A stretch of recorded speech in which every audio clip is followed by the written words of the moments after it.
social media battle about Lekki Central Mosque. If you see outside there, you see so many banners outside.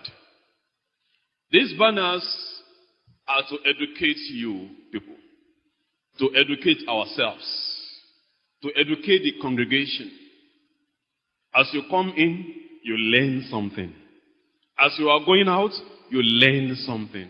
Not only Fridays alone you come here to learn. We have some people who come here only once in a while. When you come here to Lekki Central Mosque, at least you should learn something. You pass by the banners outside. You look here or there. You pick one or two things. You learn something because Islam treasures knowledge. Iqra is the first commandment Allah gave us, to be knowledgeable. You have to know your religion. These banners, what we have there is either a verse of the Quran or a hadith of the Prophet Muhammad sallallahu alaihi wasallam. Now last week, somebody picked one of them.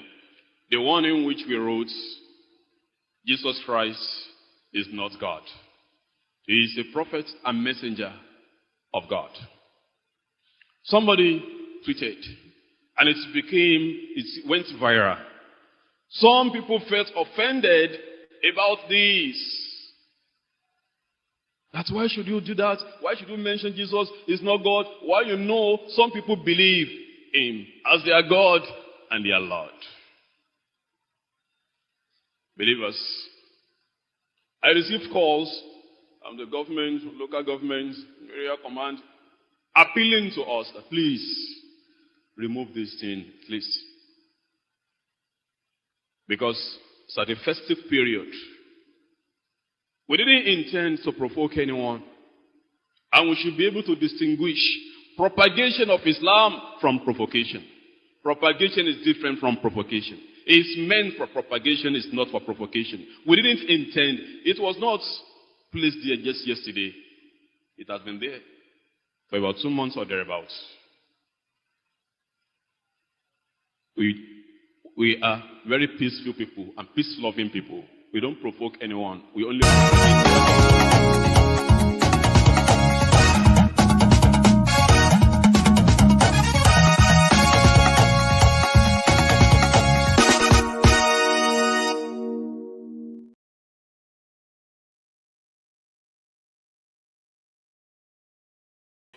Hello, everybody. Welcome to the show. My name is Rudolph Okonkwo. Thank you for joining us. Happy New Year to those in Australia and other parts of the world where they have moved into 2025. We in New York City, we are still waiting for 2024 to go and 2025 to come.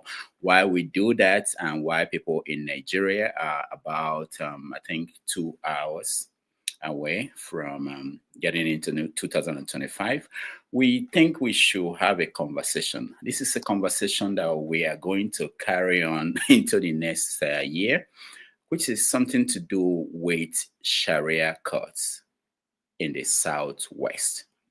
Now, if you've been following during the holiday period, there were instances where the issue of Islam, religion, came up, starting with Lekki Mosque, which we played the video of the Imam in charge of the mosque, talking about the banner that was outside the mosque that caused problems. For some people on social media, they thought it was provocative. We also had an incident that happened in Kwara State, where the Senator, Mustafa, representing Kwara Central, put up a banner, a Christmas greetings to people who are Christians in his constituency. People didn't like it. They removed him very quickly. And he put up. So, but a bigger question was what in Oyo State. So the council of Islamic area, Oyo State, wanted to be or to put in place Sharia Courts.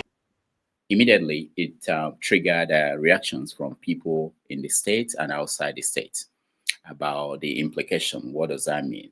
Of course, some lawyers had weighed in and they were saying that it's not possible for a group to set up a court, that the state assembly will have to be part of it, that they have to approve a law on how that will work.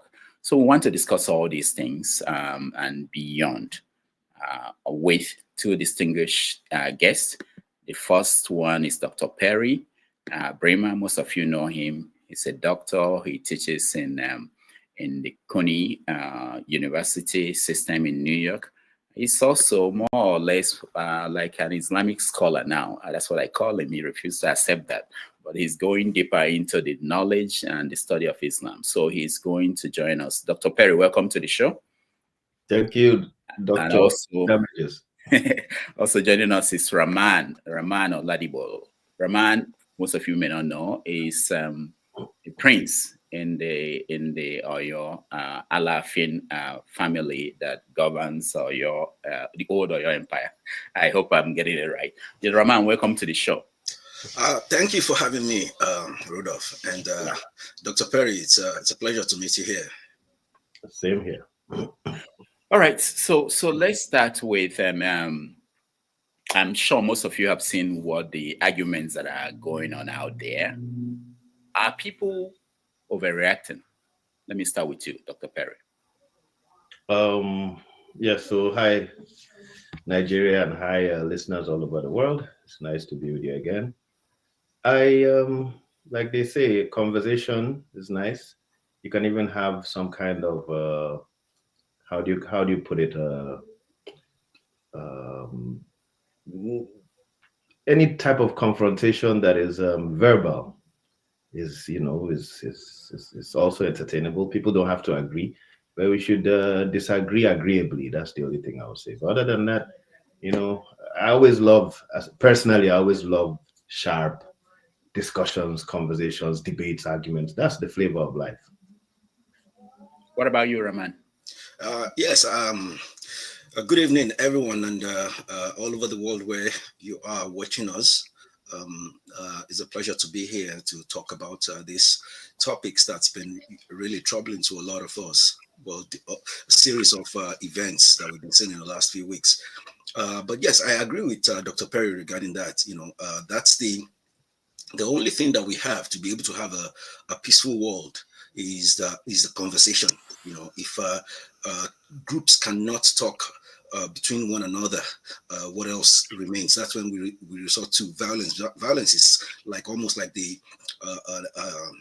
close natural thing to us right now. So, but the conversation is something that we've been learning, that we have to, face ourselves and talk no matter what. And so I agree quite well.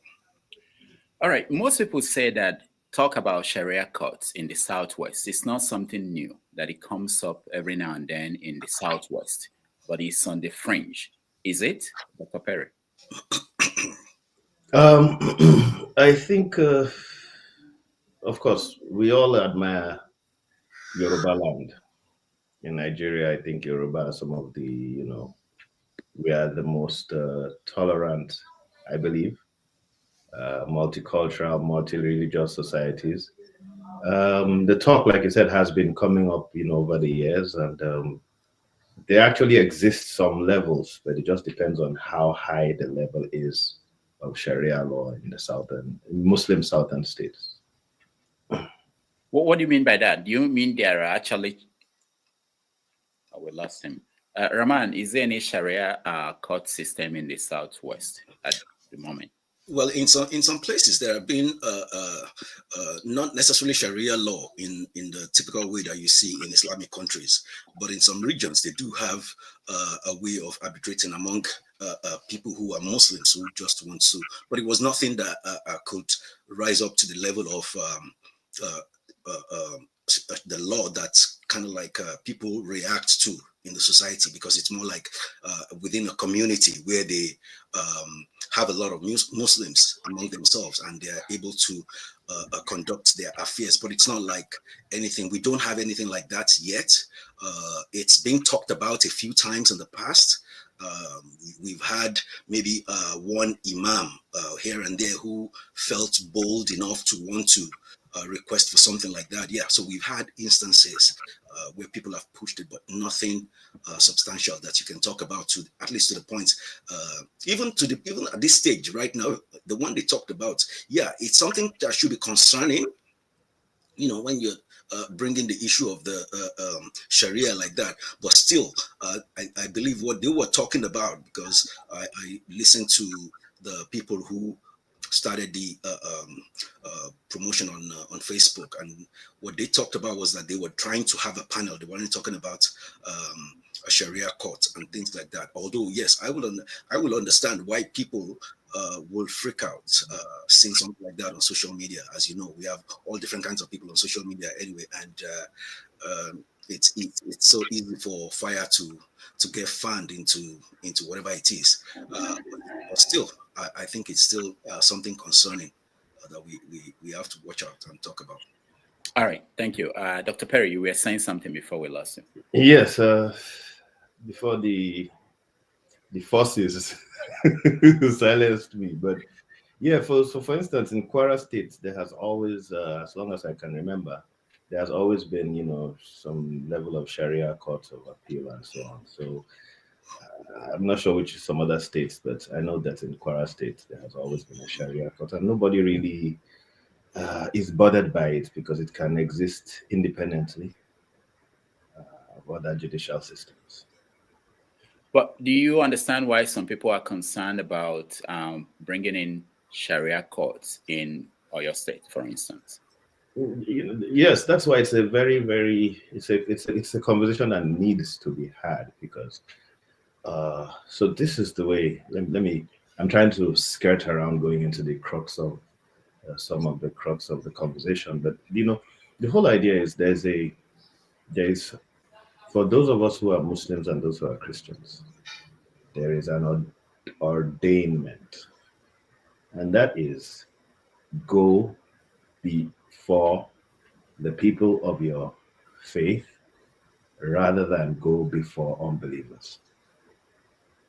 So this is, any Christian who reads the Bible has that do you rather go before unbelievers when you have a matter instead of going before your believers? And Islam has the same thing. Do you rather go before unbelievers rather go before believers?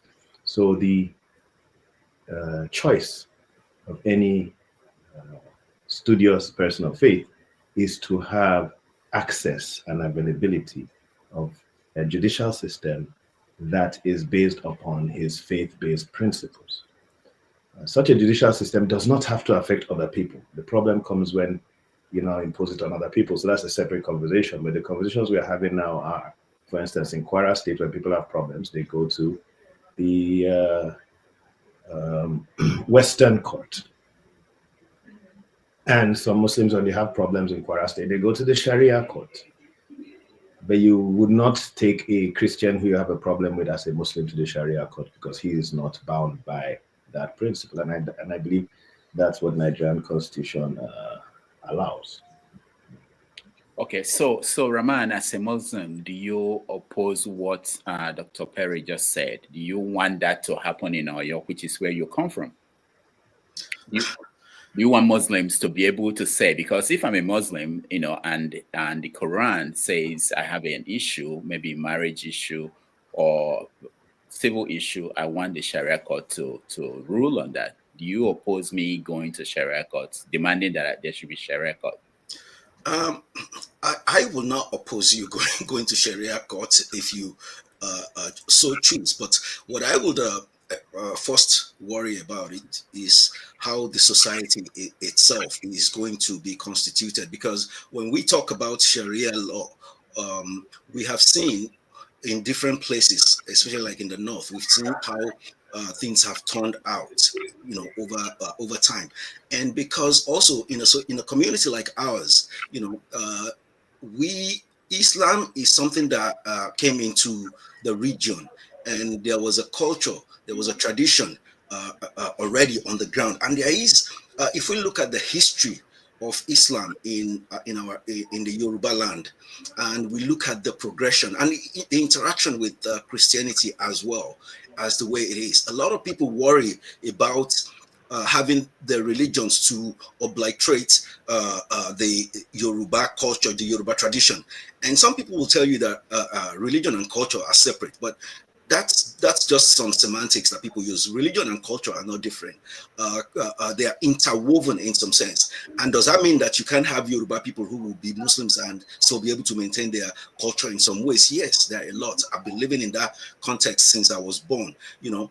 But at the same time, we always have instances of people who want to use the opportunity of whatever is on the ground to be able to foster some other kind of ideology. And the point is that if you have a coherent community, like now, I'll tell you one thing from the start. I'm not a Sharia scholar, so the details, but I have learned about quite from a lot of scholars. I've read about it, I've known. So one thing is that it's difficult.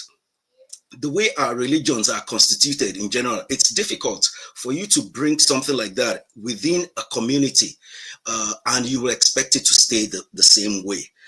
You mentioned the issue of the Lekki problem earlier on. And if we have been looking at that, what the problem that we tend to get from that is that the idea of interfaith is one thing that has always been a bit concerning to me, as something difficult to really achieve. And I can ask you, show me a place in the world where you've had an interfaith system that have worked over a long period of time. Even centuries. You have like in the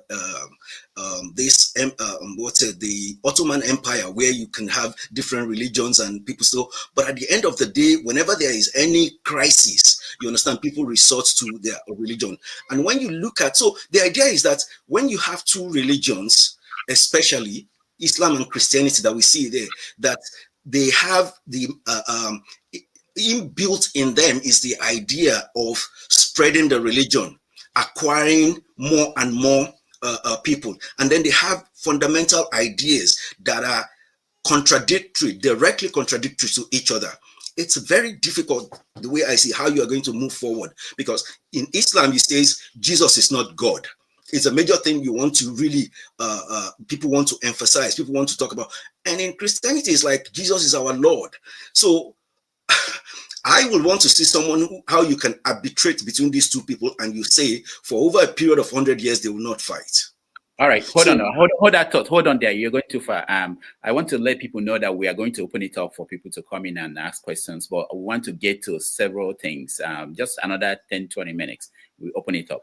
So hold on, Rahman, don't go too far. Dr. Perry, let me ask you, are you opposed to people in Oyo State, in other parts of Southwest, or even in the Southeast or South, Muslims, who will say, I want Sharia courts because I'm a Muslim and I want them to decide for me if I'm having civil issues or even criminal issues? Are you opposed to that? So you're saying, for instance, if a Muslim is having a civil issue with a non-Muslim? No, civil issue. Maybe let's stick with other Muslims. So let's say marriage, which is one of the things that come up all the time.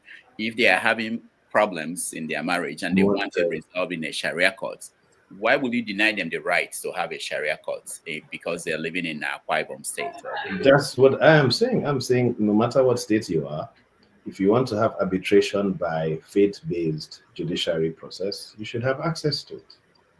And I even open it up to the Christians too. They should have their own Sharia court, because I think Paul says very strong, he has strong words on it. He says, do you rather go before the unbeliever than go before your people? That shame on you.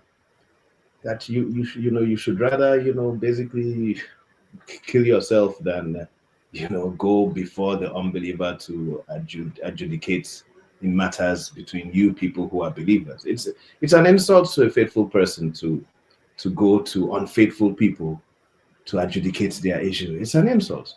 So I believe there should be access. Now, I'm not saying control over or dominance over or persecution of, but I'm saying the people of the faith should have access. And there's a reason why I'm saying this, because if you look at the world today, we have adopted other systems, other things. And I'll ask you, we always talk of the problem that comes with Sharia or this and that. when you look at judicial cases, I can't even tell you my judicial experiences in Nigeria, how horrible they are. Judicial experiences are horrible all over the world, regardless of whether we use the white man system with his fancy cap that represents something that is from his own system. That cap now, people in Nigeria, they started to recognize it was due to some hair battle that they were having or whatever. Whichever system you use, when you go to the courts, what do you get? So I think the world has reached a stage where we need to actually look back and say, okay, the America that we have followed so far, where are they now? Or are they an example anymore? I don't think so. So we need to get back into the drawing box and give more options, not restrictions, but options. That's my own view. All right. Can I say something there? Yeah, go ahead.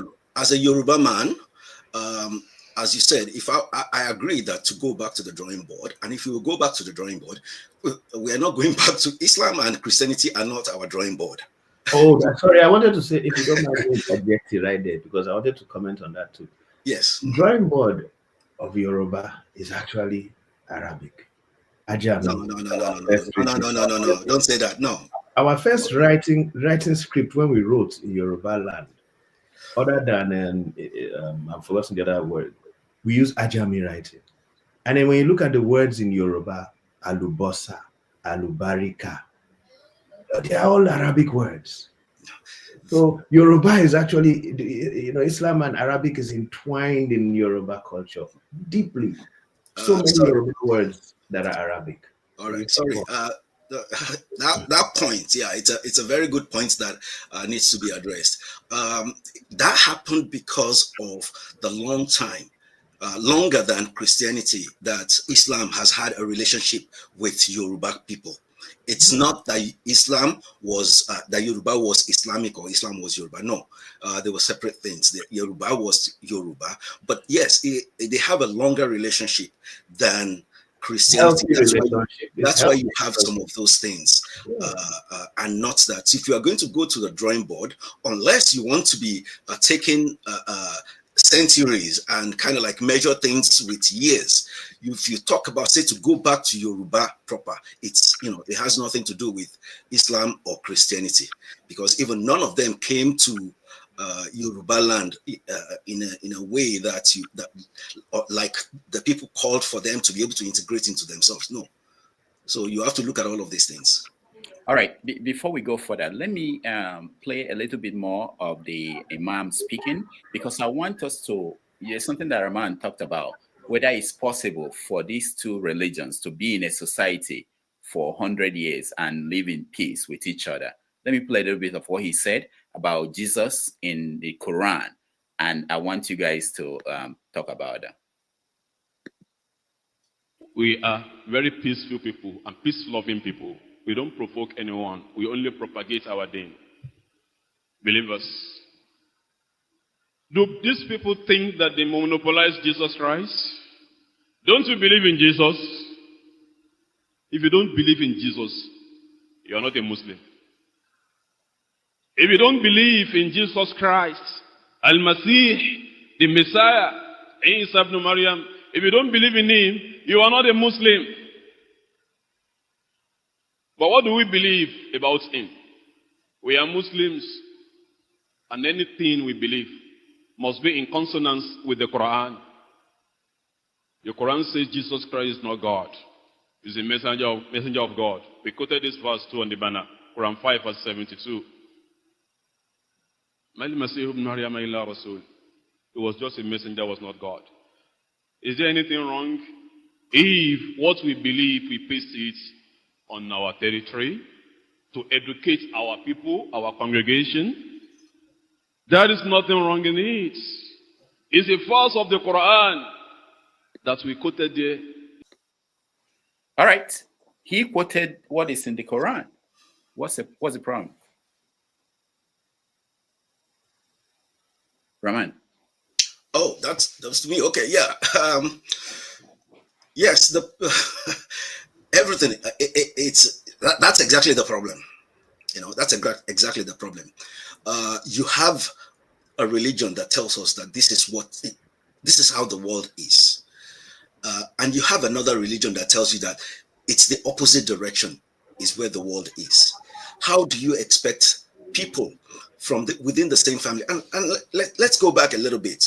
In Yoruba land, yes, we always talk about this, that we don't have religious conflict the way you have in the north. You don't have that in the Yoruba land, and that is very true. That's how tolerant the culture still remains. And some people have traced that, and it's quite obvious, to the original traditional Yoruba culture.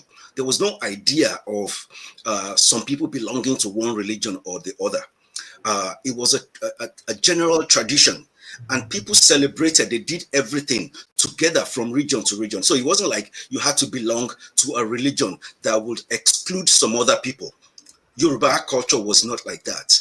Everything was completely inclusive. And I believe that in some sense, that was also one of the reasons why the culture was able to accept these two religions coming in at different times, of course, into itself, although there was another aspect of that. But so this idea of religious conflict, that we don't have it much in the Yoruba land, but within the text of these scriptures, the scriptures, that's the foundation of these religions, you have these contradictory and conflicting claims. So in Yoruba land, what we have been doing for years, for decades, is that people don't emphasize on those things. You understand? People keep those things out of the main. You have a husband being a Muslim, the wife may be Christians, and their children can go wherever they want to go. That's somehow how it's been going in the Yoruba land for a long time. And but if in the family itself, if they start to talk at the dinner table to talk about God in that way, you have conflict at the dinner table. But that is what people have done. They suppress those things and don't bring them up. They just focus on their relationship with God and all of that.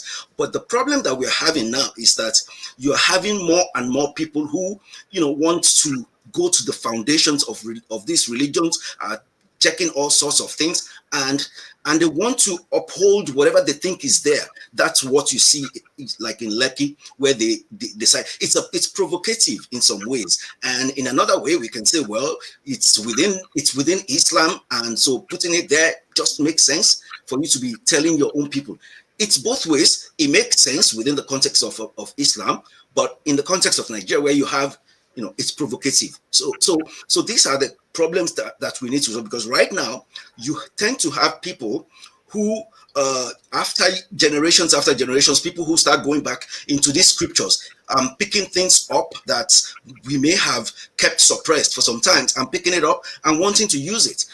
It has happened before. The way even the Islam came into Nigeria, into Yoruba land, in many times, many of it involved violence in some ways. I have in Oyo, one of the leading imams in Oyo, who told his story. Somebody did a documentary about him, interviewing him, and he talked about how he himself became an imam. He went to Ilorin, and we're talking of someone who's in his late 80s or something now. So early in his life, he went to Ilorin to study Islam, and then he came back to Oyo. In his compound, they had Ifa things all around with over there, and then he came. He said he was the one who destroyed all of these things. So that is violence in itself against the culture of the Yoruba people. So if you at some point you start having people who will come up with ideas like that, and they'll start pushing those antagonistic ideas, and then you start having conflicts. That is what concerns me. All right. Dr. Perry. Yes. So society is a very complicated organism, I have to say, because there are levels of information. So that's part of what happens.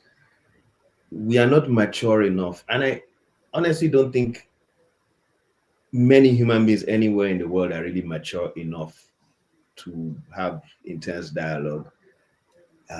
And to really understand the matters. So this is I'm introducing my comment right now because this is so interesting what we are talking about. So what am I saying here? When we talk about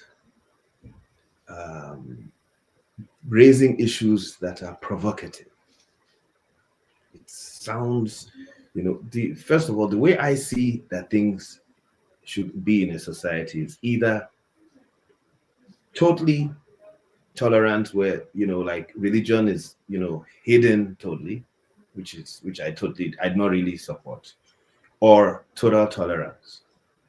Why am I saying this? Because when we say certain things are provocative, so let's give an example, and I'll ask an example too. If we say that saying Jesus is not God is provocative, then I'll ask another question. I'll say, is saying Jesus is God, is that provocative? Now, if someone says saying Jesus is God is not provocative, but saying Jesus is not God is provocative, then I'll ask, if someone else says God is lizard, is that provocative? If you see a banner that says God is lizard, or God is a bug, is that provocative? If we say someone that puts a banner and says God is a bug is provocative. To the Muslim, even though the Muslim has been tolerant for so long, when you say Jesus is a man, it's provocative.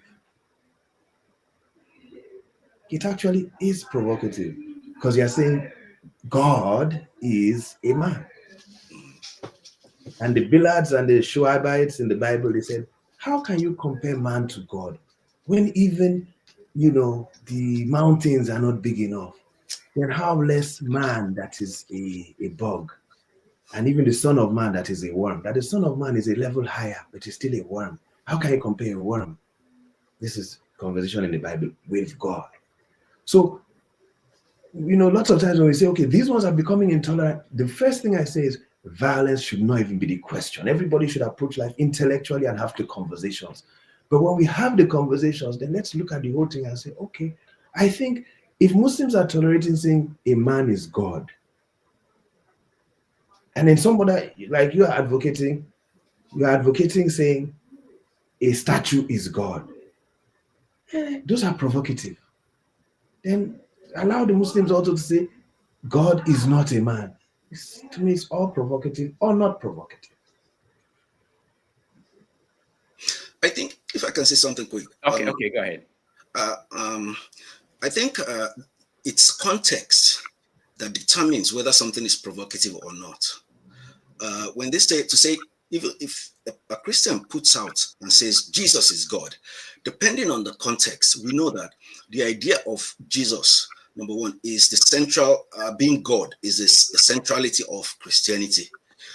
So if someone is saying Jesus is God and he or she is doing our own thing in that way, because we understand the value of religion and you're living it like that, there's no problem with anybody else having to have a fight with the person.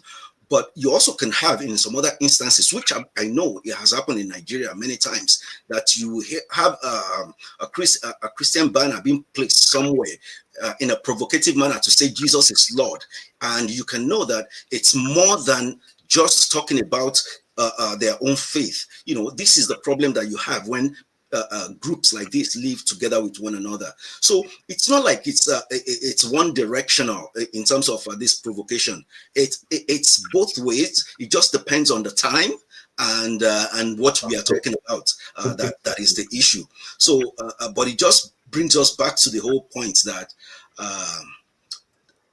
the fundamentals of the religions are involved in what puts us in this kind of situation. All right. That maybe we need to re-examine all of this. Okay, hold on, Rahman. Let me play this audio from an Islamic scholar, and then we get back to this conversation. Ànábì wa Muhammad sallallahu alaihi wasallam ìdájọ́ rẹ̀ inú ìyà àtayé tí ó jẹ ni kí wọ́n pa. So bí wọ́n bá bú ànábì àfi kẹ́yìn ó kú bẹ́ẹ̀ ni. Ànábì wa Muhammad sallallahu alaihi wasallam bí wọ́n bá bú àfi kẹ́yìn ó kú bẹ́ẹ̀ ni. So torí ẹ̀ anybody mọ wọn ara rẹ̀ mọ́ bú ànábì sallallahu alaihi wasallam. Mọ́ sọ̀sọ́ kú sọ ń pa ànábì ìdájọ́ ẹni tó bá bú ànábì ikú ni. All right, so we're talking about what is provocation and what is not. And then there is something that is an insult, something that could lead to death. Can you please interpret that for me? Dr. We want you to interpret. Judgment.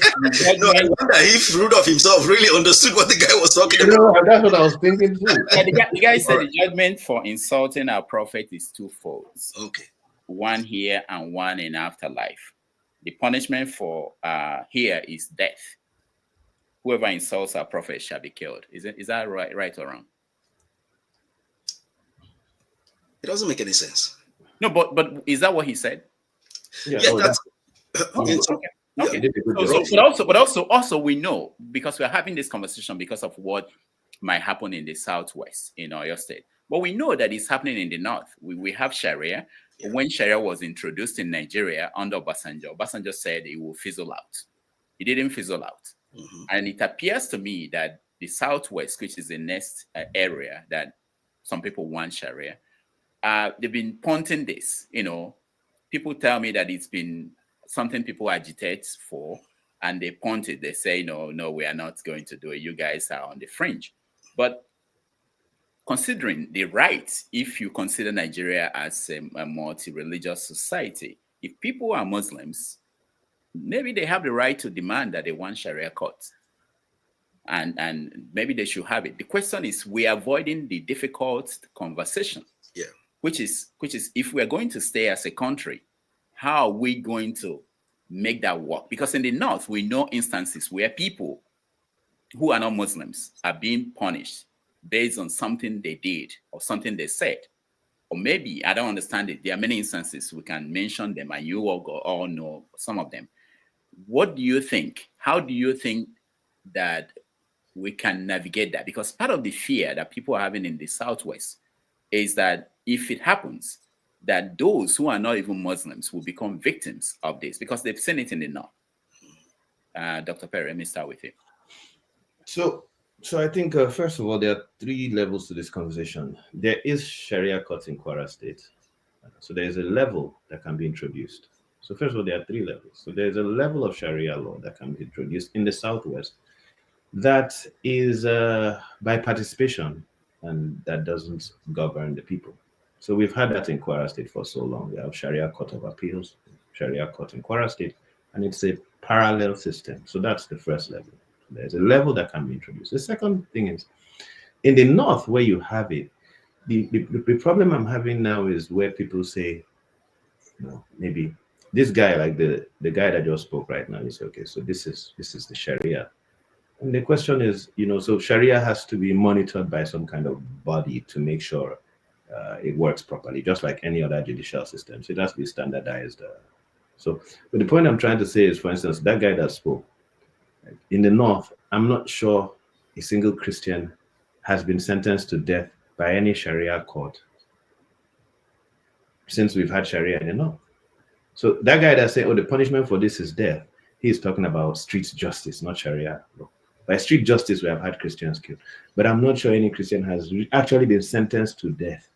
Yeah, but that's street justice. Sharia court. But that's street justice. What is fueling it? Where is it coming from? It has been there in the north of Nigeria ever before Obasanjo. It's due to this the Saudi program that they ran, the Wahhabi Izala program. We've had that, and I've never been shy of talking about that extremist ideology that comes from Izala, from Huriwa, from Saudi Arabia, sponsored. And since Donald Trump came, Donald Trump went to Saudi Arabia and said, ban this thing, stop it, retract the books. That extremist ideology was a $100 billion propaganda machine from Saudi Arabia that carves through Izala in Nigeria, a specific of the groups in Nigeria, and Buhari is a member of, and they spread it into Nigeria. It's a special group. It has been there since before, and they're always violent, and they always have been causing trouble. And when we started calling them out, they have been more quiet now. It has nothing to do with the Sharia system.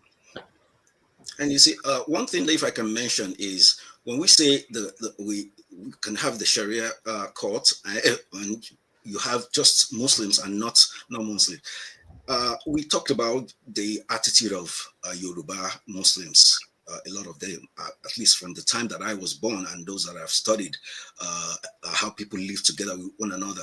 I'm quite sure you will have a lot of Muslims who will tell you that they don't want anything to do, they don't want to be part of the Sharia court. But if you say we have the Sharia court, it's only for Muslims, and you have a problem and you dragged me, and I say I'm a Muslim, you dragged me to the place, as a Muslim, but I'm still saying I don't want Sharia courts. What's going to happen in that kind of instance? Because we are having the same this kind of situations. Look at Bala Muhammad. Bala Muhammad has been jailed in the north because you think he's a Muslim, but he's talking, he's saying what he wants to say, writing things on Facebook, and it's under the Sharia law that the guy has been put in jail for so long. What of Duro? This guy jailed in the south under other courts. There's abuse of judicial system. No. Yeah, no. You said what of this? It doesn't. That's not abuse of judicial system. Let me say something.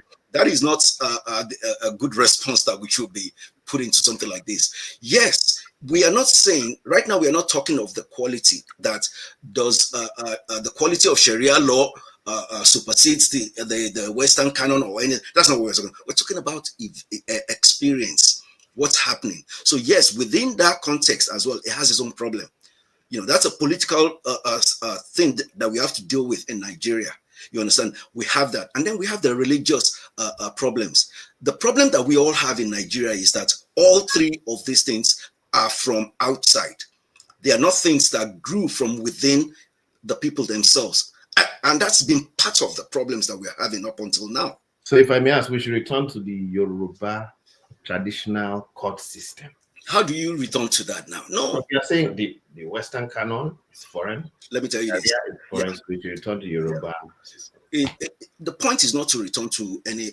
Before you return to anything, the point is how do you return to any traditional thing within Nigeria?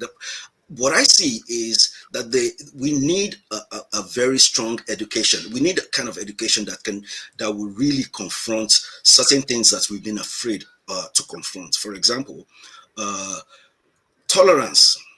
Forget about it. There is nothing like tolerance. We can try to be tolerant to one another right now. Religion is something that it comes from the very essence of who we are. That is where it holds on to. So when you have the two religions, Islam and Christianity, and when I talk about these two religions, the thing is that there is a difference if you separate. I mean, I grew up as a Muslim. You understand? I understand a lot of things. I can continue being a Muslim, doing my own thing, and not have any issue with anybody. The idea is how you are going to take a lot of things. What you're going. I see a lot of things in these religions as being metaphorical, allegorical, but the fact that they are being there. Another generation comes and they can take things very literally and continue. That's why such things need to be addressed if you're going to continue within a society. So, and these things are that you have a movement, a part of them that they were largely spread by imperial purposes, and that has been part of the foundation of the two religions coming into Africa. So that element of it is still there. That people want to spread, you want to conquer, conquering is if I'm able to convince you to become a Muslim.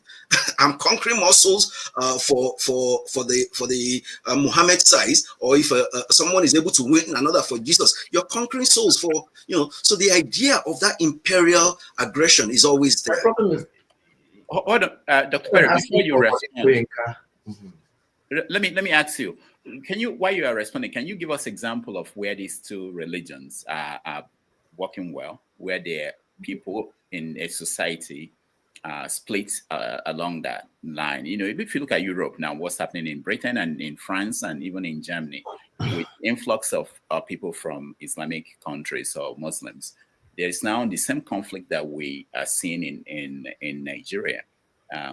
Where can it work, and what is the model that you think that is something that we should aim for? I think a place where I believe it works very beautifully, two places where I believe it works beautifully are Turkey and Lebanon. There are some other African countries, if I'm not mistaken. I'm not sure that's the Gambia, but there are places where, you have Sharia courts, you have those who go to Sharia, and you have those who go to Coptic and Christian Orthodox systems, and they are in harmony. I think Lebanon is maybe the Christians are maybe a tad bit, bothered about Hezbollah and its strength, but in general, I think they live in harmony there, and in Turkey too. Those are some examples. The problem for me is just reality is When you take away something, you say, okay, this thing is foreign. What are you replacing it with? And that's the question that Ogbeni Rahman is not able to. Whether we are going to go to Wale Soyinka and say, Wale Soyinka, help us revive the traditional methods. Because we are this, but you will not discard foreign Sharia and you will keep their hair problem, Western court on me. Because I'm in America. And in America, we even see it right here. We have people, when you go to the court system, some people, they will have case upon case upon case. And once they have enough money, they're out of it. We see abuse and misuse and injustice by the judicial system in America, in Nigeria. I've had cases in Nigeria where if you see what they will do to the real criminal and then to the innocent person, the person will be rotting in jail for months. People that I know. So there's abuse of judicial systems. The Western judicial system does not prevent the abuse, nor does the Sharia that's misused. Maybe the Yoruba system, and let's find it if we can find it.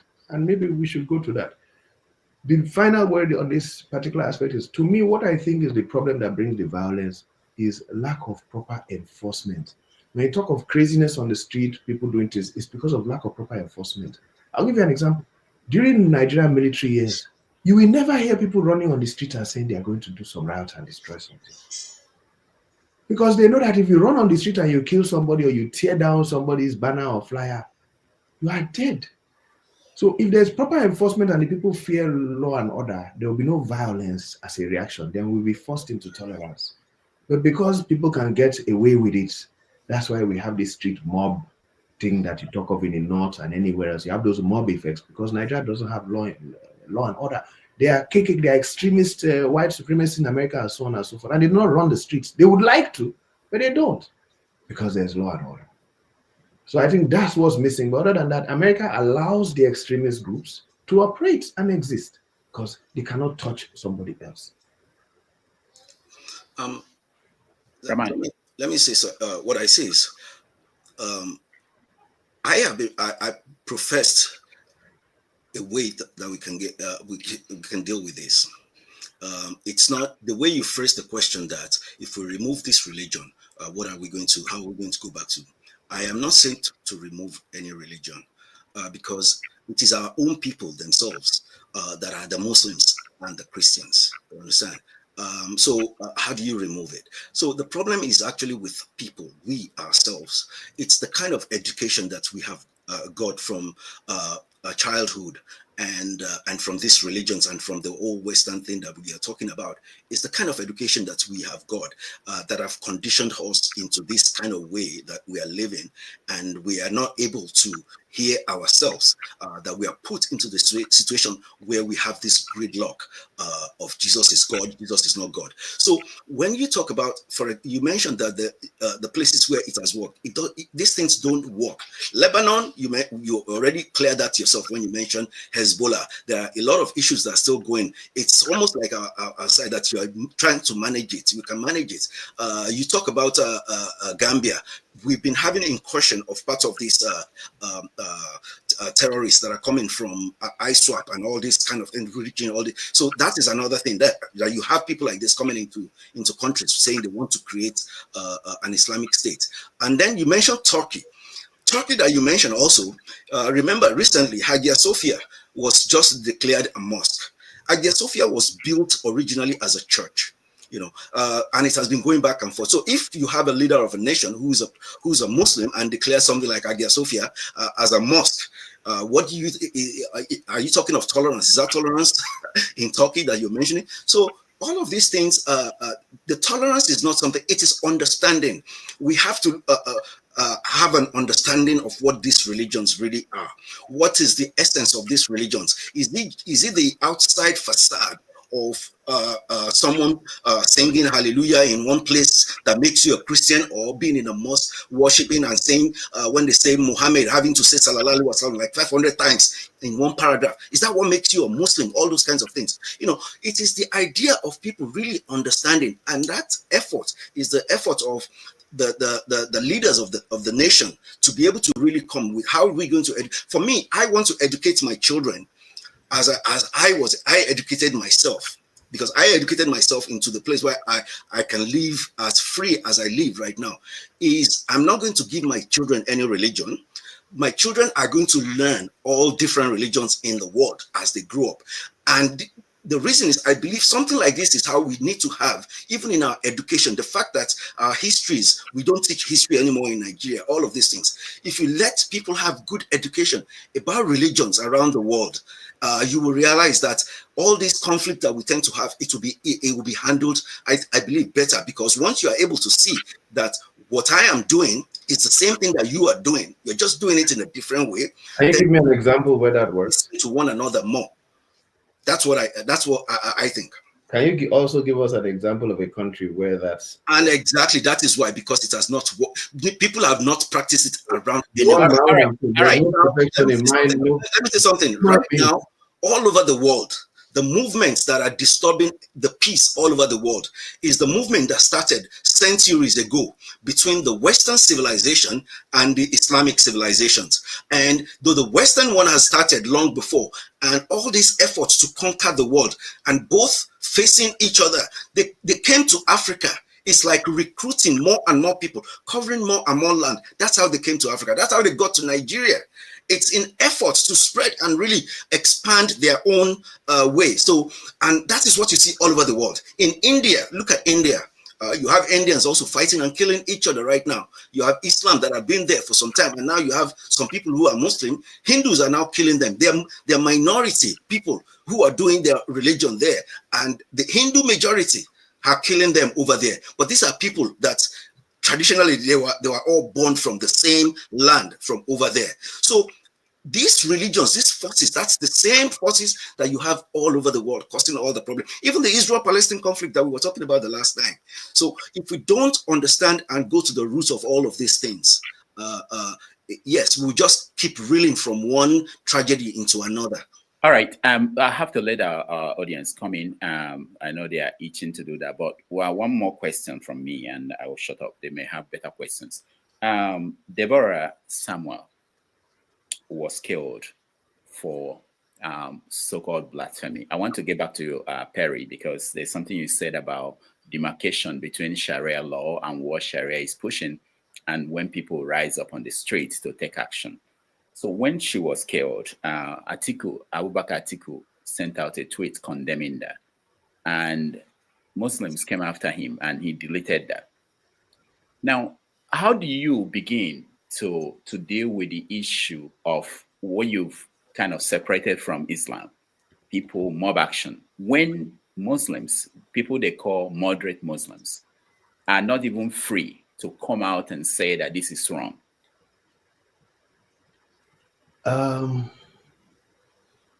So on the topic, as I have said, Deborah Samuels was killed not by a Sharia court. We agree on that. She was killed by a mob of probably Islamically illiterate, violently bred, Izala extremist Muslim youth in America. That's who she was killed by. So when we have this conversation, it does not even come into the Sharia conversation, because it has nothing to do with Sharia. Sharia is a judicial system where you're going to be tried, and then you're going to be sentenced, and then the state is going to execute you. So we are talking about the mob action here. Now, if you're talking about Muslims coming out to defend or not to defend, I cannot rate or grade, or I don't know, I believe Muslims condemned it. Some extremists will say don't condemn it, but I cannot defend either side of it. People like us condemn it, and some other people don't. But it's not Sharia. And when we model this up with Sharia, that's when we are creating a problem, because that mob injustice, extremist thing, it has nothing to do with Sharia law. And you don't think Sharia has anything to do with their motivation? It has nothing to defend. Nothing to do with it, because Sharia is against injustice. No, I disagree. I'm sorry, Dr. Perry, I disagree with that. Sharia is against injustice. You cannot kill a person without a trial under Sharia. So that it has nothing. You cannot even connect it to Sharia. I double dare you to link it to Sharia. I disagree with that. Link it together. pronounced her. It may not be. Listen, I disagree with that. I disagree. Judge pronounced it. The young woman whose life was wasted there,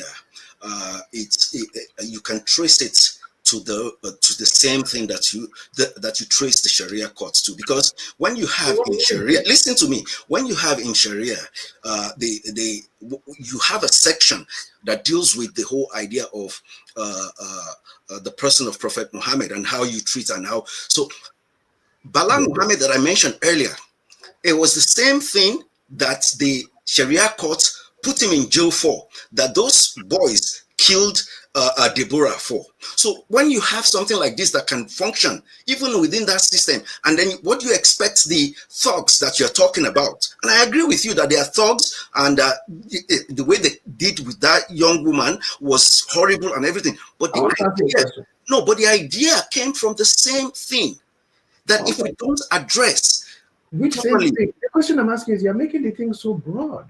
Let me give you an example. If a person goes onto the streets and says, what's the governor of Kwara State or your state or your state? If you go on the street and you insult the governor, it can be a judicial issue that you may be you may be arrested on. If you go on the street and you are just shouting, insulting Jesus Christ, you can be arrested. Even with our normal judicial system, if you disturb the peace, you can be arrested. Being arrested doesn't mean you have been tried, prosecuted, or sentenced. But anybody can be arrested for disturbing the peace. The fact that Deborah had been arrested under the court does not mean the court sentenced her to death and executed a death order on her. Bala's been in jail for God knows how many years. But you see, when we look at all of these things, the point still comes down to the idea of the kind of education that we are having. A lot of us, and the problem is that, and I understand, religion is something that's really, it holds on to almost like the core of the human being. So that emotional part, it holds us, that we're afraid of being able to say anything against it, simply because of the way we have been raised with religions. We have been conditioned so intimately, so that we are afraid to question it, to go against it. And that's where the problem is. So a lot of the Muslims that they're saying good things, and they want you they want to stop all this stuff. You won't see them. Muslims won't stone anybody on the street, but we are still afraid to face ourselves and realize that the ideas that the criminals going around are using is still here. Look at the guy that attacked. Give me, what's the name of this Indian author of Rushdie. Rushdie. Look at the guy that attacked Rushdie. This guy was not even born at the time that Rushdie published the book that the Ayatollah did the fatwa, and the fatwa have even been lifted. So this guy had not been born, and he came. The idea was still in living, and the idea motivated him. My problem is someone else. Violent behaviors.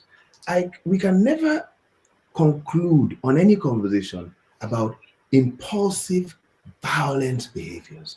And I can pick up impulsive, violent behaviors from all kinds of people in any field. And even, in fact, I had this article that I wrote about godless violence in America.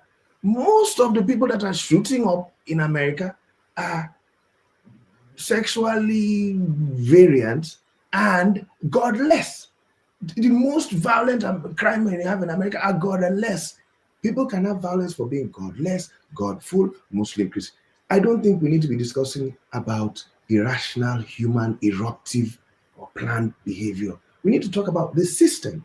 But you are now accusing violent people and saying there's something in the system. No, the problem is human beings. A lot of them are messed up.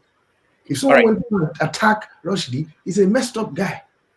But within the core of the book or Islam, there is no promotion of this kind of eruption of violence.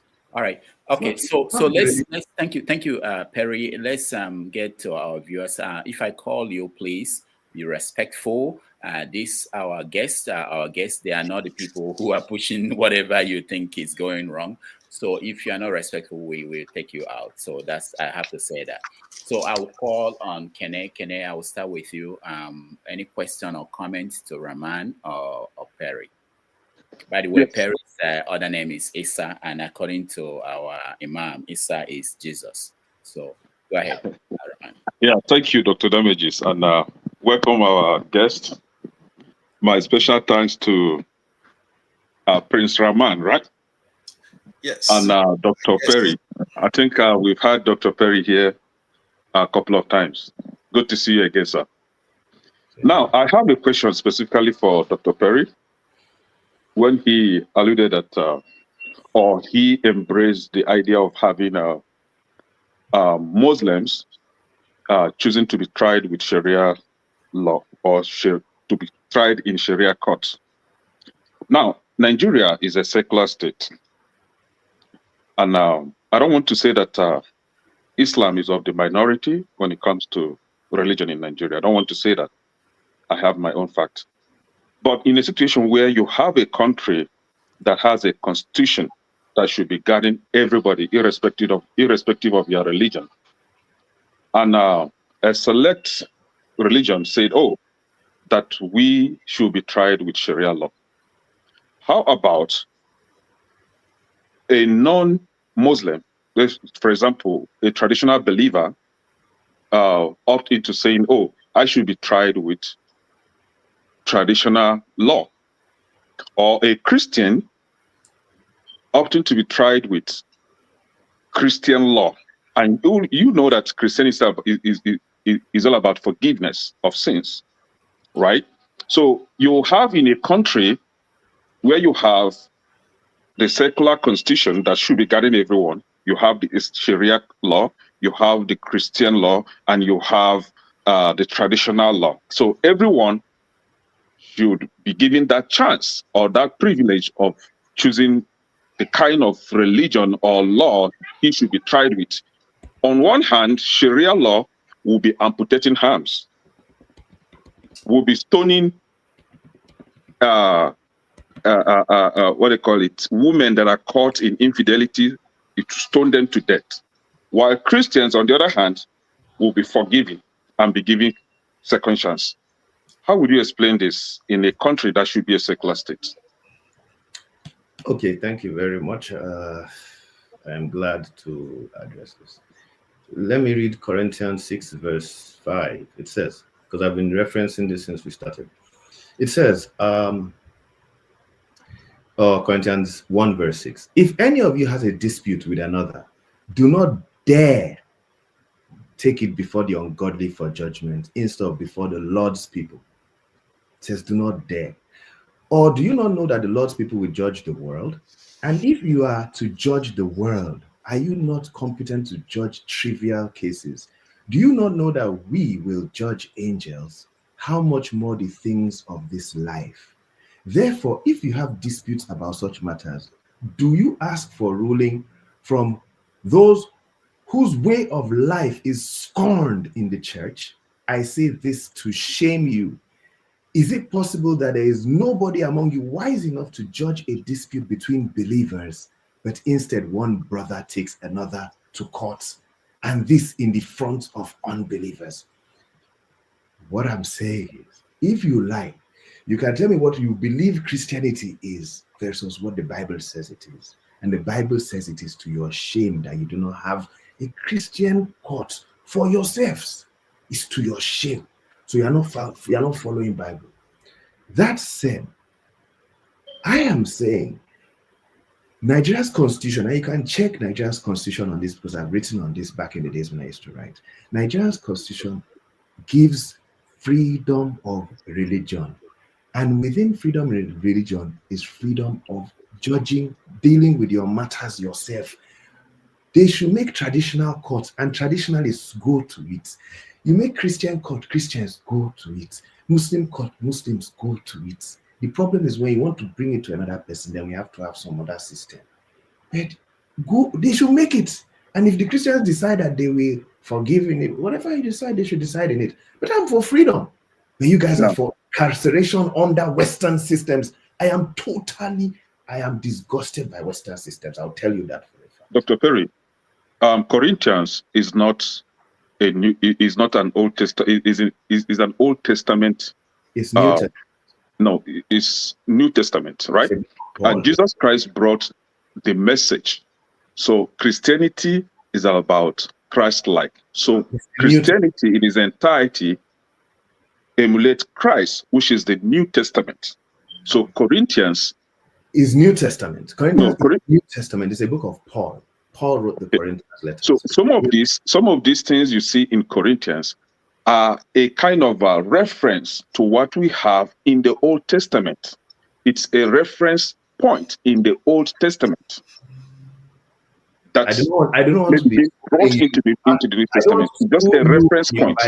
It's not a reference. This is Paul writing his letters and describing what the Christian ought to do. And in case you do not know, half of the New Testament is Paul.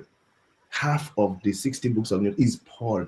Paul defined Christianity, but the church has picked and chosen what it wants to present and has suppressed what it doesn't. This is one of the words of Paul. Before I go, one second.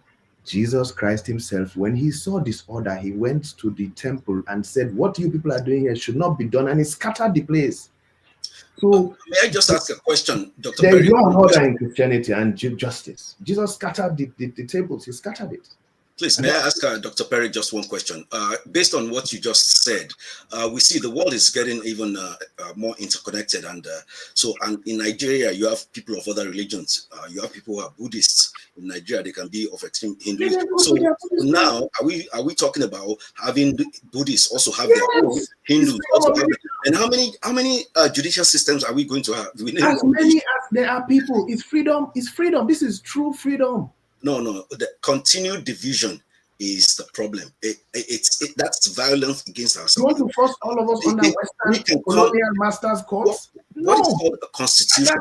We want to make a constitution. With the constitutional conference, everybody is able to sit down. If within any other system now, if I hurt someone, the judicial system that you're talking about, it is illegal for me to hurt you, attack you on the street. It's the same way it's illegal even in the Sharia for me to attack you senselessly by that. So if that same thing, what is different in Sharia that Sharia wants to deal with, that we can say, okay, give us the ideas and then we integrate whatever makes sense to the general polity into the same judicial system that we want to be using. And the same with Christians, rather than for us to have to start from a new template, not the white man's one. Being a new template. Fine, I'm fine with that. But the point is that you can't tell people to stop doing one thing or another now. And the same people that you have who are agitating for Sharia, you can talk to them. We can do all of this and pacify or force them to stop at this point. But 10 years, 20 years down the line, somebody would come up again and say they want to do it. All right. Thank you, everybody. When I call on you, please make it one question so that we can get to everybody who is here. Let me call on Show. Show, you are next. Go ahead. Right. Good evening, Dr. Damages, and good evening to our guest. Good to have you with us. Lovely conversation, by the way. Quite impressive, very civil. My question: how do I make it one? Because it's quite a few. So it's following on from what Kenneth said, and I think this will probably be best answered by Dr. Perry. In a situation where I prefer the current, judicial system, as horrible as it is, and I have an issue with a Muslim. Let's say the Sharia Court, and the Muslim prefers the Sharia Court, but I am, the one who is pressing the issue. I want to sue someone who is a Muslim, and I want to take them to a court, and they are saying they don't want to come because they can say, because I'm a Muslim, my faith does not permit me to come to this your kafir, this kafiria and all these things that they call everybody else, that they don't want to go there. So what do I do in that case? And I'll just quickly join this to it. People like Deborah, people like the Bauchi woman that was in prison for 19 months until she was acquitted about a week or two ago. People like the Kano food seller, I was at Kaduna last year during Ramadan, that sold food to Muslims who were fasting, and there was warnings that you don't do that in the future. These sort of things, they happen, and I know you've attributed it to the uneducated Muslims and the rest of it. But what are the educated Muslims doing to re-educate them, to allay the fears a lot of us are? Because Southwest, if you think about it, we are like 50-50 in terms of Christians. And in my grandmother, both grandmothers were Muslims. Both grandfathers were Christians. I have a sister who's married a Muslim. She has a lot of children. So I have about 7 nieces and nephews who are Muslims. So, you know, in the Southwest, we're different. In the East, it's predominantly Christians. In the North, like core North, I'm not talking North Central, they're Muslims. But with us, it's different for us in the Southwest. And this is why I think we need to be especially careful. We can't just mirror whatever they're doing that is working for them in those places. So those are my 2 questions anyway. What do I do? I'm dragging a Muslim to court, to Ibadan court there, and the person says, I don't want to go with you because I'm Muslim. And the second one is, what are, you know, someone like you, very educated and the rest of it, different from listening to that, you know, crackhead from Iwo, whatever his name is, Mufti. It just sounds scary. It sounds like he's bloodthirsty, the way he talks. I don't know, you know, all those sort of nonsense. What are you doing to counter such things? Thank you. All right. Thank you very much. So to the first question, that is the way the conversation should be. I keep on repeating to people, Kwara State. In fact, now, let me be honest. My family were the conquerors, the Muslim Fulani conquerors who conquered from Sokoto State to Kwara State, that made Kwara a Muslim state. So I have that origin in the bitterness, but actually, we actually did not conquer Kwara State. Kwara State invited Fulani warriors to help them fight the Oyo Empire. And when my family and other families helped to fight and won, we took over. It wasn't violent, we just took over. So it was a natural process. But Kwara State has always had Sharia Court, and nobody hears any problem from it. I don't think anybody does, because it is an available resource. And it's not, people are not compelled or bound by it. I am talking about options here. So the conversation that we should be having in Nigeria is options as against fighting it as an available option. But you cannot force a person to come under a Buddhist court or force him under a Christian court or a Sharia court. Because right now, as Nigeria is, its constitution says this is the judicial system above all. So you cannot force a Christian to come under. So I think, to me, that's simple. Nobody in Ilorin is going to drag someone and says we have to. No Muslim in Ilorin is going to drag a Christian and say we have to solve our problem under the Kwara State Sharia Court. It's not happening. Yeah, but the scenario painted is you and I have an issue. I sue you to court because of your religion. You don't want to go to a kafiri. The police will force me to go to that. Oh, okay. That's what I'm looking for. And if you listen to the Bible verse was particular. And that Bible verse to me, even I'm not a Christian. I don't believe in Paul in many aspects. But the way you explained it is the purest one. I believe everybody needs to go and read 1 Corinthians 6. He said, you have a problem with each other. I'm not a Christian, so I don't read Corinthians. Right, okay. How dare you go to, and to me, I believe it's expensive for me, Muslim, for anybody. I get good knowledge wherever I find good knowledge. We are former slaves, so we believe in the Uyibo court system. My family, former slaves. So as a slave, yeah, exactly. Slave for life. Follow our masters, yes. Our master. Yes, our master knows what. Yeah, exactly. Yes. But I'm just saying, that way that was explained is exactly the way it's meant to be. That it's when you have internal problems, you should take it to your own, not outside. But it's not for dragging someone from outside, or it's not for refusing to go to the general court. No, but it's for internal problems. I don't see any problem with it. And to the second thing that you're saying, absolutely, it's the responsibility of all of us. And people like me have been fighting the extremists in Nigeria and all over the world. I've fought them. It's our duty to fight them and let the mob action stop. And I've done a lot to fight it. The mob action has to stop. When the mob action stops, then it's like dust in the air. Everybody just sees the dust and they do not see the beauty of using God's law. The simple thing we are saying, it seems so complicated or so annoying to people. But all we are saying is, we want to use God's law, you to use God's law. And people are saying, no, use white man law. And I say, no, we want to use God's law. And there's people say, white master law is better. This is the talk of it. But because they say, Sharia, they kill people.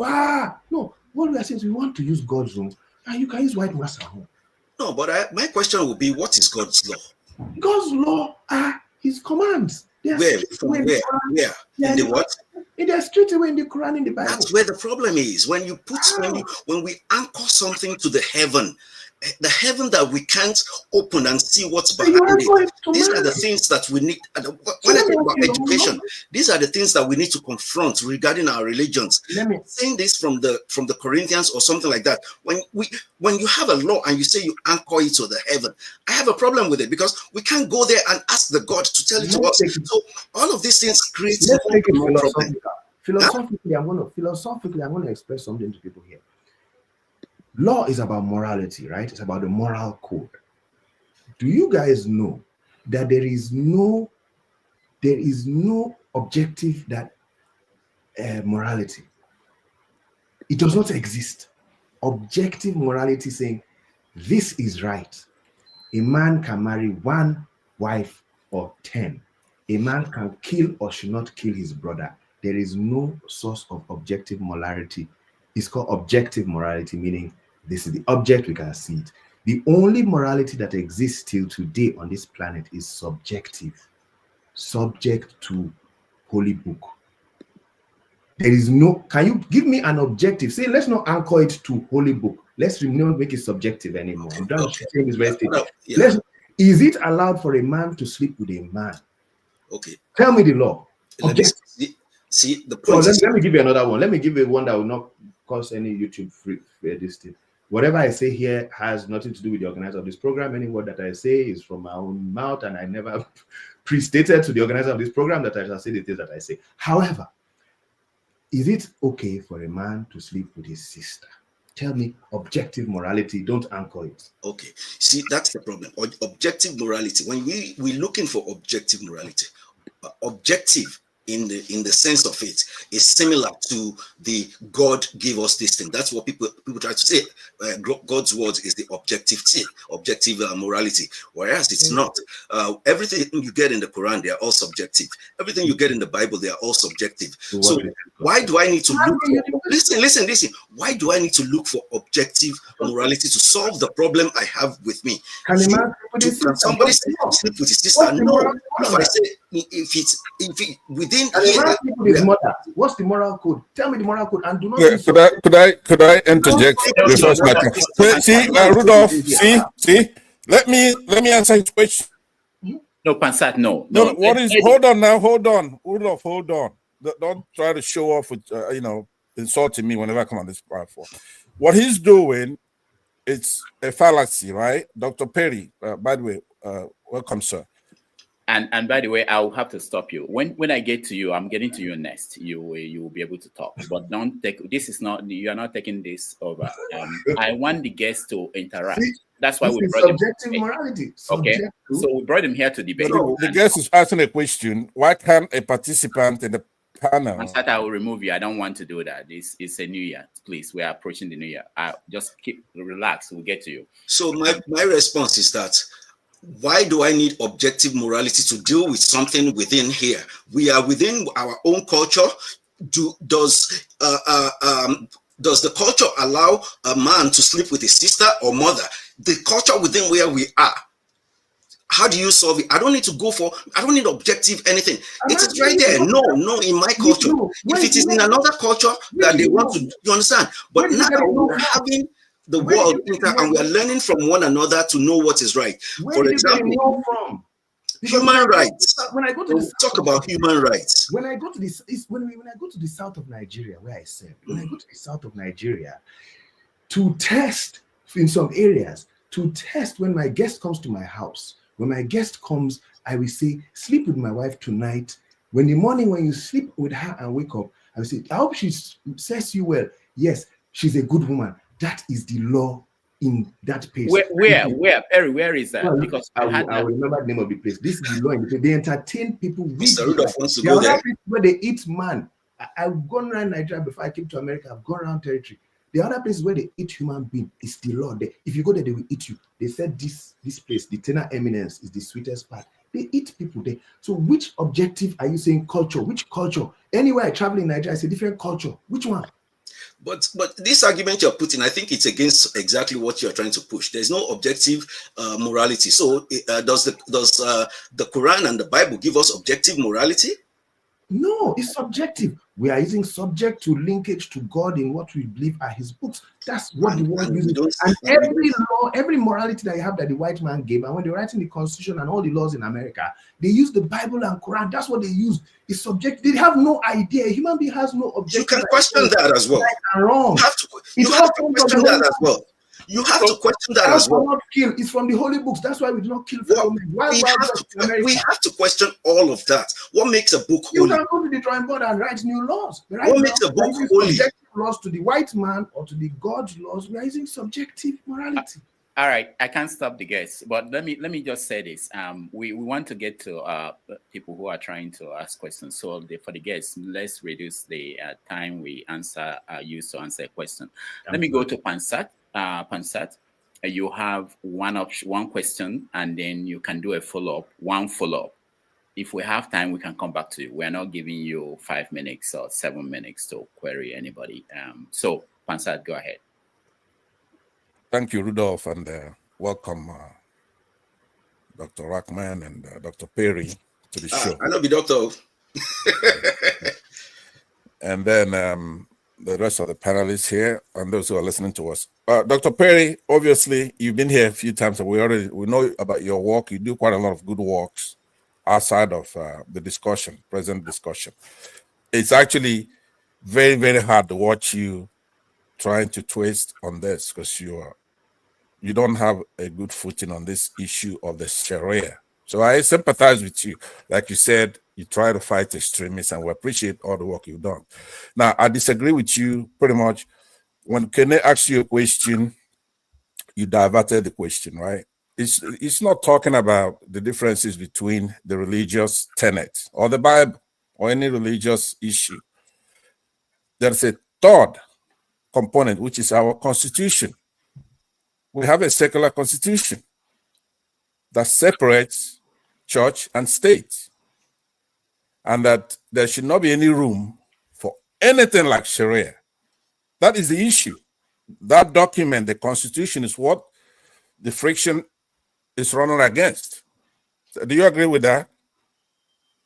We're not in a competition between Christianity and Islam. I totally disagree. You are not reading our Constitution properly. Our Constitution allows for freedom of religion, and included in religion is religious laws. All right, let me refer you to Chapter 1, Article 10 of our Constitution. There, it reaffirms that Nigeria is a secular state, and that no government or state shall adopt any religion as a state religion. Now, state is defined by a case law, AG Ondo State versus AG Federation and us, 2002. Right there, it tells you what a state is. Do you understand? Yes. That a state in this context is fundamental objectives, directives, principles of state policy includes the federal, state, and local governments. So a state includes including local governments, federal. But anyway, adopting Sharia. The state pardon? It's not adopting Sharia for everybody. It is enabling freedom of Sharia. It's not adopting it. That's where you're getting into. No, but you see, we copied our Constitution. Let me. I don't have a lot of time, so he's going to be giving you a lot of time. But let me just use my time to get a few things out of you, because we copied our Constitution ipsissima verba from that of the United States, including starting from the third one in 1979 to the fourth one, and then the fifth one that we have now. In here in the United States, there's something called Establishment Clause, right? That particular clause prohibits establishing any law, whatever, including any form of Sharia. It prohibits Sharia. When you talk about a secular constitution and you're equating it with Christianity, that's the first mistake you're making. Our constitution is secular. It's not a Western thing. It's not a Christian thing to where a Muslim could come and say, "Oh, you've got this there, so put one for us." That constitution is sacrosanct. It's going to be resolved in other ways, but we don't have time for that. And I have a lot of things that I want to talk to you. Rudolph, let me take let me ask for a couple of minutes here. So not now. Just you have to stand by. If we have time at the end, we come back with you. Okay. Could I then just say a couple of things about some of the words you use, including tolerance, right? We have a conflict. You use the word conflict, but you have to be sincere. You're one of the people that we are proud of, especially from that side of the country. You can't be artificial and hollow in this discussion. This is a very important discussion. We have to have a secular constitution. So when you talk about tolerance, that's going to emanate from sincerity. You shouldn't be in the kind of difficulty you're in. You are a scholar, and the other guest, Mr. Rahman, said he himself is a Muslim. None of these things says that it's talking about the tenets of most Islam being bad or whatever. Nobody cares. You believe in it's a private thing. When it comes to religion, there shouldn't be anything like Sharia in our constitution in those states. Right? Starting from Zamfara, the first one to do this in 2000, to Kano, Sokoto, Katsina. All those have to be cleaned out of our constitution. Because in our constitution, somebody could live anywhere. A Christian could live in those states. So what I would urge you to do, like I said, I have a lot of respect for you. I'm a little irritated about this, but I have to tell you that you're one of the hopes that we have. So you can't twist and turn on this. You have to be upfront like a scholar, and let's deal with it secularly, and let's believe whatever we believe outside of the state. Thank you very much for indulging me. All right. Thank you, Pansat. Before we go to Chim, while people are watching, I just want to announce that on Saturday, we have a special guest who is coming on the show because I won't be here on Sunday. So we have, where is it? Okay. We have coming on Saturday as part of our typical Have Your Say on Saturday, Kevin Emmanuel. He's an economist. He will give us an economic outlook for Nigeria for 2025 and things that he thinks that Tinubu must do to salvage the nation. So Saturday at 12 noon, New York, which is 6 p.m. Nigeria. So if you can join us, we appreciate that. All right, Chim, you're next. Good compliments of the season to you, Rudolph, and same to everyone on the panel and to those who are listening and watching on the comment section. I think this is a very interesting conversation we're having. I particularly enjoyed the way both of the guests have jawed at it and the contributions everyone else has made. So number one thing I want to say, just to get it out there, is my immediate reaction on this issue. My guess is that it is the whole Oyo State Ibadan issue that has triggered this conversation. And when I heard about the effort to entrench Sharia law in Oyo State, my question was that I don't seem to understand what whoever the agitators is or where are, what they're trying to accomplish, because to my understanding, I don't see anything that is broken. Now, the other thing I want to bring out quickly is, so that I don't forget, is Dr. Perry said in Turkey and Lebanon that there's a peaceful coexistence of Christians and Muslims. And I'm wondering which world he lives in, I'll be honest with you, because Lebanon, as we all know, is a no-go area right now. And it's been a no-go area for a very long time. And there have been people who have the issue they're having there, that Lebanon used to be a Christian country. And then until they started allowing people from Palestine, that's when they started having these issues. That's debatable. So the conversation is out there. So I'm not sure where he got his own perspective about Lebanon being in peace when it comes to religion. Now, personally, I think one of the problems we have as a country is this whole effort at intertwining too many things at the same time. Thank you to Pansat, who has brought it out very well. Nigeria claims to be a secular state. Now, Dr. Perry lives in the US. In the US, the American system allows everyone. They allow you to build your mosque. They allow you to build your temple, whether it is a Buddhist temple or Hindi temple or whatever type of temple it is. They allow you to do that. They allow everyone. But when it comes to the application of the judiciary or laws, there is no Islamic law, Christian law, Buddhist law, or Hindi law. The law is civil and plainly applied. You stole a chicken.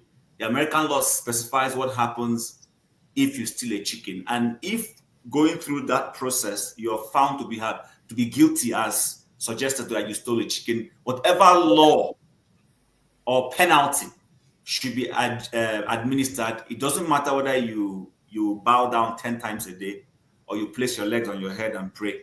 It's the same law. It cuts across everyone. My question to Dr. Perry, because clearly I understand Rahman, so it's not a question for Rahman. Rahman is very straightforward. I understand where he's coming from, and his points I align with what he's saying. You understand? I might disagree with Rahman in terms of my Christian faith and other things, but clearly I appreciate his perspective on we should have a uniformity of how we are doing things. Dr. Perry is saying if somebody comes and tomorrow we have enough number of people who say they are Hindus, then we should have a law that speaks to them. Then if we have people who are Buddhists, we should have the same thing. And I personally think this is a recipe for confusion. Because what we're supposed to be doing is, like Pansat rightly said, is to have a straightforward law that applies to everyone. You can go and worship whoever you want to worship privately. But when it comes to the administration of the law should be the same and cuts across. So my question to him, he lives in the US. Are you now saying that the American people who have a simple, straightforward law that no matter what it is you do, the law catches anyone if you're found guilty? You're saying you should start having Hindi law, having a Buddhist law, and having all those kinds of law. I don't understand it because right now, their legal system is straightforward, but ours is in confusion because that's why we're having all this confusion. So please, can you speak to that? That's my question for you. Thank you very, very much. To the first point of Lebanon, the question was, where are Muslims and Christian societies existing in harmony? And I believe, largely again, 30% of Lebanese population is Christian. Okay.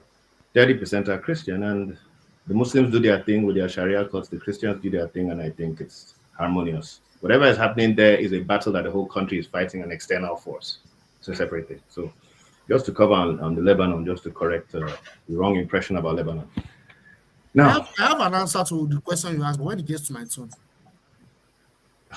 So what you're saying, let me... Yes, I was going to say that I have an answer to your question, but when it gets to my turn, you ask that question now to Rahman and I think Chim about where does Islam and Christianity cohabitate and live peacefully. I will explain it deeply.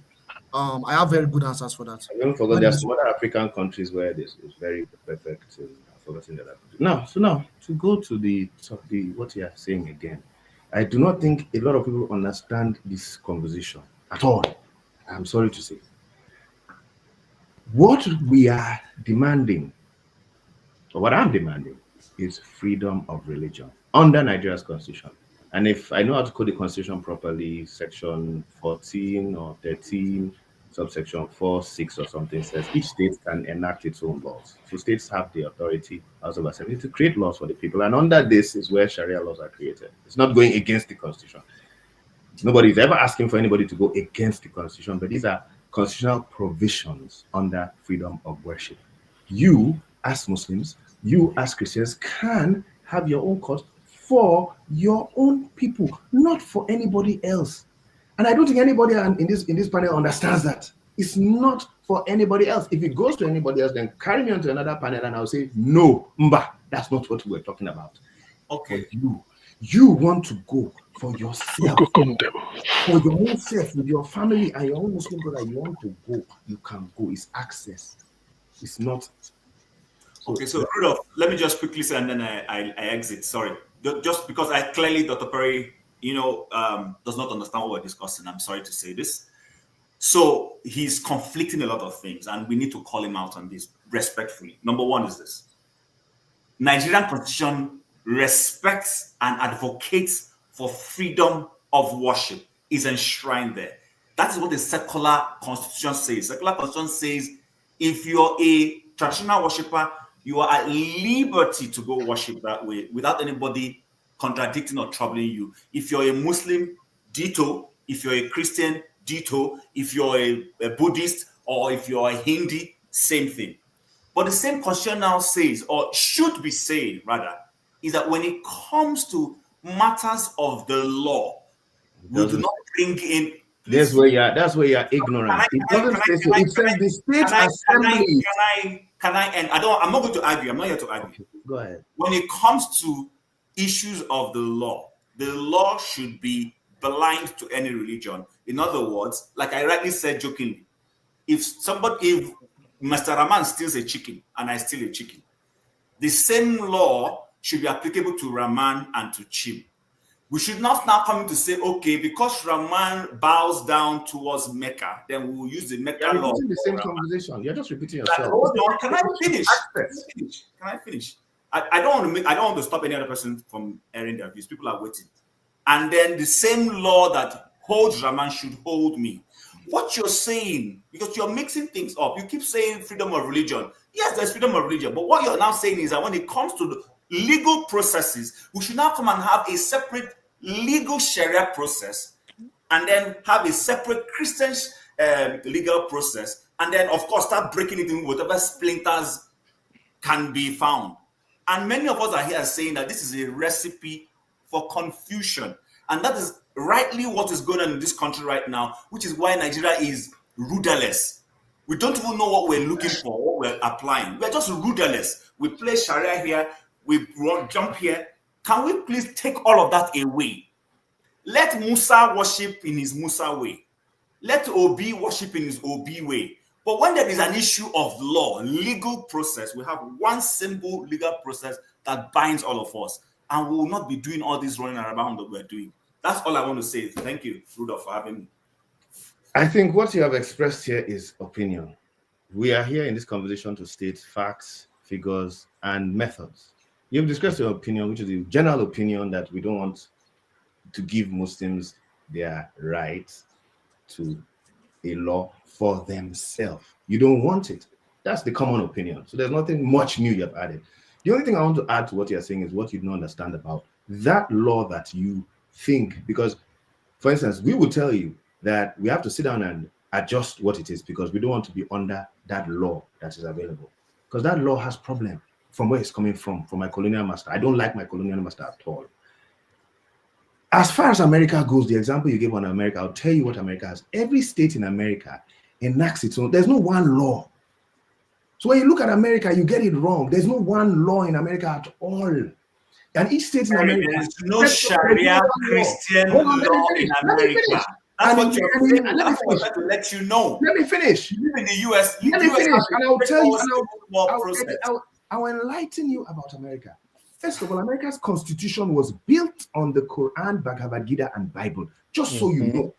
So they do not even need to do such things because their constitution was built on those three books. And that's where they got the laws as the foundation for the Constitution of America. And under the Constitution, that is why under the Constitution, there is the 7-year law of debt release. Once you have a debt under 7 years, the debt is cancelled. Why? Because that's Mosaic law. 7 years, Jewish law is put in the Constitution.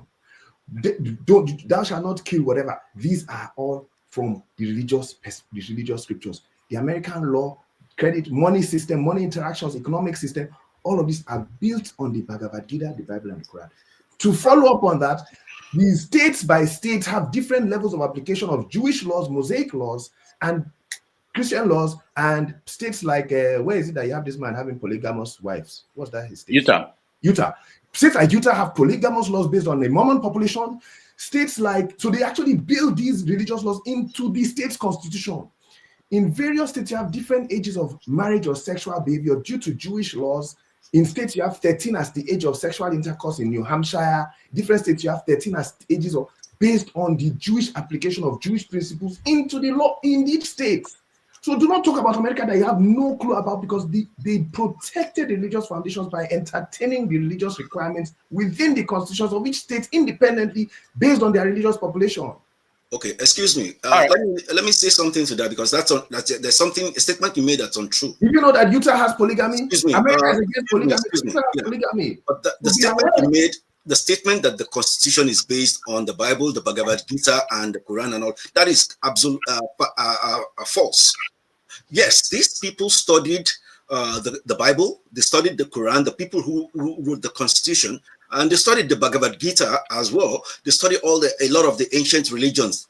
Those are the things that you can say informed how the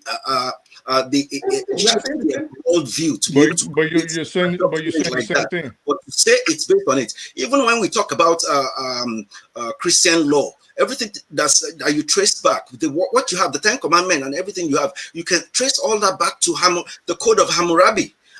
Which predates the whole Christianity that we are talking about. So laws, people have been taking laws from the past and looking at it to be able to create law for their society. That's how this Christian community in the past have done to create the laws that we're talking about, so that we call holy. We anchor it to the heaven, but it wasn't anchored to them. It was created by them. The same thing with the what you have in the Quran. Anchoring it to heaven is not something that we should accept. We have to look at it. So we can also look at all the things and be able to. We are all human beings. That's one thing. And when it comes to the needs, we have the same needs. Whether it's even religious, our religious needs is similar, the same. And we can, I studied a lot of religion because of coming from Nigeria, as we all see. You grew up into this kind of conflict, and that's what led me to actually be looking from one religion to another. And I'll even tell you, one of the things that motivated me to do it was in the Quran, when I read that go around the world, study around the world, even if it takes you to China, something like that. You know, and when you look at what I found out, when you look at from one religion to another, the same thing at the core, they're all talking about the same thing. And everything happens to be how you're going to make human beings live a good life. But over the course of time, all of these things have been put together and formed into situations where you create organizations of you against us against them. You know, religion, for example, we can say religion is different from organized religions that we have. You understand? These organized religions like Islam, Christianity, they are just trying to help to be able to guide human beings towards living a good life. That's what they are. If we recognize them for that, then we'll be able to take active steps to really have our own hand in it. In whatever we don't want, that don't fit our situation, we don't bring it into ourselves. But no, we are taking all of these things, hook, line, and sinker, from all the places that is coming from. From the West, you're taking all the Christianity. From the Arab, you're talking about Saudi Arabia doing something that you also don't like, funding all these people. Isn't Saudi Arabia the origin of all Islam that we are talking about? We all go to Saudi Arabia for Hajj every year. You understand? And this is the same place that you say they are funding terrorism and things like that in Nigeria. So what are we going to do? You understand? The source of all of this information that we are calling holy, we have to examine it, re-examine it. That's what we need to do. There is no model around the world that has done this. And what makes Nigeria, what makes for us to wait to see one country to do something before we do it? No, we can do that ourselves. We can be the model that other places in the world will do. All of this, we have to examine it and be able to determine what kind of society do we want for ourselves. All right, thank you. We are running out of time because Perry has only 1 hour. He agreed to do 1 hour, but we are now approaching the second hour. So please, when we call you, find your best question so we can get to the people who are in the studio, where have people backstage. Before we even go to the next person, Chim, thank you so much. We're going to go to Jide, but before we go there, there's a question on the comment. No, I came before. I was here before. Yeah, sorry, but we I came. It doesn't matter. It doesn't matter. We have to go to Jide. We want to make sure that we don't get confused about what's going on. We're going to Jide, but before we go there, let me just say there's a question on the comment section that talked about Sharia law. Where has it brought progress? We have them in the north and other places in the world. Where does it? Where can we say it's an example of? Hold on. Let me finish. So I have this list of countries where they punish people.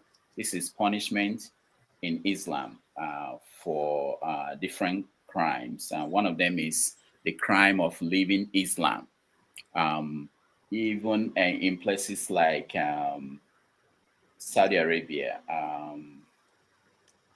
if you live Islam, you are punished. The question that a lot of people are trying to ask is this what we want? Where do we have a model where there is Sharia law and the country is something that we aspire to emulate? So I will throw that to the two guests while we go to Jide. You answer it when it comes to you, but let's get Jide to weigh in. Jide, go ahead. Yeah, thank you. So, first of all, yeah, thank you so much, Dr. Damages.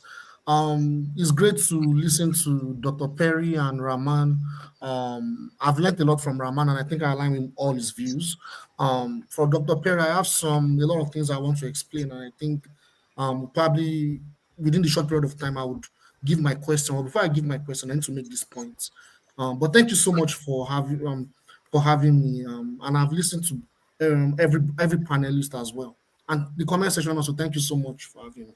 So these are my points. So Islam and Christianity, if you look at the historical context of Islam and Christianity, they've proven to be imperialist religions. These two religions, historically, they've committed genocide on indigenous people.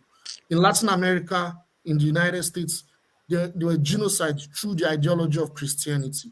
If you look at North Africa as well, there was complete genocide. Cultural genocide was committed to the indigenous people of North Africa. Not complete, but there were a huge amount of genocide that was committed. These two religions are very violent. They have a lot of positive sides, but they also have a lot of negatives. And the legacy of the rivalry between Islam and Christianity, we are still condoning it up till today. Currently, we are ruled by a world that is dominated by the Western imperialism. So now, my point now is, you mentioned that there's no country in the world where Islam, Muslims, and Christians cohabitate peacefully and in prosperity. That's not true. There are a series of countries that have been able to make it work. One of them is Russia. Russia made it work. In fact, one of the things we need to understand about these two religions is that even up until today, the way the West dominates the world is they use these extremist forces, these Islamic extremist forces from Saudi Arabia, not just Saudi Arabia, from Pakistan, from Turkey. They use them to destabilize so many countries for their own interest. It has been going on for centuries, even up till now. And Nigeria is one of those countries. But yeah, I'll talk about Russia. So Russia is one example of a country where Muslims and Christians are able to cohabitate peacefully. So what happened is Russia as a country, as a territory, they were able to evolve for centuries, politically, culturally, for centuries. So they're able to cohabitate. That's because they went through a revolution, a communist revolution that united the people together, irregardless of their Islamic or Christian background. And they've also had an empire that also was able to control the people as well for centuries. And that's why they're able to live together. Dagestan and some other Islamic territories in Russia, they have their Sharia law. But Russia as an entity is not controlled by Sharia law, and they live peacefully. Another country that is also very successful with managing Islam and Christianity without the existence of Sharia law is Indonesia. Indonesia is another country. In fact, Indonesia is a very good example because Indonesia is a Muslim majority country. But guess what? Indonesia as a nation is not ruled by Islam. It's not an Islamic state like you have in Saudi Arabia or you have in Iran. No. What you have is they are able to cohabitate under that cultural commonality and stuff. So, having said that, I will now go back to my question. So, what do you have to say about when you talk about you talk about despising colonialism and everything, which is valid, right? This despising colonialism. But what do you have to say about those so-called factions of Muslims, those extremists, the same people that are spreading Sharia law in Nigeria, where they are also still used by the West to go and destabilize peaceful countries that are resisting colonialism? Thank you so much. All right, Perry, Dr. Perry. I totally missed the question. Can you give an example of those people? Absolutely. You have it in Syria right now. HTS. You have it in Syria right now. You had a country that had a diverse ethno-religious, it was an ethno-religious that was prosperous. But guess what? The West created they destabilized that country through sanctions, through regime change operations, and they use the same people they are praising to go and spread Sharia law in Nigeria. I'm sorry to be aggressive. I'm sorry to. Oh, I understand. But the same people that are saying, "Oh, let them bring Sharia law to Nigeria. Let Nigeria be a Sharia state," they sponsored them, and they are working in collaboration with the West to destabilize that country. That country currently is in ruins. Another country is called Libya. But Libya is a common example. I don't want to go into Libya. Algeria is another example. After the Algerian Revolution, where they kicked out the French, right? Because like I said, I like the fact that you said you hated colonialism. They had to fight the demons. The same demons that are now in Nigeria that are trying to spread Sharia law. They had to fight those demons in the 1990s. Because those demons try to destabilize Algeria. So that's another example. I give so many other examples. But what I'm saying is, you have a secular state where they have a multi-religious, multicultural entity, and those same extremists that try to spread Sharia law, they go and destabilize those countries. So what do you have to say about that? Thank you. Thank you very much. So question number one that I was asked, countries that apply Sharia law and admirable. The United Arab Emirates is one of them. Everybody, Nigerians love to travel there. They apply Sharia law. And I guess they're admirable. They have a lot of achievements in terms of economics. They built economies that are wonders, wows to the eyes. They have tolerant societies largely, and they apply Sharia law. I think we should look at Dubai as a country that we should aspire to be like. I think, so those are examples. And then a whole lot of the Middle East have Sharia law. Oman, Qatar. World Cup was in Qatar. These are beautiful countries. They have Sharia law. Nobody's eating the next person in those places. I don't see it happening. So the evil Sharia law that we think is because of, Nigeria is a wounded lion. Ghana has a good Muslim North and Christian South population, and we don't even hear this madness that we hear in Nigeria, because the terrorist extremist people that your final question is talking about, yes, there is a terrorist network of extremism sponsored by Saudi Arabia. It touched Nigeria, it didn't touch Ghana. So Nigeria has this whole chaos because they injected a radical, violent, crazy brand. It's not the Sharia law. It's that brand that was injected. And it was not injected in Ghana. And Ghana is another country I forgot to mention. Very north is Muslim, south is Christian.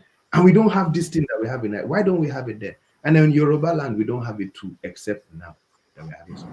Yeah, because Nigeria is supposed to be a secular state, because that's an ethno-religious diverse. It does not stop Sharia, like in parts of maybe northern Ghana where you have Kwara State is secular, but they have a Sharia court. But everybody is totally afraid of Sharia. Kwara is different from what you have in Lagos and Osun State. It's completely different. Right. So all I'm saying is the degree of Sharia that I am talking about. I'm not talking about putting Sharia over everybody. I'm saying giving access to a Sharia court. To me, that is freedom. And we've had it in Kwara State for years, and it costs nobody no harm. Yeah, but you can't have multiple we have to move on. We have to move on. Thank you. All right. Rahman, you want to say something before we go to Andrew? Well, I think there's not much to add to that. Everything is in what they're saying, but it's just the fact just still remains that we're living in a very divisive system in Nigeria. That is also fanning all the flame of natural human tendencies to conflict. And there is not, for example, look at when we had September 11th in New York, the attack that killed almost 3,000 people here. In Nigeria, almost 600 people died, or even if it's around about that, died because of that, because you have some people who were sympathizing with one side and the other people sympathizing with another side. Things like this should not be happening in Nigeria. And all of these things that we've been talking about. What about the traditional situation that we have, the traditional culture that we have in Nigeria? How does it fit into all of this? When it comes to talking about law or no law, how much do we understand the traditional culture that we have in terms of how they can contribute to how we can build a new society? For example, the two religions most of Nigerians either Muslims or Christians. You understand? And that's how it has been. And when you look at this, when people talk, I remember, let me give a short anecdote. I was, when I started recording a documentary about the process of selecting the new Alafin. And the very first place that I went to interview one of the candidates was in Igboora. Something struck me on that day when the whole town came out to us to celebrate, to do and be able to talk about what we came for. And they had Muslims, Christian, the chief imam, and then the priest, Christian priest, and then they have the traditional priest over there to do the prayer. So all the three things we did at the beginning. But something that struck me when the traditional man started the prayer, he was making reference to certain historical figures and events as he was praying, much like we do when, as Muslims, we're making references to Moses, to David, and in Christian, well, we have different names in Islam and Christianity, but we are making references to these people as we pray. And many of us, as we are Muslims and Christians in Nigeria, we know a lot about the Middle East.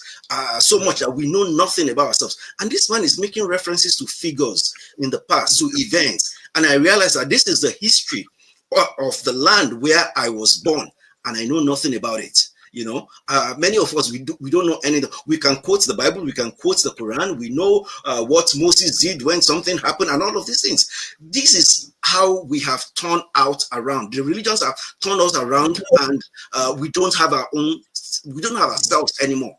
We are just like versions of the Middle East in Nigeria. All right. Thank you, Rahman. Let me point out that in the Southeast, when you give a kola nut, when a man brings out a kola nut, he talks about his origin, his grandfather, great-grandfather, not to the church or to the Bible or anybody. All right, let's go to Andrew. Andrew next. Go ahead. Yeah, thank you, Rudolph. Good evening, Paul. Dr. Perry, it's a quick question. You reference, did any of you having a matter against another go to law before the just, before the unjust, and not before the saint? To paraphrase, saints are forbidden to go to law before unbelievers, which is 1 Corinthians 6. How do you align that with? Is this suggesting that in the context of marriage, is it suggesting that we should not go to law, to court to get married or to divorce?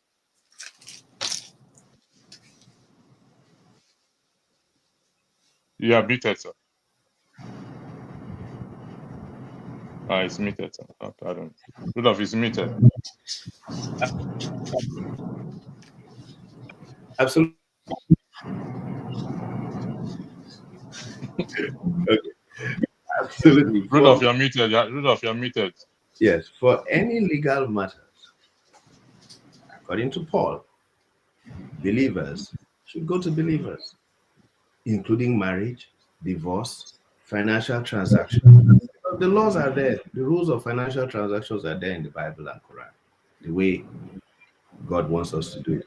And Paul is saying he speaks to your shame. So to any Christian, I see that a lot of people here are not really Muslim or Christian anymore. And that's the tendency that the white man wants the world to go, and the world is going successfully that way. But for those of us who are still good Christian and good Muslim, it's to our shame that we go to unbelievers to settle our matters instead of going to our own.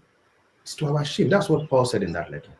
Plus marriage, plus divorce, plus someone owes you money, plus someone stole your goods. Go to your own religious people and let them decide rather than going to unbelievers. That's Paul's letter. All right. Thank you, Andrew. Half of Turkey is it's Iraq or what? I don't know what it is. Go ahead. Nice to see you again, Rahman. Welcome, Dr. Perry. I actually wished there's something reverberating in the back. It's distracting me. Yeah, I know. I'm trying to think it's Rahman that is. Oh, really? Yeah. All right, go ahead. Go ahead, Half of Turkey. Thank you. So, hey, nice to see you, Dominic. I always love listening to you. Yeah. So, what I wish you had brought me on, not so much as a panelist and not because I think I'm like an intelligentsia or of that nature. But I do have a certain knowledge about things like this involving like theology and the law and things of that aspect, even in fact regarding the Sharia. And I've heard people make certain wrong pronouncements on here. And I've spoken to Rahman the last time he came on here, and you allowed us to talk, and we had a good conversation. And I still appreciate that. But I think a lot of people have made a lot of wrong pronouncements. And Dr. Perry, he might not be the best orator, but I see that he's trying to explain certain things. But I don't think maybe today you have an off night, and I don't think you really doing such a good job. But you're trying. One thing I think a lot of people are not realizing is Nigeria does have provision for Sharia laws in its constitution. In as much as we say it's a secular country, sections 38, sections 275 to 279 actually give the states the power to establish Sharia courts of appeals to handle both criminal and civil cases. Now, I will, on a personal note, disagree with Nigerian states handling Sharia criminal cases because I don't think the provisions are in place for rulings to be just. Because if you understand the Sharia law, there, even in the Middle East, there are certain provisions before you can actually drag someone before a Sharia court. For example, and I've stated that here in discussions with forefathers the few times he's been willing to listen when he doesn't get distracted. Say, for example, the chicken example everybody keeps bringing on. You can't just drag someone before a Sharia court in an Islamic country and say, well, he stole a chicken, I'm going to chop his arm off. It don't work like that. You take him before the Grand Cudi, for example, and why did this man steal this chicken? Without going into it, if there were economic reasons why hunger led this man to commit this crime, then he cannot be punished. But I will divert from that. We can always discuss that in a future date. Now, with regards to Nigeria, in Western Nigeria, which seems to be the reason why all of this brouhaha is going on, Islam has been in Western Nigeria for almost 1,000 years. For almost 400 years, or I'll say a little over 300 years, at least since the end of the 18th century, certain parts of Western Nigeria have been practicing Sharia law. Not so much the criminal cases, but the civil. They've been handling civil cases in terms of inheritance, for example, in terms of property, in terms of marriage and divorces. They've handled this in places. I mean, Perry seems to be, I'd say it's probably Edo or Western Nigeria. Rahman obviously is from Western Nigeria. So you would know in places like Owo, they've had Sharia law institutes. In places like, I think, Ogbomoso, they've had Ede for 100%. Ede has practiced Sharia law for centuries, at least more than 2 centuries. We do not see people running around with their arms cut off or their legs cut off on the basis of, well, I went to a Sharia court and I got found guilty, and now I'm walking around a cripple or walking around with crutches. What Nigeria actually should, well, not what Nigeria should do, what Nigeria does, at least in Western Nigeria, is we do practice a civil the civil aspect of the Sharia law. And I don't see why now that they want to extend it to other places. Now, this is my own personal opinion. All these fears are being strewn around. I think what people should do, and what I was expecting Dr. Perry to vocalize and explain to people, where the type of Sharia law that is going to be implemented in the Southwest. For example, to let people know, well, it is not the criminal aspect that's going to be practiced, it is the civil aspect, and you cannot be dragged in front of it if you're not an adherent of the faith. Now, if you say, like someone asked earlier, well, what if I decide I want to bring you before a Sharia court? Guess what? Nigeria's constitution supersedes the Sharia court. Even if you were to go before a Sharia court of appeal, or your case was taken before a Sharia court of appeal, a Nigerian secular court of appeal supersedes the laws of the Sharia court. So I do not see why everybody is coming on here making false pronouncements about Lebanon. People are giving unnecessary history lessons that we don't need. Lebanon, and I have Lebanese family members. Lebanon and in the Christians and the Muslims have always lived well. Like Jide said in Russia, it happened. If you want to blame the influx, like Rahman said, of the influx of the Palestinians into Lebanon, but guess what? Christian nations and the Jewish nation collaborated and destabilized Palestine. If not, maybe Lebanon will not have the influx of the Palestinians it has today. So we have to take all these things into context without pointing one finger and four pointing back at us. And I think, let's just be open-minded, see it from the other person's point of view, and let us educate ourselves on these kind of issues and not make false pronouncements that will further inflame the polity. All right. Thank you. Half of Turkey is in Europe. All right. Rahman, you wanted to say something that you're muted. Unmute yourself. Yes, thank you. Half of Turkey is, can you make an acronym of your name and we can just make it quick and go like that? Yeah, but thank you very much. It was actually a jibe at someone that came on here and was telling us that it was actually like this kind of conversation, but because he did not like Muslims, it was obvious. So he lied to someone else. And Dr. David is laughing because he knew the person lied to us that Turkey has never been in, half of it is not in Europe. Turkey is an Arab country. So I changed it to that just to jibe at him. All right. Just say Turkey is Eurasia and move on. Yeah, but he raised a lot of good points that we can also think about. Yes, as he mentioned, the Sharia has been something that people practice. It's true. Even within, I was in where I was born. A lot of things have been done even within the community, in the house. I grew up in a house where I lived with my grandparents, my grandfather. We had an imam in the house that conducted our prayer 5 times a day, and everything during the Salah, all the things that we had to do, and even decisions that we wanted to make regarding marriage or certain things. My grandfather would always call the imam there. So, and these are also part of the principle is from the Sharia. When I got married, I did nikah.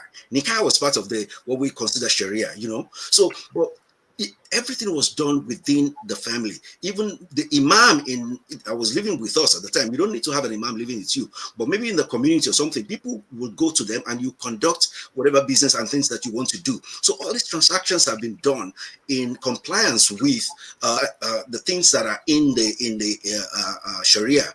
But so now, the same people that are coming that they want to create a Sharia panel to be able to create a Sharia law, they have been doing these same things in their community. And right now, it seems like they feel like it's not enough. They want to jump up. And I think this is what division of religion always comes to, because that's how it has been in Nigeria. Each side has always been provoking the other, and that's how they've been getting stronger. And both of them have got to a point that, to be honest with you, it's just so much, blindingly so much, that a lot of excesses, things that don't really relate to what makes sense anymore, that both of them are doing. And that's exactly what you see in there. All right, let's move on to Dr. Mari. Welcome to the show. Sorry. Good evening. Good evening to the panel.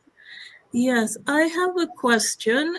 What exactly is the deficiency in the Constitution that those who advocate the adoption of Sharia would like to remedy? Is it that you think the Constitution is curtailing certain freedoms of Muslims? How would the judgments be different under Sharia law as opposed to the Constitution? All right, Dr. Perry or Rahman, any of you can. I can give some. We typically have, for instance, a lot of families when the parents die. The battle of inheritance till tomorrow, it's not yet resolved. It becomes chaotic and stuff. So those kind of things will be aligned, I believe, under the Sharia courts, and they will help you to divide your inheritance according to the Sharia law, and let it be done with properly and fast, instead of dragging in these courts for years and the family battles and killing each other for years. And, other things need to be dealt with properly. Divorce, for instance. Men just kick out their wives in Nigeria. Lots of the judicial system actually allows it, but Sharia gives provisions for divorce and so on and so forth. So some things are very widely different. Some are minor differences. But for whoever wants to use Sharia law, use your Sharia law to settle your matters. Okay. Okay. Is it in all cases the Sharia law would be more compassionate than the constitutional law? It depends. For instance, expedient. I do not know how far. I cannot honestly say because I've not used the Sharia Court before. But I know that with legal money matter cases that we've had with the Western law, whenever I have a company in Nigeria, whenever they want to sue my company, I say, go ahead. You're going to be on that matter for 2 years till the money loses value. You can never solve that matter in less than 2 years. By the time you finish solving that matter, if I owe you $1,000, I'll owe you $200. The Western court system in Nigeria, to me, and then when we have other cases too, it's horrible. It's treacherous. The rich man pays and wins and so on and so forth. I'm looking for opportunity in Sharia Court. Hopefully they will resolve monetary matters within weeks or days. And things will, hopefully to give something better than what this other system is giving. What this system is giving, we had a staff of my company, they locked him up. And then we had somebody else who committed the crime and the person just paid $1,000 and walked away. And then they locked up my own person. I cannot use that system. I'm wondering whether, if the problem is that certain people are corrupt, would the Sharia law really protect people from human nature? Very creative people can find ways to be corrupt under any system of law. And I'm wondering also, how are moderate Muslims going to be protected from the more enthusiastic Muslims, let's say, under Sharia law? Take, for example, for stealing material goods, there's a harsh punishment under Sharia law. However, so far, I have seen no punishment for members of the extremist movements who have stolen human beings, young human beings in school. I would love to see people's daughters returned. No, there is no, so far, no one has been successful in reining in the more enthusiastic Muslims, such as those who belong to Boko Haram. The conversation should be. The conversation, instead of us wasting our time on this, the conversation should be, how can we use divine laws? Because actually, Sharia law is the same as the biblical law. The biblical law is the same as Sharia law. If your eye causes you to steal, pluck it out. If your hand causes you to steal, cut it off. This is Bible. So it's the same Mosaic law. 99% of the things in Sharia law are the Mosaic law. I believe the conversation should be on how to properly apply it. Then we would have been more constructive as a country if we say, okay, apply it properly. Let them cut off the hand of governor or president, last president, or let them cut their hand. That's what. So the application is a problem.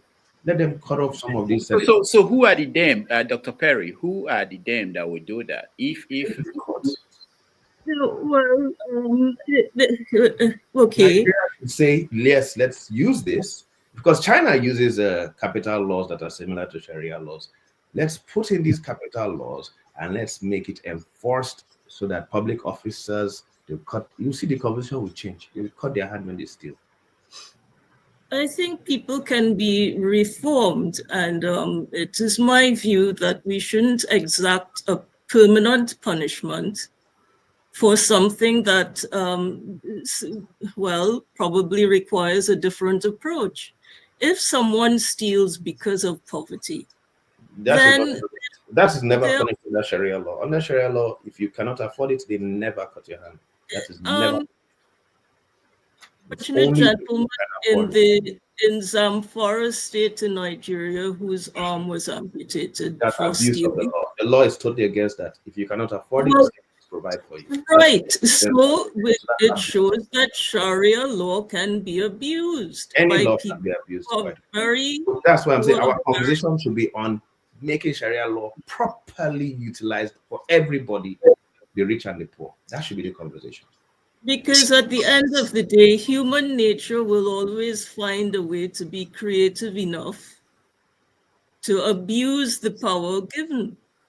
Yeah, that's a very good point.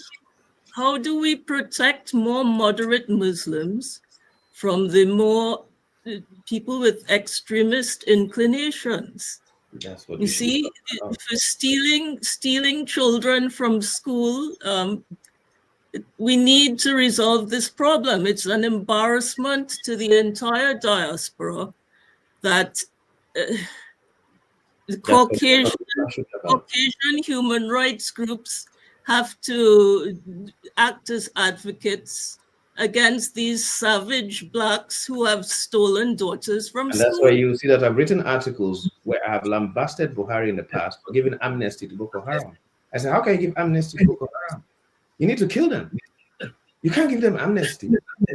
So this is the problem. We need to be harsh on these people. They cannot be rehabilitated. They've killed people. They've abducted children. We need to kill them and not give them amnesty. So probably the answer is not to in terms of inheritance of land, make the law more efficient for everyone, not only Muslims who want to. Is it okay if I answer, please? Oh, hold on, let her finish, and then maybe you can win. I'm almost finished. What if we make the law more efficient for everyone? Some people do not want the kind of law that some of us want. Right? It's a big conversation to try to adjust this Western law to be harsh enough on corrupt politicians and stuff like that, and thieves harsh enough. You know, it's a tough one. It's too tough to fix this Western law. This Western law is designed to let the wealthy get off. That's how it was designed. They get off in America all the time. I'm sorry to say. All right. So my closing point is again reiterating the fact that many of us are embarrassed because Caucasians have to act as advocates against these savage Muslims of African descent, the extremist ones, who are kidnapping children, particularly girls, from schools. I disagree with your point completely. We were the people who started bringing back our girls. I'm not Caucasian. We started bringing back our girls. We advocated. I wrote the most articles on the Chibok girls before everybody started talking about Chibok girls. I wrote the most articles that how do we enter first and bring back our girls. I wrote those articles. So it's not just Caucasians. Caucasians have done the most evil on this planet, and they are continuing to do it. 40,000 Muslims have been directly killed by Caucasians in Palestine, and 200,000 indirectly killed. And who is advocating? Are you advocating against it? Everybody is quiet. Caucasians are doing that crime. 250,000 people killed this last year by Caucasians, and Caucasians are supporting it in our faces. Please, let's not bring this into a color issue right here. Yeah, very evil people everywhere. We really need something to be done about Boko Haram by our people. And we are doing a lot of work. We've done a lot of work. People like me have done a lot of work. I have an NGO ends that operated, and we gave civilian JTF instruments to use to fight Boko Haram. We've done a lot of work in that area. So please do not only look at the Caucasians because they have the loudest mouths and the most money, and they only use 1% of their donations for the charity work that they do, and they use that charity work to steal and kill and implant terror in our societies. Do not give them praise, please. Right, and we want the a certain consciousness in our African men that they don't commit this type of harm against their own. You see, there should be something within your mind that instinctively tells you, all these daughters are my daughters too. I'm not going to do this. If it had been Caucasians kidnapping them, I would say, well, they are evil. We have seen this many times in history. But it's hurtful that it is our own people doing this. We need to raise a certain level of consciousness where, the other people's daughters are my daughters too. There's a certain dignity. Regardless of your religious beliefs, there's a certain dignity for every single African. Thank you. All right. Thank you, Dr. Marie. I really appreciate you joining us today and your comments. And you brought an angle that I don't think we emphasize a lot, which is that what happened to those kids. And how much we have, I know some people did things, but to think that it's okay that a country just moved on. Okay, all right. So I'll give my space to another person who's backstage. All right, thank you so much, Dr. Mary. All right, I think the next person, I'm not sure, I lost the sequence, but I think Okeja, you should be next. Well, let half of Toki to respond. Just 2 minutes. Thank you, and I'd really appreciate it. I wish she stayed on, because the topic wasn't Boko Haram. I don't know. I don't understand where we were going with that. If it was a situation where she was trying to say, because of their faith or their professed faith, what I would have loved to reiterate to her was, they didn't go there with the intention of snatching someone of a different faith, of maybe Christians as opposed to fellow Muslims. In fact, most of the abductees were Muslims. But that aside, I think this is where Dr. Perry, I think you you probably filled your Ferrari with diesel today, because you really going below par today. Just my humble opinion. And this is where I think you should assuage the feelings and the fears of people that are not of your faith. Meaning, instead of going towards the route that she wanted, which was, they're chopping off arms, they're chopping off legs, you should have let her know the aim, at least the aim that they have, the Islamic community has told the world in Nigeria, is that they do not intend to carry out criminal prosecutions.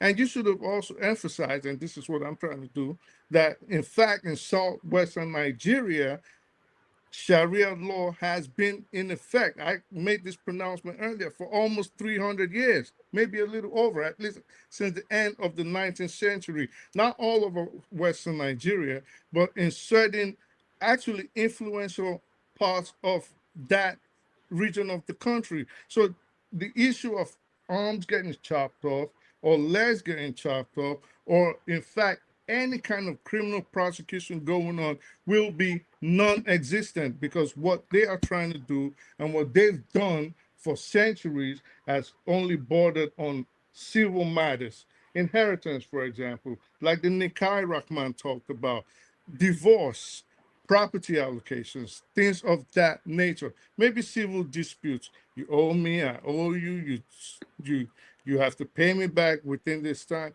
Things like that.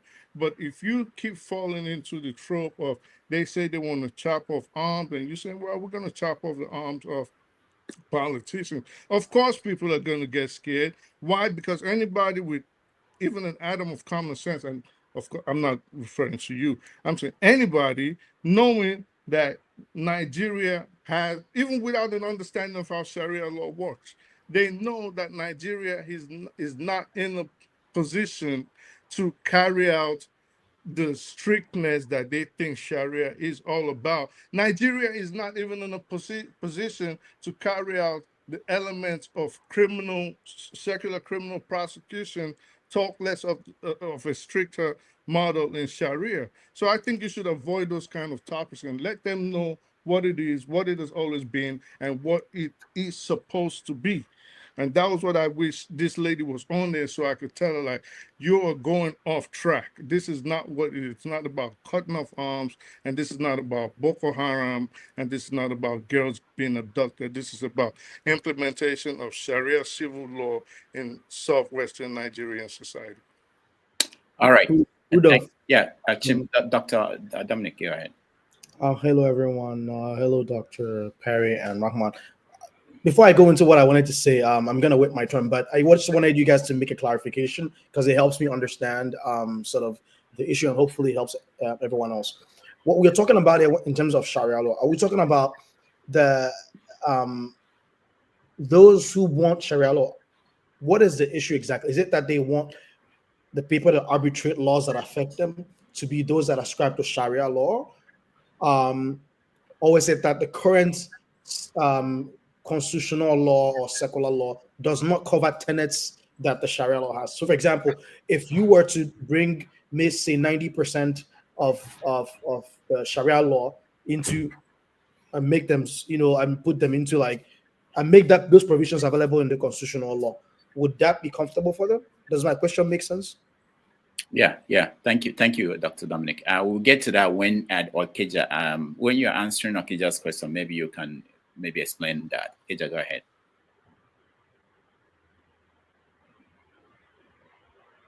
We can't hear you, Okija. They have this sophisticated thing on their ears, and it doesn't work, and they all tech people. I don't know. It's only when they come here, it doesn't work. You know what happened? All this Christmas, he's been out doing his masquerade. So, Okija, we are skipping you for now until you figure out what's going on with your set. I can't even see your face. So let's go to CM. After CM, I think. Okay, thank you, Rudolph. Thank you, Rudolph. Actually, in the next 29 minutes or 30, I will be saying Happy New Year. But before then, I will say good evening, everybody. Actually, I'm late to today's party. I'm late to this discussion. But what I saw from the flyers you sent, what I saw there was, who is afraid of Sharia Court in the Southwest? That was the question. I am afraid. I'm not a Muslim. I'm not from the Southwest. But I am afraid. And these are my reasons. I know my system is it's not coming out clearly. And these are my reasons.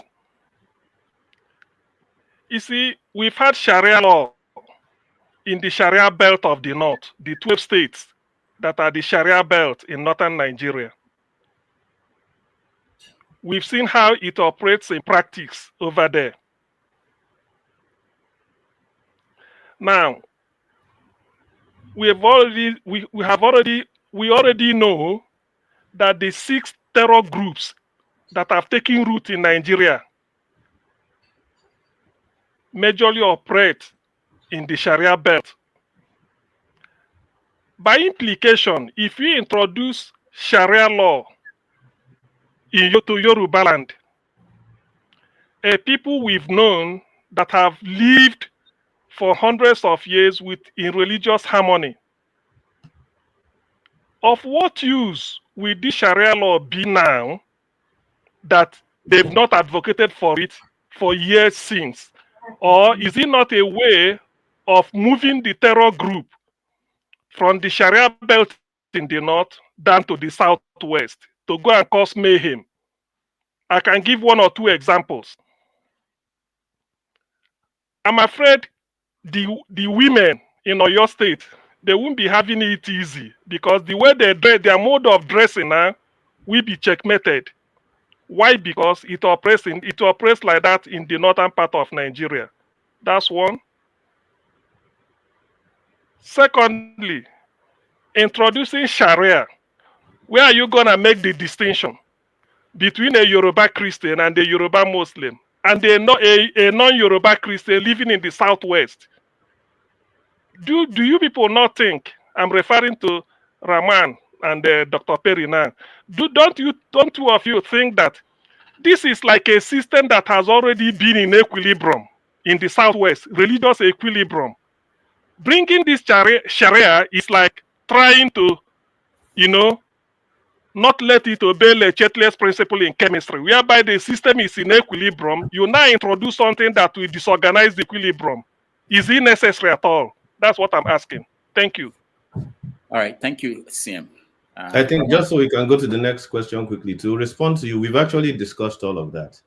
We actually know that Sharia law exists in Yoruba states and has been part of the equilibrium. And the terror in the north and Sharia, they did not connect. The terror has existed, the Sharia, they did not, it's not one that brought the other. So these things are not connected. It's different conversations.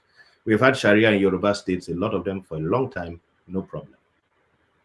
All right. No. What I want you to explain is why is the terror taking root in the Sharia belt and not where do not have Sharia? You don't talk of terrorism. What I'm saying is that all this is terror. No, they are not. You are not being honest. I will tell you.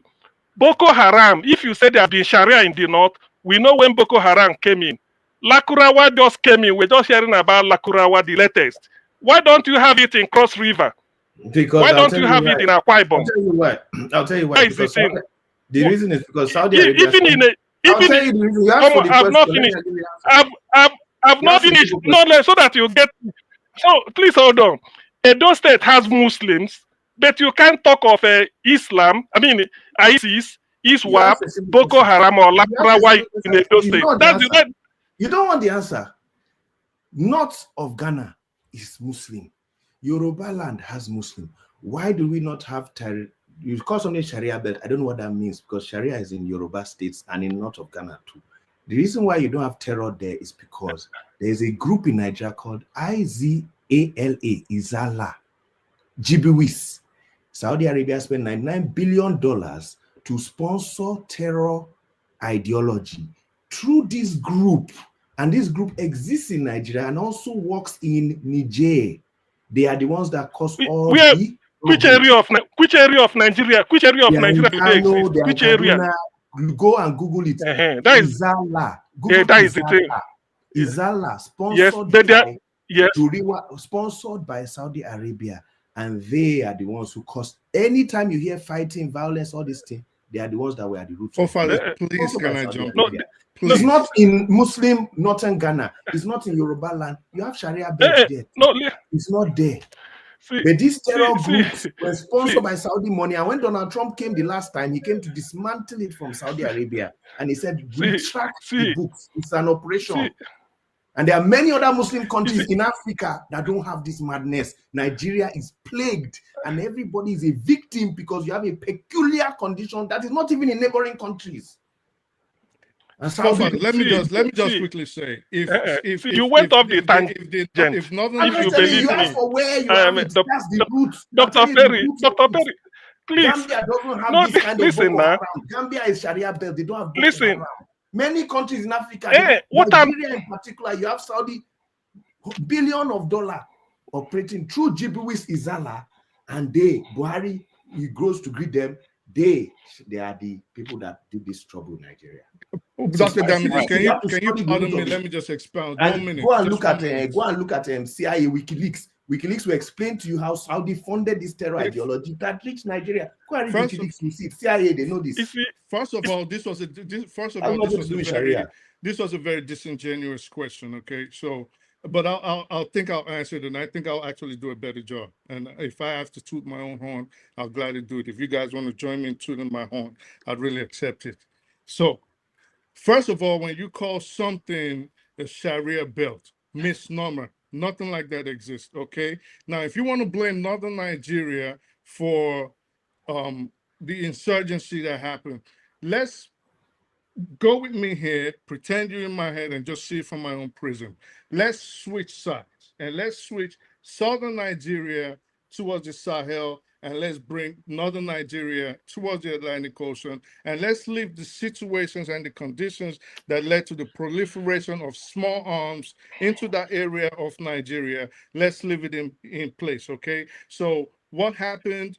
Libya, there was a change of regime there, led by NATO, led by the United States, which basically, without going into the history of the whole thing, which I would hope the rest of us on here know, led to the insurgency in Nigeria. Now, are these people saying they are Muslims? Nobody's discounting that. But to say, why are there problems there? Well, maybe we have to look at what happened in Libya. Now, aside from that, you want to say there were problems, there are no problems. Why is there no problems in River State, for example?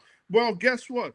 All this Niger Delta, Tompolo, Asari Dokubo, and the rest of these people, where did they come from? They came from southern Nigeria. So before, again, like I said, before we start pointing fingers and pointing back at us, we have to be very fair in our assessment. This is why I said this was a very disingenuous and, permit me if I would say, a deceitful question, trying to elicit a certain answer out of Dr. Perry, which I think, again, Dr. Perry bungled and bottled, because all you should have just said, before you cast aspersions, look in the mirror, and before you point fingers, look at those pointing at you, and it's just as simple as that. All right, thank you, well, okay. No, Rudolph, please, just a second. Let me put things in perspective. One, well, the last speaker had just said a lot of words. In the end, he didn't say anything. It makes no meaning. When you say Sharia belt, sometime during Obasanjo's regime, you had some states in the north declare that they adopted Sharia as their state religion. That made Nigerians to query, are we not a secular state? You know the belt, and when I say Sharia belt, who really is this? Who really is disingenuous? That I'm acknowledging what happened under Obasanjo's regime, which we all know, or the person who will come here and deny it. Well, there used to be somebody who come here to wear Hamas uniform in those days, but I don't know where he is now. So what I'm saying is this: the Sharia belt of the north, you don't deny it. There's what they call Hizbah police in Kano. The Hizbah will arrest a red. I don't know who is making noise, please. The Hizbah police in Kano will arrest a regular police.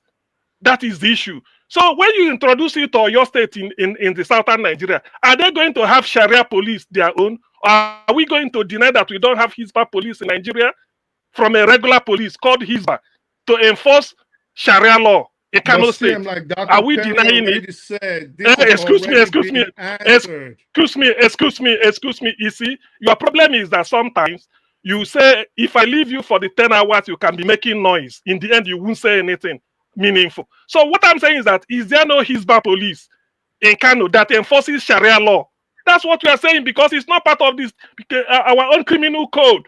That is my fear. That's why I said I have a sense of fear when you introduce it to the Southwest. That's why I started, and that's where I want people to clarify.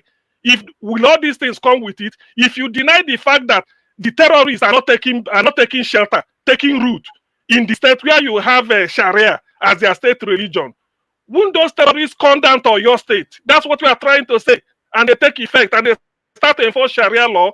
If really Sharia law has been in Oyo State since, why now? Why not allow it to operate the way it's been operating? Since he gave religious money, why do they now want to launch and bring it? Since according to Dr. Perry, it's been there for, they leave it the way it is. So why now? Why are you bringing it up now? As if you are giving it a new lease of life. That's what I'm saying. And some people will be talking of who is disingenuous and who is not disingenuous. I have no wish to see a final man. Thank you. All right, thank you. Let me go back to, I will ask Dr. Perry and Rahman to hold on in responding to CM follow-up. Let's go to Okija and see if he can hear us so that we can add it to the conversation. Okay, can you hear me now? Yeah. Okay. Good evening, all, and thank you, Dr. Rahman and Dr. Perry, for coming to join us. Dr. Rahman, I think you are having Sorry, I don't be doctor. You see, when this thing started, because you came here today on this discussion. So now you're a doctor. You're a doctor when Rudolph sent me the flyer and I saw Dr. Perry, I'll be like, oh my God, now this doctor has the face. So I call him. I said, put Prince from Oyo in my own, so that I can match that at least a little bit. So I'll not be doctor. All right, Akita, there's not where you okay. are. Okay, Dr. Perry, I think you are having a end of the year fatigue, just like half of Turkey, it's in Europe, said you are having a lot of fatigue. The Dr. Antoinette, she asked you if anything deficient in Nigerian law that Sharia was trying to remedy. You went on talking about all the things that are in the Sharia law already. In Nigeria, we have a Nigerian judicial system is structured to have the customary court and the Sharia court. These courts, they address personal matters like divorce, inheritance, marriage, all those things, all those personal matters. They're already there in Nigerian law for Christians and traditionalists. It's taken care of by the customary law. That's why we have customary courts in eastern Nigeria a lot. A lot of so many places in southern Nigeria. When it's not Christian, don't mix it up. In the western Nigeria and in northern Nigeria, you have Sharia law, operating. So they take matters there, include inheritance, all those, like marriage issues. They Muslims, they don't go to the main court, the Nigerian secular court for marriage matters. They go to their court. So it's been there already. So I'm not sure what you've been trying to remedy. And like you give us so many things. You are wrong in so many things. Respectfully, like, so much respect. First of all, you talk about Utah. Utah doesn't have a polygamy law. Utah's law is against polygamy. What they did, I think, in 2000 and something or so, they decriminalized it and make it I think misdemeanor or whatever. But then they repealed it in 2012 or something like that. So it's still a criminal case. You can't marry more than one wife in Utah. So I don't know what you are so much talking about so many things. Okay, and you talked about UAE and Dubai and all these countries. They are just dictatorship. They are not democracy. Now I don't know why you should be bringing them into the argument. And these dictatorships, they've been able to relax the law so that they accommodate foreigners to come into their country, and they imported a lot of things that are anti-Sharia into their country. So it has made the country to develop. Because now you go and see boxing. I don't know if Afghanistan, the Taliban in Afghanistan, we approve a boxing match. But you have it, Saudi Arabia, you have it in UAE, soccer, you playing soccer, they playing football. I mean, what kind of immoral act they are doing in Saudi Arabia and other countries. So I don't know. So you are misplacing things. Also, I think from this argument, what I understand is that you, Dr. Perry, your argument is that you're thinking that the secular law, they are Western law. And we should, abolish them or, somehow tamper them with, Islamic law, the Sharia law. And Rahman, what he's saying is that, instead of, doing that, we should go back to our own, laws, our own original laws, Yoruba laws, Igbo laws. That's the argument. But again, if this is the argument, it's Islamic law, not another white man's law. Is it not coming from, maybe in the Middle East? Is it coming from, is it original to us? Is it not something imported, just like we imported the Western laws? All right. Thank you, Okija. We have our guests and they have to go, I think, from my agreement with them. So we ask anybody else we call on to quickly say their question. Dr. Perry, respond to that, and then Rahman, and then we go to, I think, Janaba is next. No, forefathers. No, I came before forefathers. Oh, Dominic, all right. Nobody just forgets me. And also, while you're asking Akeja's question, answer my question about clarifying whether the issue is who arbitrates the Sharia law, or whether if you have some tenets of the Sharia law within the ambit of the constitutional law, if that's enough. Because I think it's not quite clear what is being argued here. That's what I'm trying to get to the bottom. Again, since the beginning of this show, there's something very, very simple and basic that I have been saying. I'm saying Nigeria permits the freedom of worship and freedom of application of, as he has added, customary laws, Sharia law. We have a right to Sharia law for ourselves. I've said this over and over and over. Muslims have a right to, if Christians want, they have a right to get their own law for themselves. So I don't know why it's like everybody is not hearing this simple fact. And it has been in place in Kwara State and a lot of southern states forever. I don't know whether they are part of the Sharia belt, but we've had Sharia Court in Kwara State forever. So I do not know how many times we can repeat this again that people would understand what is happening here. Sharia law has existed as an option. Nigeria's constitution allows that. I don't know, do I have to repeat this in Spanish or French or Yoruba or another language? I don't understand. It allows it. And we've had it. In Yoruba land, in Kwara State, we've had it. And it did not cause Boko Haram in Kwara State. Secondly, Ikan, you were totally wrong about Utah. The point that I'm bringing about from Utah is the fact that America allows different states, just like Nigeria, you can apply the constitution or modify your laws and judges can make rulings as applies. And in Utah, we've had polygamy laws decriminalized. And that's why people go there to marry. And the reason why they do is a religious reason and nothing else. It's because Mormons are many in there. That's why polygamy is decriminalized in Utah. It's because there are Mormons there. America respects religious rights and religious opinions where religious people are. They respect it and give you the permission to do what you want to do. But in Nigeria, you want to force everybody to use a Western system. So now to your question, it's a Western system. It's a polluted Western system, and I don't trust it. And I don't want it. So Dr. Dominic, we need our systems, and people should be allowed to use the systems that they want. And you cannot, for some of us, you cannot force us to take our own personal matters continuously to the Western courts. We don't want it. But I want to add one thing. The difference from me and half of Turkey is in Europe is I actually want the harsh Sharia.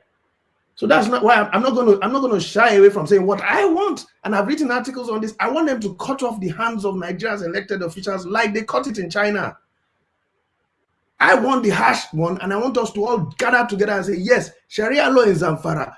Zamfara governor stole, cut his hand. That's what I want. Other than Sharia and capitalistic punishment that Sharia has, and not the Western law that allows people get off and rich people get off, there's no solution to Nigeria's criminality other than capitalistic punishment, which divine laws give. Divine laws protect Nigeria from the rot, societies from the rot that Western world is facing and Africa is facing because of their useless laws that imprison people. What's the use of prisons? Establishments for either torturing people in Africa or for working the multi-corporate companies in America. That's what prison system is. It's an invention of the Westerner, and it's a ridiculous system that makes no sense. We don't need to spend any time putting people in prison. You deal with them immediately. You lash them in public. You cut off their hand and you let them go. Don't incarcerate. Incarceration is the most barbaric system that exists to humanity. It's barbaric. Look at that. Incarceration. What does it mean, incarcerating someone and cutting him away from sex? He cannot have sex with the opposite sex. He should sit down till he becomes gay in a place with men. Incarceration is the most barbaric thing that humanity ever created. Deal with them one time, kill them one time, cut their hand one time, punish them one time, and let them go.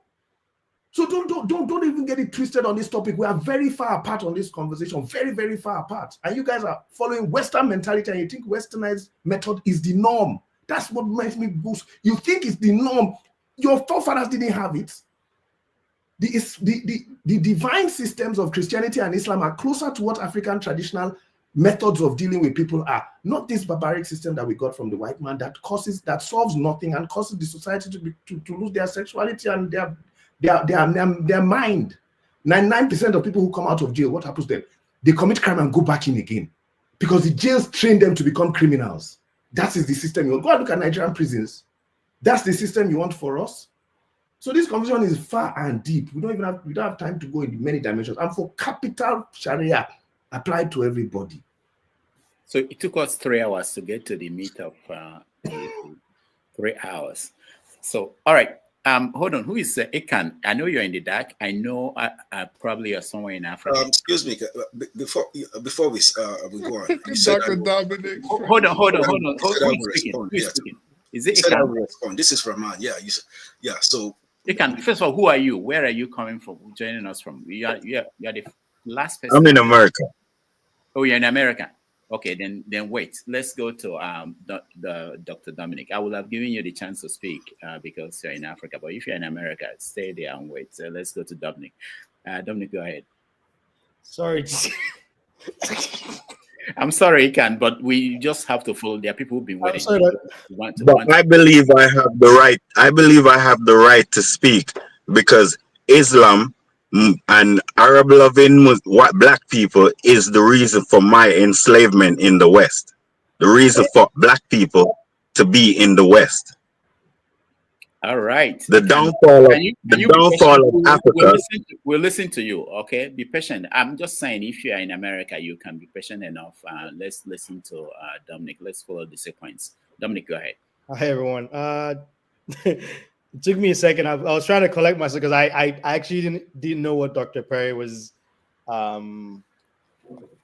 pushing for till I heard him be quite frank about it. I've heard a lot of things. I've been here for at least an hour plus, and I've heard some things that I don't think are quite true from our panelists. But I'm not here to fact check anyone.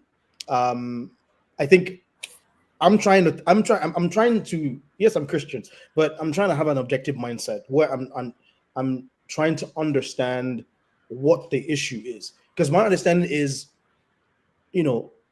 if you're in a theocracy where a country or a community or whatever entity is being ruled, by religious leaders from a religious perspective, then it makes sense that naturally, as an extension of its political system or whatever social contract that entity has, be it, in this example, religious social contract, that naturally religious law would apply to that entity.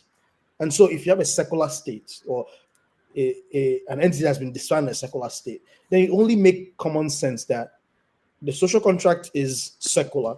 Whatever law would emanate would be secular. You talked a lot about how the Western laws are not things that you like, but you talk about, Islamic law, which is actually foreign to Africa. That was brought in by the Muslims as they conquered, different kingdoms and different nations. And then you mentioned moral objectivity, but the way you talked about it was a little bit confusing because there can be a sense of moral objectivity, whether or not you have religion, even in very primitive settings or very primitive communities that have no religious meaning. There's always, at some point, naturally, as humans interact, there will tend to be certain unwritten agreements, which no matter what society you go to, whether they're religious or not, whether it's Muslim, Christian, there's always some level of law that has to do with equality. If you don't want to be killed, don't kill someone else. The golden rule. I know some of you say golden rule emanates from Christianity, but I'm just trying to. I'm trying to divest.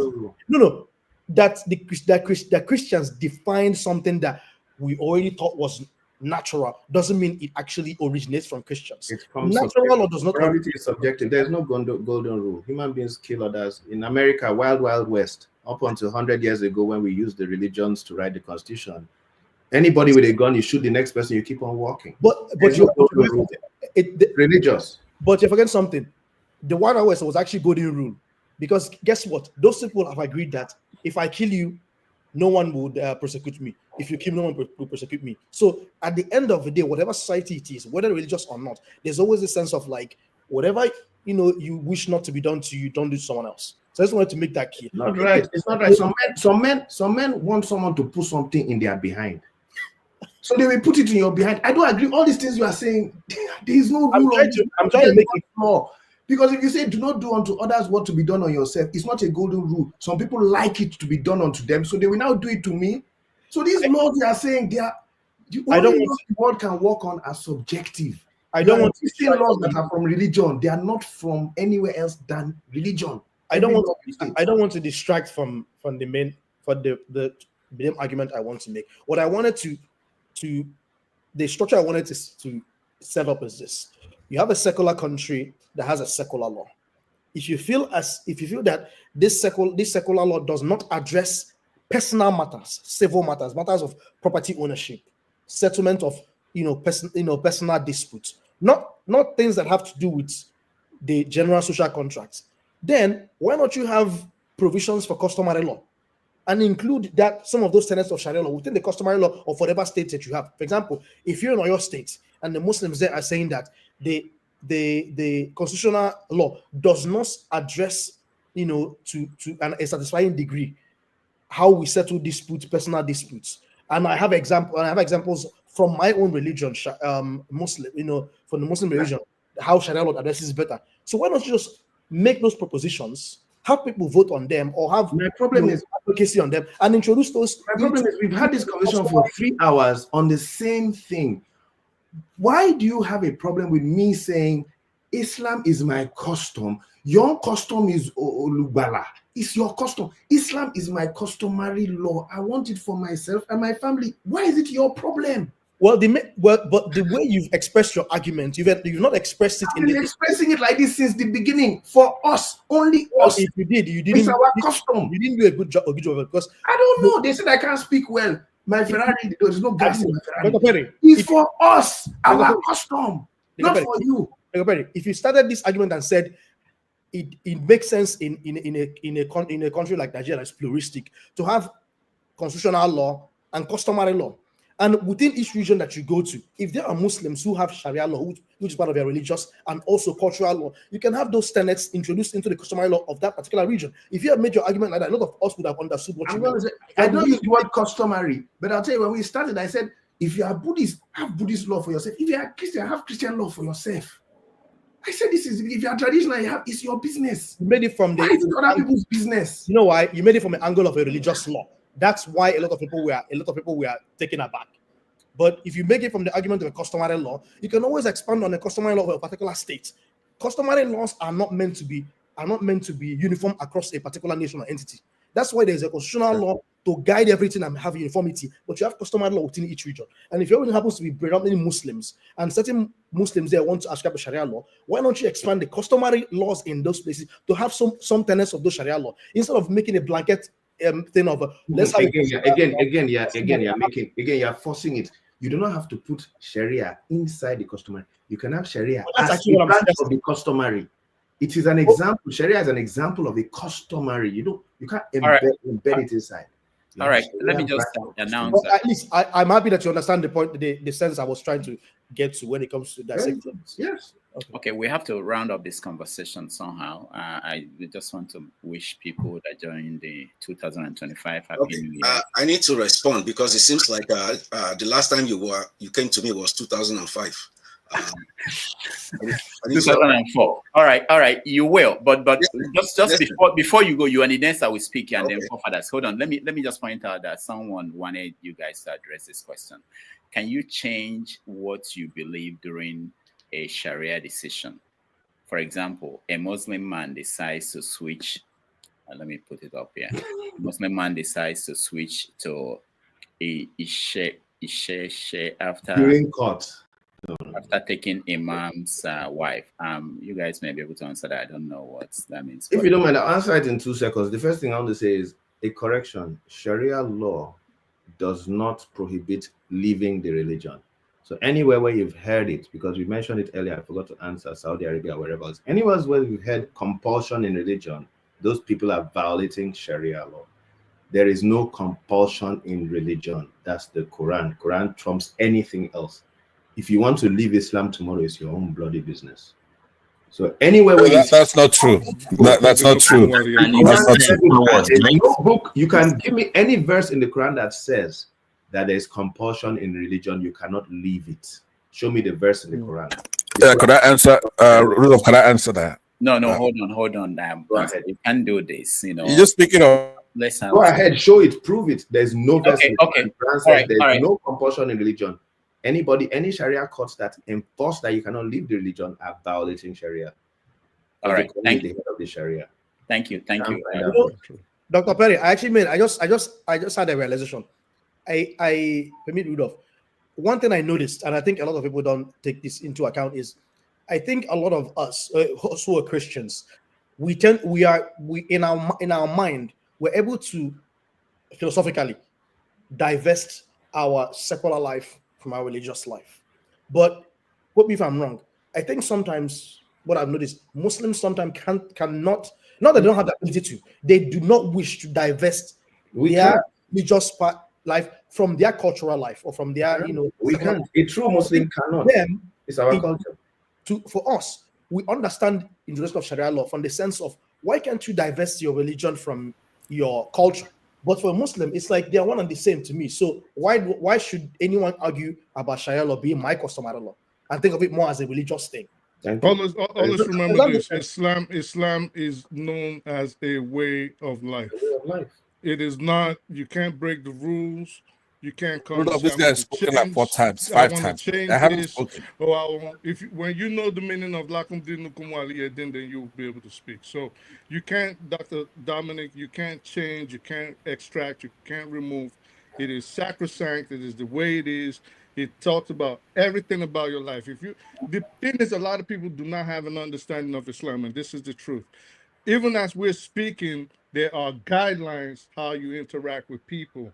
If you understand, like the hadith, as you took that drink, there are guidelines of what you had to do before you took that drink and after you took that drink. I'm being serious. It is a way of life. It guides you. Think of any aspect of your life. Intercourse with your wife, interacting with strangers. Before you leave the home, what you say. When you're coming back in the home, what you say. When you come in and you interact with one or more people, before you have disagreements, things of that nature. So always think of it like this. It is a way of life and not a religion in the Western sense of seeing the faith. All right, thank you, half of Turkey. Let me just say this. The reason why I set up this conversation today is to have people who are Muslims, who have experience, to give us their take. It's not for us to do the normal people weighing in what they think, and we do that all the time. So, but somehow people don't even want to even listen to them, and there are people, Pansat, there are people here who are yet to say one thing. You've been here before. You still want to talk over them. We've not gotten to them. So I don't understand. I'm trying to be fair to everybody. All right, so let's go to Rahman, and then forefathers we went.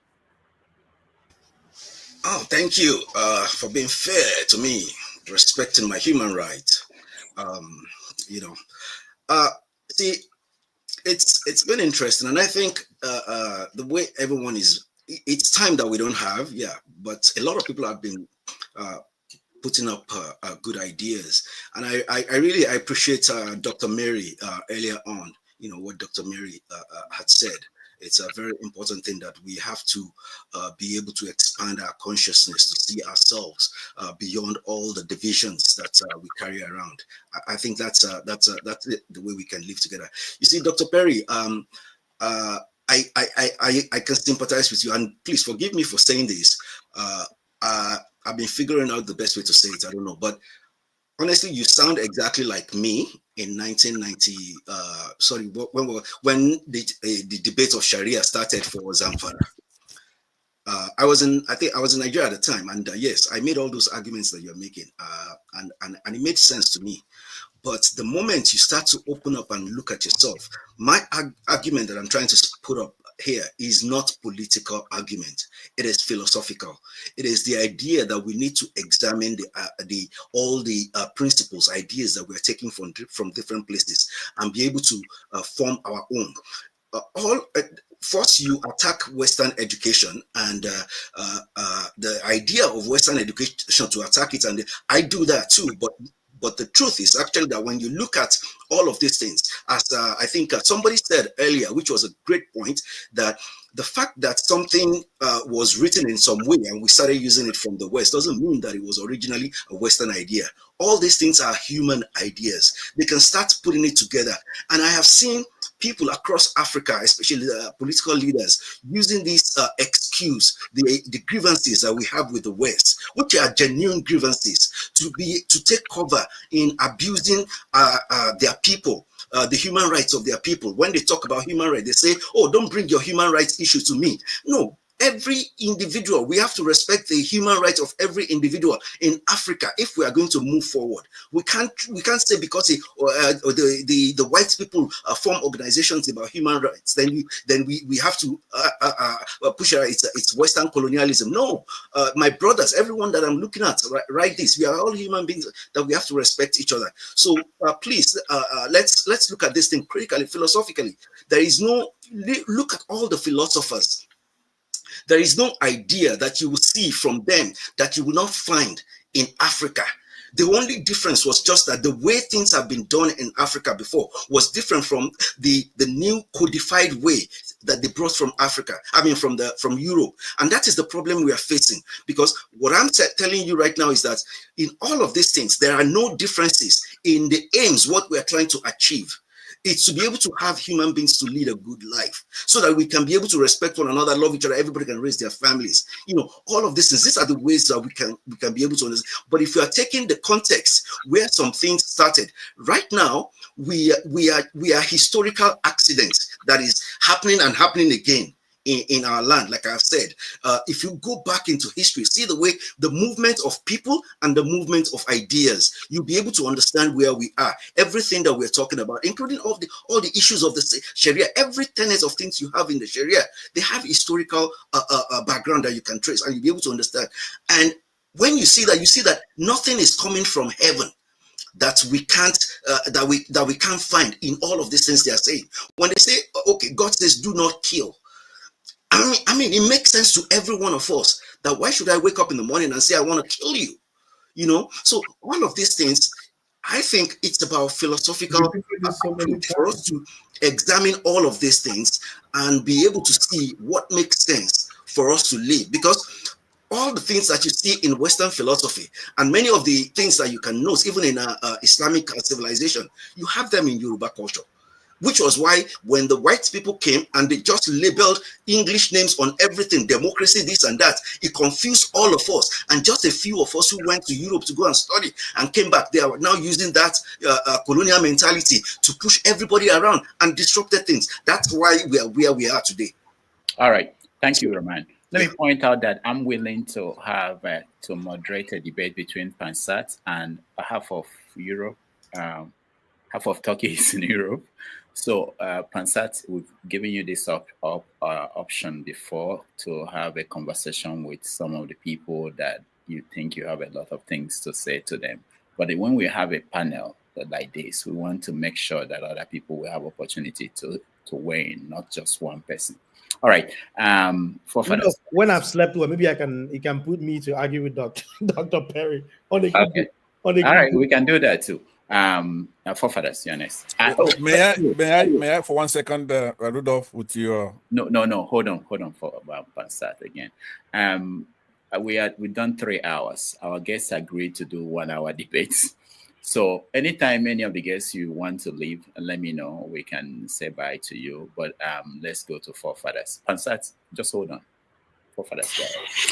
Yeah, greetings, Dr. Rudolph. Thank you for having me. Greetings to everyone on the panel. Greetings to the chat, and special greetings to the guests. Sorry, Dr. Perry, and I've missed your name. It's missing because of this stuff. So, it's not fair. Let me make sure I do that just to be. Dr. Rahman, thank you for joining us. Okay, I don't even know where to start. Let me just start from divine laws.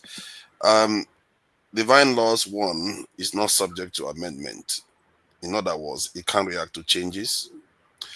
and it can't update itself based on increase in knowledge, which stymies a society. You wonder why the Islamic world is suffering today.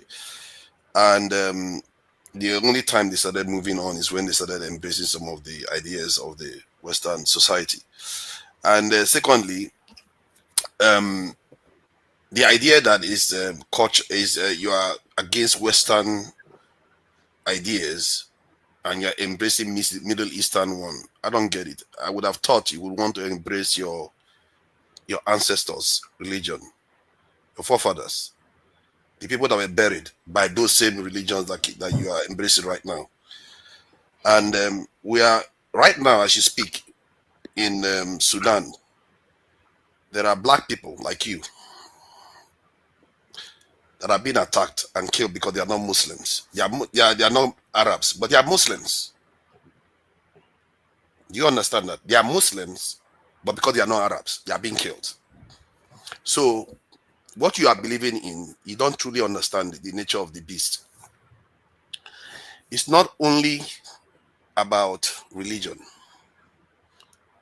It will erode your culture and it will come and erode your race. Basically race you. And it has happened in North Africa. It's moving down south. And we pretend not to see it. It's happening right now. Go and investigate what is going on in Sudan. So I don't subscribe to your position, Perry, Dr. Perry. And if you look at Nigeria, the shape that Sharia law has taken is more damaging or more direct because they are quite expansive. They want to expand. They assume that you have to have criminal judgments in there. You can have it. I know you said other religions can do the same, but why do you need to do that? Like everybody has said, you could easily do that in any other with the so-called secular rules. There is no need to go into Sharia except you have an agenda to expand. And I see we can pretend as if we don't understand what is going on. Islam is an expansive religion. They want to expand all the time. Let's not pretend that is not what is happening. There is a reason why no nation has turned from Islam to Christianity, but it's always the other way around. And what is so sad about it when I watch it is that we play these games, we forget that in the end, our people are in the middle of all this, suffering the consequences of all these arguments because of something you just got in your head. And if you look at what Islam does, it doesn't only erase the religion that it meets, it erases the chieftaincy titles and everything. It removes everything that is underneath. It tries to take everything that you are. And after it does that, it hollows it out. If he has the opportunity, he erases you too and replaces you with Arabs. You are conceding a significant soft power by doing what you are doing right now. You think you are protecting your people, but you are not. Our people have been doing this forever, and it hasn't gotten us anywhere. The moment Islam arrived on this to us, and the Christians arrived, we've been going down. All the so-called Islamic empires, none of them even outlasted even the Benin Empire. They don't last. They are all there waiting for us to be taken advantage of, and they destroy us. And guess who destroyed the Songhai Empire? Was it not the Moroccan Empire that destroyed it? Are they not Muslims? Did they not know that, oh, yeah, my Muslim brother, I don't have to do that? No, because there's something more. The survival of your people is in your hands. Your forefathers left it for you, and you are selling it to other people. Personally, I don't subscribe to that. I even subscribe more to the Western way of doing things, because what they decided to do is that they came here, gave us Christianity like Tukumbo, vehicle, while they move more to empirical method of doing things. They go by evidence, go by what works, and actually enforces those rules. If whatever they are doing in Utah or any other state is causing problem for the center, they'll get rid of it. But do you have that in Islam? Can you change it? You take on an ideology that will imperil the survival of your people, and think that that is the way to go.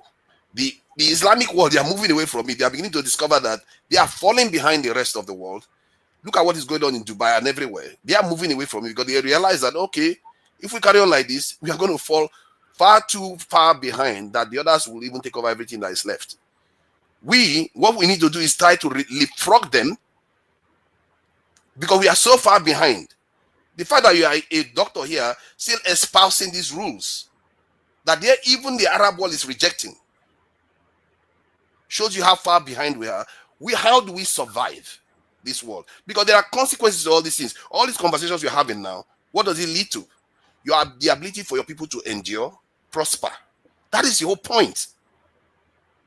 And if you are doing it in such a way that it doesn't support that, then you have to ask yourself, maybe you should rethink what you are doing and rearrange it. Because I worry that this division in Nigeria is going to imperil us again. They're going to use it against us to divide us and conquer us again and put us, which will defeat the primary objective, which is survival. You have to remember that these are your brothers. I think the doctor, Mary, came here. What she said, he tried to link it that these are your children, your sisters that you're kidnapping, all in the name of religion and doing all these things. You forget that these are your people. Because of religion, you turn on them. We have been here for thousands of years, but somehow, because we've just implanted something in our head, we now believe that we are different people.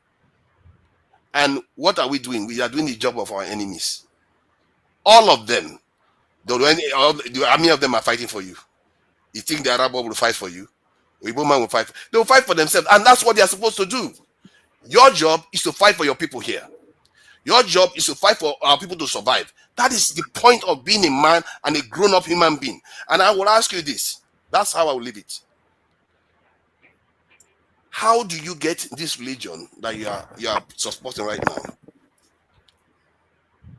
How do you have it so that it will work in such a way that it doesn't leave us vulnerable? It doesn't leave us to a point where we will start fighting with each other. If you cannot answer that, then maybe you should think your way of looking at this, because eventually it will come to that, because they are expansive and they don't have any apologies for it. Thank you. All right, forefathers. This is new forefathers, new 2025 forefathers. I know, and he was quiet the entire time. Yeah. All right, so let me hear from Dr. Perry and Rahman, who are our guests, and then we move on to. So let me try to start from the beginning. The first line from forefathers that I believe was uninformed is my perchance for my love for my divine laws. My perchance for my love for my divine laws. And I can probably show you Sharia laws are the main ones that people know or that apply. It's handful. It's not all this, it's not so many. They are the exact laws that you find in Kemet, in ancient Egypt, where my forefathers are from. So Islam only brought back to me the laws of my forefathers. And this is what you are not aware of, or you claim not to be aware of. There's nothing foreign about what Islam gave us. Thou shalt not kill is not, as I explained, it's not an objective law. There is no problem with killing. If there is no Islamic law, and people say, Rahman always says it, oh, these are laws people know, it's a lie. If you told me tomorrow, law has been taken away of me to kill, I will kill the next man and collect his money. The only reason why we are not killing is because of these laws which were given to us, subjective, from Kemet. God gave them in Kemet. My forefathers used these same laws. And go and look at the laws that we have, the commandments that came to Moses. Go and look at them in ancient Egypt. These are the laws of my forefathers. You are trying to go away from the laws of your forefathers. Why don't you follow it? Why do you go through Islam? That's what I follow. Why do you go through Islam? Show me which law I'm following in Islam that's not a law of my forefathers. You have to face Mecca. Why are you not facing your own homeland? That's not the laws. You see what I'm saying? Oh. This is, people are speaking. Excuse me. This thing Dr. Damages, people on this panel, most people on this panel have come out and they are spewing You are following another man's religion. You say it's your forefather's religion. Why are you not going through your own forefathers? We're talking about Sharia law. We are not discussing Islam. Dr. Perry. Talk about Sudan. Talk about this. We are not here talking about Islam. Dr. Perry. Cain killed Abel. You spoke a lot. Cain killed Abel. Speaking about expansion. These people are closer to Sharia law. God. We are Listen. about the law here. You guys are speaking about everything about Islam that you have ever heard of or dreamt of. Sudan, Boko Haram. What's my business with that? Dr. Perry. Is the Sharia law. Cain killed Abel. Human beings give them the law not to kill. You cannot find when God gives the divine law. Rahman, right? I challenged you to tell me what law stops you from sleeping with your mother. How the intelligence tells the chickens and goats sleep with their parents. These are laws that are subjective, taught to us from God. Otherwise, human beings will kill the next person, eat the next person as they do in South Nigeria, and sleep with their family. If someone has to wait for God to tell him not to prove sleep, me wrong. Show me the evidence against sleeping with your mother. Prove me wrong. Wait for God to tell you not to sleep with your mother. That person has a problem. Outside of the Quran, show me the evidence against sleeping with your mother. Give me any empirical evidence. You keep making references to the United States. If the United States wanted to move the Bible, those guys will just return to the Bible completely. With anybody. I mean, why didn't they just pick the Bible and use the Bible as their Rudolph, you have to have order now. They couldn't use. They didn't use the Bible as their constitution. They used it to build the Constitution of America. They wrote. They took wisdom. The Bible, Quran, listen, they took wisdom from the Bible. They took wisdom from the Quran. They took wisdom from Eastern traditions that many of them studied. And that's how they came up with that, because they knew that all of these things were controlled by human beings and they could make it better. And that's why they created a situation where you can make it better. Look at what happened during the after the slavery. The civil rights movement in America was able to fight and get the freedom for Black people within that same system. You speak Turanchi. You cannot give any empirical example or system. You just say philosophy. You cannot give any answer to a single question. You cannot tell me the law of sleeping with mother or not. You cannot tell me the source other than the Bible. You cannot give me any source. Thank you, everybody.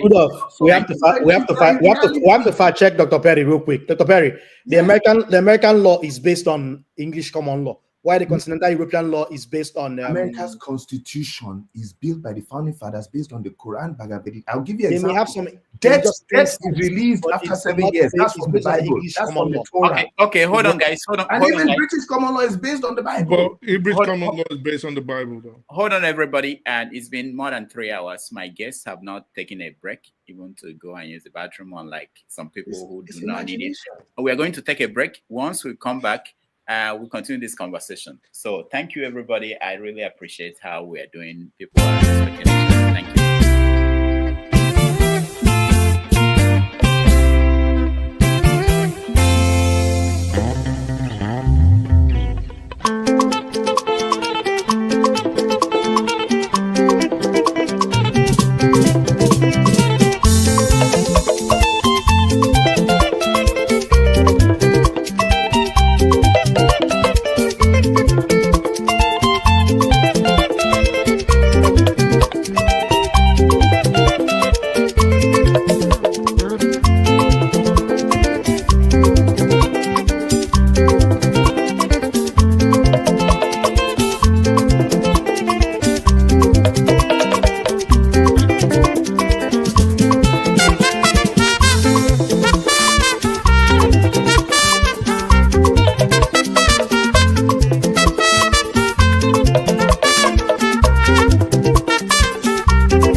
All right.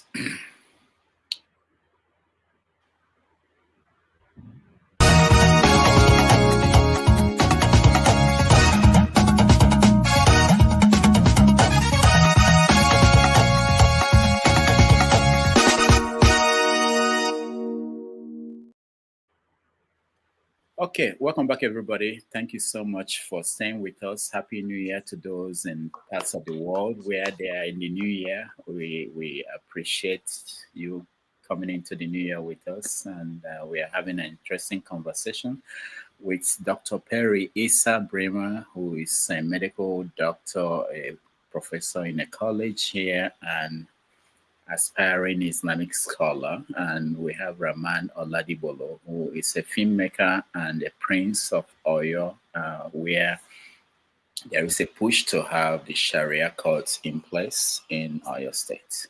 All right, and those who are in the studio with us, forefathers Dominic, half of Turkey, John Abba, Ehime, Emin, Pansat, and CM. The next person we are going to go to, I think, is John Abba. If I'm wrong, correct me. I think it's John Abba. Our guests, they are still taking extended leave. So maybe at this point, let's hear John Abba. If you have a question, we may skip you and go to someone who just wants to make a comment, like Pansat. No, let me make a comment and leave. I don't want to be here for that long again. When it comes to minority, you are talking, you don't respect minority. No, I'm trying to you have to respect the minority here. You cannot be silencing people like me all the time. All right, John Abba, speak. All right. I'm just trying to make it nice for you so that you no, you always are not here for now. Yeah, that's okay. I can make my comment. I don't have to be here. Okay. Mostly our comment is today. Thank you, Dr. Rudy, for having me. Your glasses always look good on you. Dr. Dominic, forefather put on the wig of forefathers today. So, yeah, thank you to meet all of you. Half of Turkey in SCM and everybody, Pansat. Now, I think I enjoyed the conversation so far. I started with you from the very beginning, so I don't think I missed any of their conversation so far.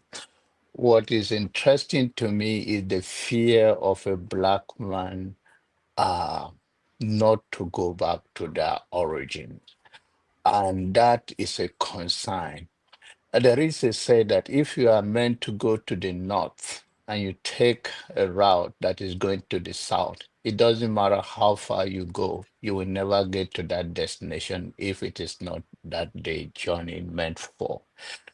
In their conversation, all of them implies that they both religion are foreign religion, but our own ancient religion also have the element of all this religion in it.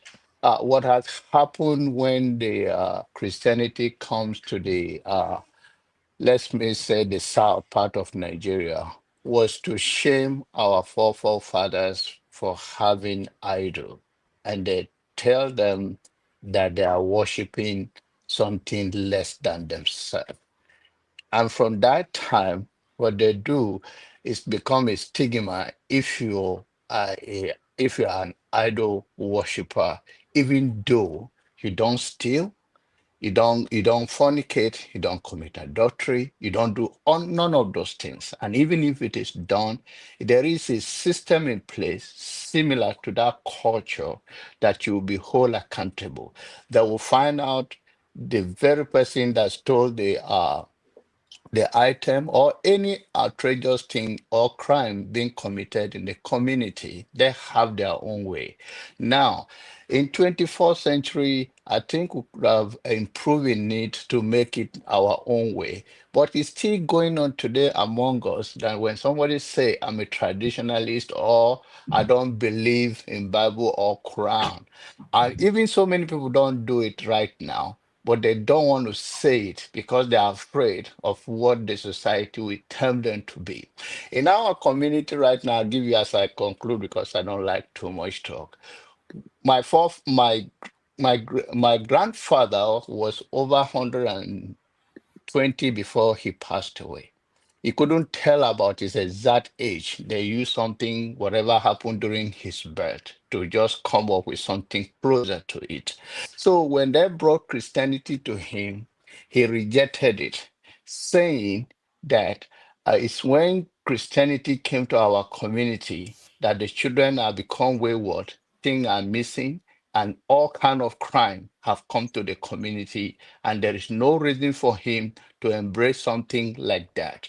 And he died not as a Christian, and he warned the children never to bury him as a Christian, rather as his forefathers, the way they were buried. Now, the point I'm trying to make is that now, because of the influence and confusion of the youth and this crisis, identity crisis in religion, and even people have to be in Nigeria want to speak more of English, of American, and all of that, they have gone back and introduced what is called a kwanya and what we call a kwanyiro, the god, the goddess, and the god. And now society is becoming more norm than it was many years back, and people are going about their business because the crime, all sort of crime started coming, and people started going out to bring other people to come and steal with them. There's one popular one that happened about 7 people that stole the transformer to the community. They were warned to return it, and they told the community to talk to their children, that whosoever know who did it, that if they do not return it in 7 days, they will face the wrath of the gods of the land. And those children think, and anybody that was involved thought they were joking. One of them was in the NDA, and his father was a very prominent printer, very known in Makurdi town. They all died. The father was part of it. He bought it actually, and they all died. And you cannot take away from what people believe that work for them. Whatever any religion, whatever you experience, it's very hard. So for me to see Black people here today, our arguments is based on Western religion or Islam or Sharia. I mean, Sharia always there. In Idoma culture originally, it is almost like a taboo to call a police for any Idoma man without going through a proper channel, and they either allow you to do that. And it still holds it today. It is only in America here, and it was done by a Calabama in our community who was married to a Idoma woman, who, when we are having a family dispute, and he took the person in consign, it's an Igbo lady that was acting, the mother is from Idoma, and that have created a tension between the Idoma, even back home, that the Oche of Idoma land is involved, because that is how our culture works. You don't just take anybody to court. We settle things. We have a different way of introducing it and penalty for it. So all of this, are we not going to find a common ground? How we get things done instead of fighting ourselves based on religious base? All of that, religion is a good thing, just what you can wrap your mind around. But I think they should, what I heard from doctor and the other young man is that we can't go back. Yes, we can go back. I think one of them say yes, we can, and one say no. There's no reason why we cannot embrace knowledge. No knowledge is wasted. Whether it's a Western knowledge, whether you go to China and learn their culture, it's all add to your value. There's nothing wrong, but you cannot abandon your own culture and your own value. Thank you. All right. Thank you, John Abba. And I see that 2 of our guests are here. There's no particular question in your comments, so thank you. Let's, I think the next person we need to go to is, who's next? Can you help me, you guys? Ehime. Thank you, Dr. Rudolph. Yeah. And greetings to the panelists, the audience, and our guests. Thanks for the time. We appreciate you. On this issue, I am quite bothered, sincerely speaking, because I think Nigeria is a secular state, my opinion. And it should remain like that. And if Nigeria is a secular state, I think there's a law that governs everybody. And that shouldn't be negotiated for anything. We should keep it that way. However, if we have beliefs that perhaps contradict the system, then make it personal and not legislate on it, legalize on it, and make it legal for everybody or for people, for interested parties. Now, said, because these have led me to a lot of questions. Number one question here is that for those who believe in these laws, you say this law is pristine, it is holy and has no faults. Are the northern states, have they violated these laws? The northern states that are practicing these laws? Can we point if they violated it, or are you satisfied with the way it has been practiced in the north? That is my first question. Then the second would be, at what point, because I know now you want to advocate that it should come towards the south, at what point will you even start advocating that the capital punishments be made and seen for, especially for the rulers, for the leaders, that we can see that truly even the average man there can really say, no, this law is general, and if you go against it, you'll be punished. Not that maybe when you are rich, the law is not for you, and when you are poor, that is when they visit you. Because we've seen issues like that. We have seen the way politicians spend monies there, utilize, embezzle the funds of the people, and these laws don't have anything to say against them. Let us say I'm satisfied with how Sharia is practiced in the north. For argument purposes, I'm totally satisfied. Can you tell me 5 things that you saw wrong with Sharia law practiced in the north? Because if it's up to 5, then we can complain that it's bad. Yeah. So can you list 5 for me? I don't need to know. Can you list 3 for me that make you not satisfied? I get your point, doctor. Just listen to me. I don't need to know the intents of the laws, but looking at those practicing it and looking at the lives that they are living, We're talking about the law. Then this is the problem. Wait, Dr. Damages, you need to keep this conversation. You have to relax and let the moderator needs to keep this conversation from a religious bashing conversation. Stop talking about the people, talk about the law. Everybody comes and starts talking about some things that Muslims bring do. something to me. We are talking about Sharia law. Why are you asking about the people? Those who have used the law. Those who have used it. The law, not the people. You cannot bash Muslims on this session. Don't talk about the people. Talk about the law. We are talking about the law, not Muslims. This is one of the reasons why I can't appreciate the law. Everybody has come here and has been bashing the people. Even people like you can't tolerate other Tell me your problem with the law. You can even see. I am telling you my problem, but you are telling me not to tell you what the problem is. With the law. You are trying to tell me what I should tell you about the problem. Because we are talking about the law. Listen? Look at the topic. The topic is the law. Tell me your problem with Sharia law in northern Nigeria. Does the law live itself, or people practice the law? We are talking about the law, not the people. The law. If you have a problem with the people, then we will talk about the people. We are talking about the law. Because those are the law. That is the mirror we use to say the law.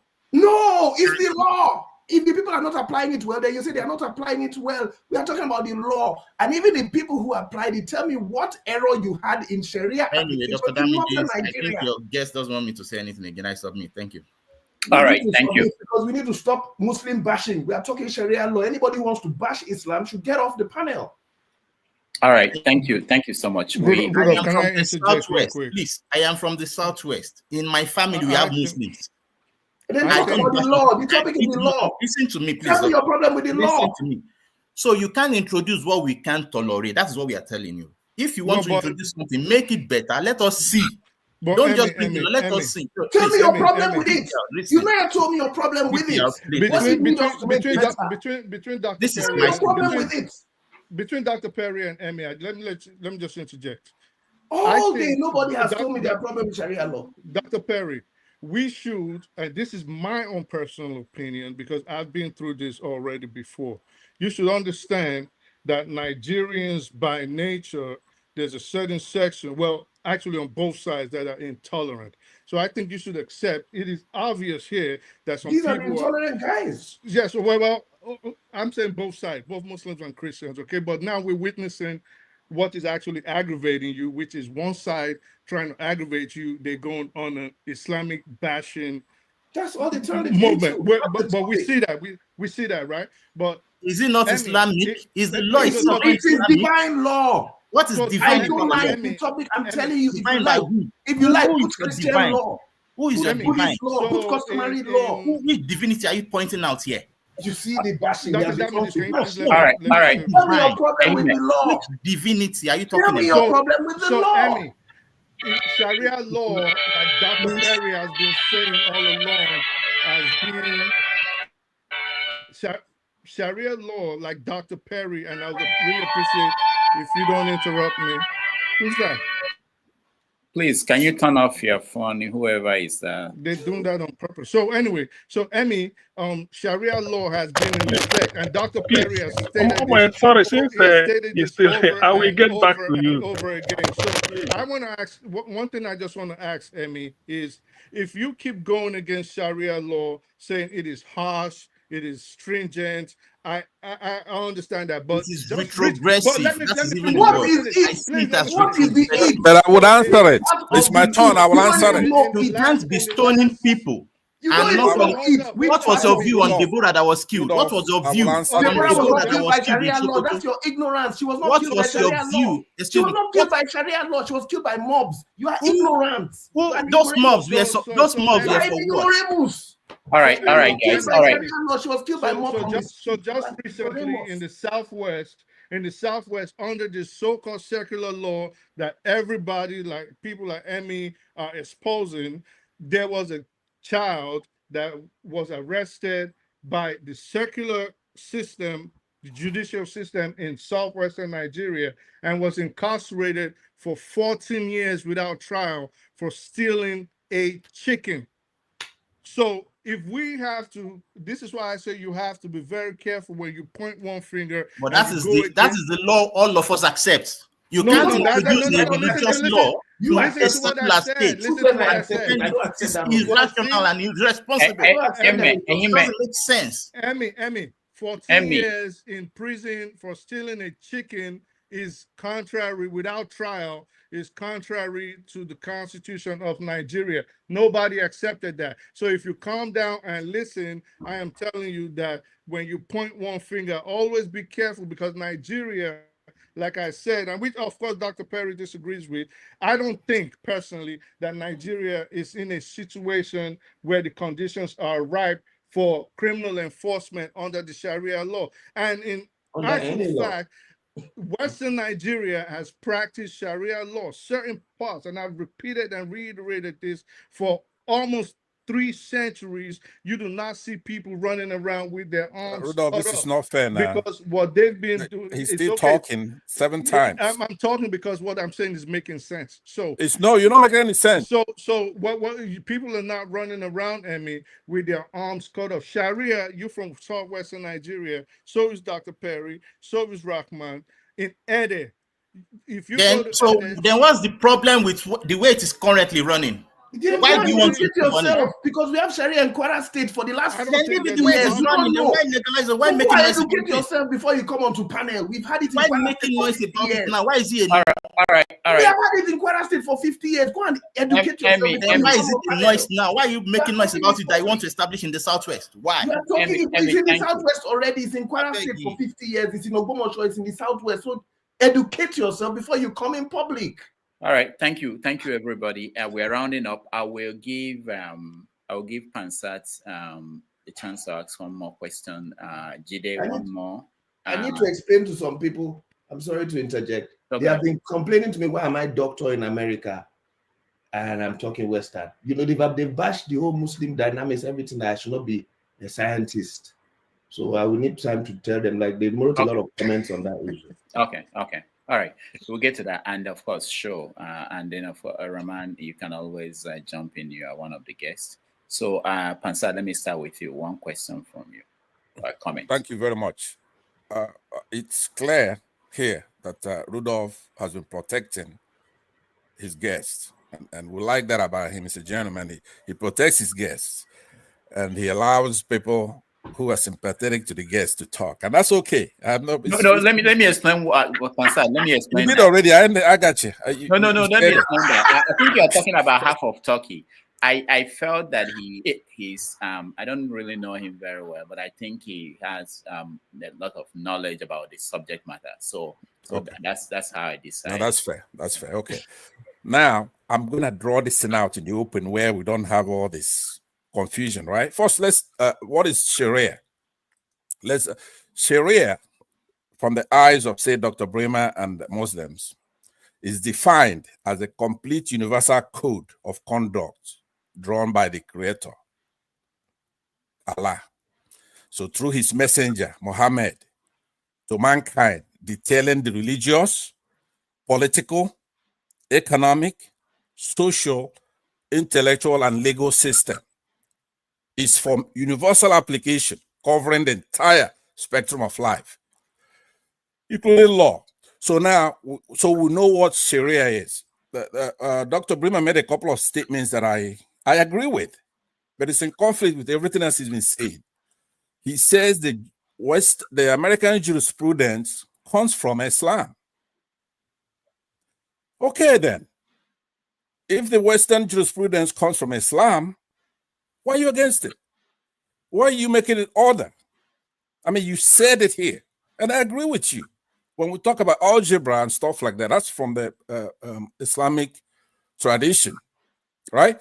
But then that vitiates every other reason to have another separate one for Muslims, because this is something that all of us are abiding by the Constitution that comes from many traditions, Western and Islamic. It's secular, is the short name for it. So now, there was a point where he had a dialogue with Mr. Eme, and he says, tell me what's wrong with Islam, the law. Now, you have to understand that when we're talking about religious freedom, we're not talking about religion. We're talking about religious freedom. Freedom to practice our religion the way we want it, without a state instituting that religion. I quoted you the part of the Constitution that dealt with that before. So I won't be redundant, but let me tell you what's wrong with Sharia. Blasphemy, for example. It's a criminal offense. In Nigeria, it's a civil matter. But in Sharia, it's a very difficult problem for freedom. So there's been some cases that were overturned. For example, Mr. Omar Farouk, a 16-year-old, he was tried as an adult under Islamic law, having passed puberty, right? That's the way they do it in Islam. So when you pass puberty, then you're tried as an adult. And he was sentenced to 10 years in prison with menial labor for using foul language toward Allah in an argument with a friend. Now, it took the UNICEF itself, after this guy spent over 6 months in custody. So since we don't have a lot of time, I won't go into, there's a problem there, sir. When it comes to music, for example, Hizbah have targeted the playing of music as un-Islamic. In Kano State, in 2003, a group of about 20 Hizbah disrupted a wedding party on the basis that it was an immoral gathering. Then the homosexuality that you're talking about, yes, traditionally we don't like it, and we have laws against it. So it's redundant to use it as an excuse. It's supposed to be a private matter, but in our country, it's against the law, right? And we don't like it culturally as well. So that doesn't give you impetus for Sharia law, where you're imposing a death penalty for that. So I want to tell you a few of the things that are bad. Alcohol. In 2020, the Kano State Hizbah Board implemented the destruction of 1,975,000 bottles of beer, worth over $200 million, almost $500, 200 million naira at the time. That has been confiscated by them, Metropolitan Kano. You have haircuts. In 2020, the Kano State Islamic Police shaved off mohawk hairstyles of young men.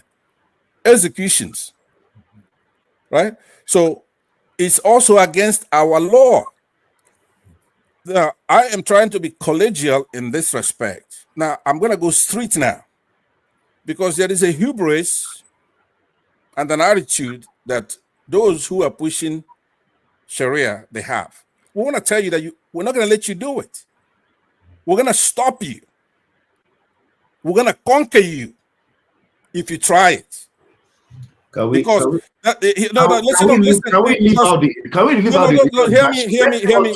Let's stay on topic. Sharia law does not state these things. Can you show me Sharia law? I just told you. I quoted you the laws. I'm going to quote you that, but listen now, Dr. Brimah. Let me land. No, because do not go to the bashing. The people on the streets. I'm trying to say to you, we can have a collegial discussion, but what you're doing, though, you're not doing that. Yeah, what but you're now doing you is make instead of being which part of the law wrote conquer? Why are we talking about these things? No. Okay. Let's abandon that for now. Let's go back to collegial scholarly, right? I have been quoting you. The only reason why I go straight is that if somebody keep quoting you the Constitution and you keep insisting, then what you're doing is what we suspect in other countries. Now, I'm not accusing you of that, Dr. Brimah. Like I said, I have a lot of respect for you. I am basically just cutting out this space on this particular topic. The rest of it, you're cool. You're one of our gems. Unfortunately, you're doing this. So what I'm saying to you is this. When we keep telling you we don't want it, and you keep pushing it, what do you think is going to happen? We don't want it. It's against our Constitution. The ones that are there now needs to be removed. That's the argument. We don't want it. It's non-secular. Our Constitution looks at secularity now. You have freedom to practice your religion. Nobody's saying, okay, Constitution is anti-religion. Nobody's going to support that. And you forget your first points. Okay, so my point is that my first point I made, right? And you are rounding up because we are moving. I'm rounding up. Let me remind him. Let's start from the last point I made. I gave you examples of where you have blasphemy, right? You have things that talk about haircuts, talk about women. I defined Sharia for you. If you want, I can define the Sharia again. That it's a code of conduct drawn by the Creator, right? Allah, through his messenger, Muhammad. Man can detailing religious, political, economic. So that's everything, law, intellectual. We would have no freedom whatsoever unless we adhere to the tenets. Now, we're not here to argue Islam and its tenets, because if we do that, it's also going to fail. But that's not what we're doing. We're discussing religious freedom, not religion. Because I believe that you're the one who's getting it wrong. You think that when somebody's talking about religion in a sentence with Sharia, we're talking about religious freedom, not religion. And can I ask you, Sharia in a Yoruba state for Muslims, how is it your business? Oh, it is my business. Let me tell you. Everybody on this panel, and nobody has told me. How is I'm going to tell you. Let me tell you. The way it works, right? We're polity. We have a constitution. We have it in Kwara State. Have you visited Kwara State before? We have a Sharia court there. Your business. Let me answer the first one. Unfortunately, we have one constitution for everybody. And it's under the constitution. Let me just state this clearly to everybody. The Sharia law that has been instituted in different states is operating legally under the constitution. It's not a violation. So let's not bring up constitution as saying it's violating it. No, hold on now. In the customary law space and section of the constitution that guarantees state governments can institute laws. Okay, but you saw the case. Did you see on the private section? Hold on, Dr. Brimah, you're not being fair. I posted an execution. The first one was. I said, how does it affect you? Sharia law. It affects me because I'm going to tell you. Listen, let me tell you. I don't have to be a Muslim. I don't have to be a Muslim. How does it affect you? Let me answer you. Let me answer you. An injustice anywhere is an injustice everywhere. Let me land. It doesn't even have to be in Nigeria to concern me. It doesn't affect you directly. Good. So it does affect me directly. Let me hold on now. Hold on. All right, hold on. We can't continue. It's your guess that's out of order. Now, let me answer your question. Thank First you. of all, for your information, Section 204 of Nigerian Criminal Code prohibits blasphemy. It's not just Sharia law. Blasphemy is prohibited. That's what I said. So it's civil. Civil is not criminal. It's civil. It's not criminal. It is prohibited. It's civil, but though. Pansa, the Sharia courts are not going I to said handle it. It's civil. criminal So cases. why the redundancy? You are advancing my. Thank you, Pansat. I'm telling you that. We have to. And then the other things that you stated, the other so-called crimes that you are saying that are affecting them in the north. Which one again? Which were the other one? That's why I say he was listing too many. These are okay. 90% of them are illegal. Don't ask, that's a mistake. We don't ask Pansat to explain one more thing. Thank you, Pansat. Let's move on. Marrying girls at the age of 7 to perpetuate VVF, vesico vaginal fistula. Marrying girls at the age of 7. Okay, so let me ask you a question. All right, hold on, guys. I'm rounding up this conversation. No interruptions anymore. I just want Jide and Rahman has to go. Okay, let me hear from Rahman. He has to go, and then we hear from Jide and Sho, and then that will be it. Rahman, go ahead. I know we've kept you longer than necessary. Rahman, go ahead. You're muted. You're muted.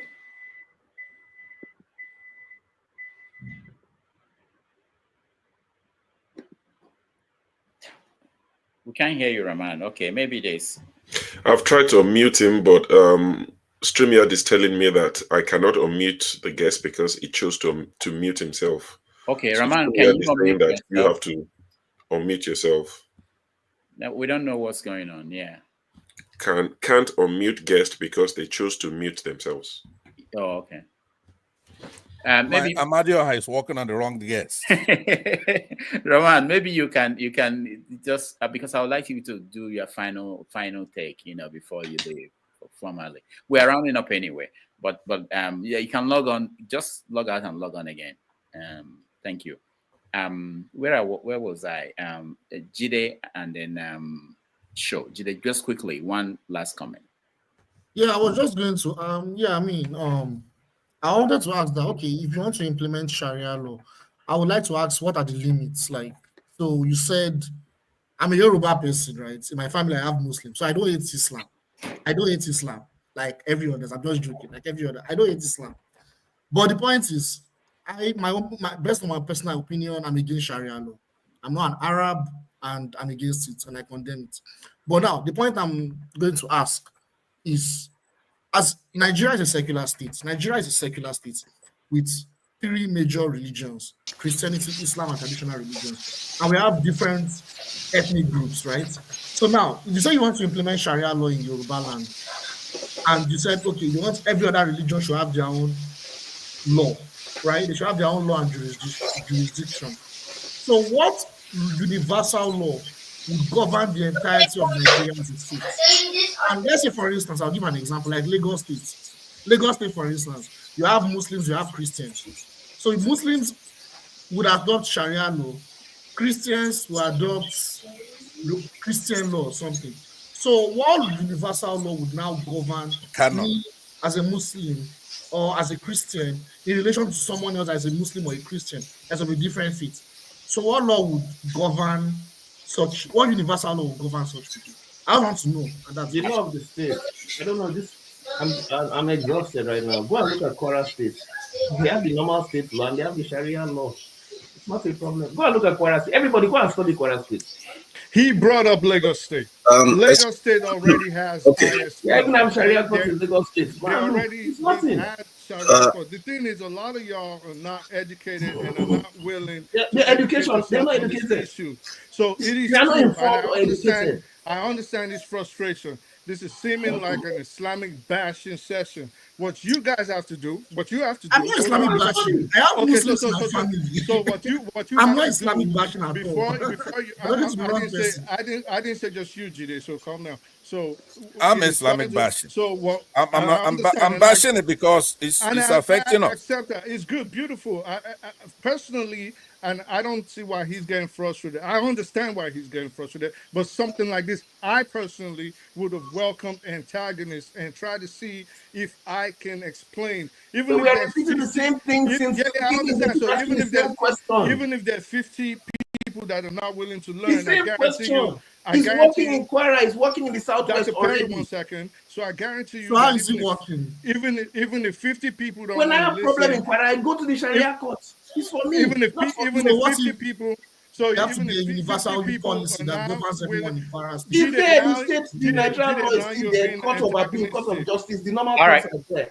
all right. We were doing very well until Yes. this moment. So let me land, please. I'd really appreciate it. So Until he made himself a guest. He's not a guest. Half of talk is not a guest. Let the guest I'm talk. not a guest, but you guys, We know you. We know.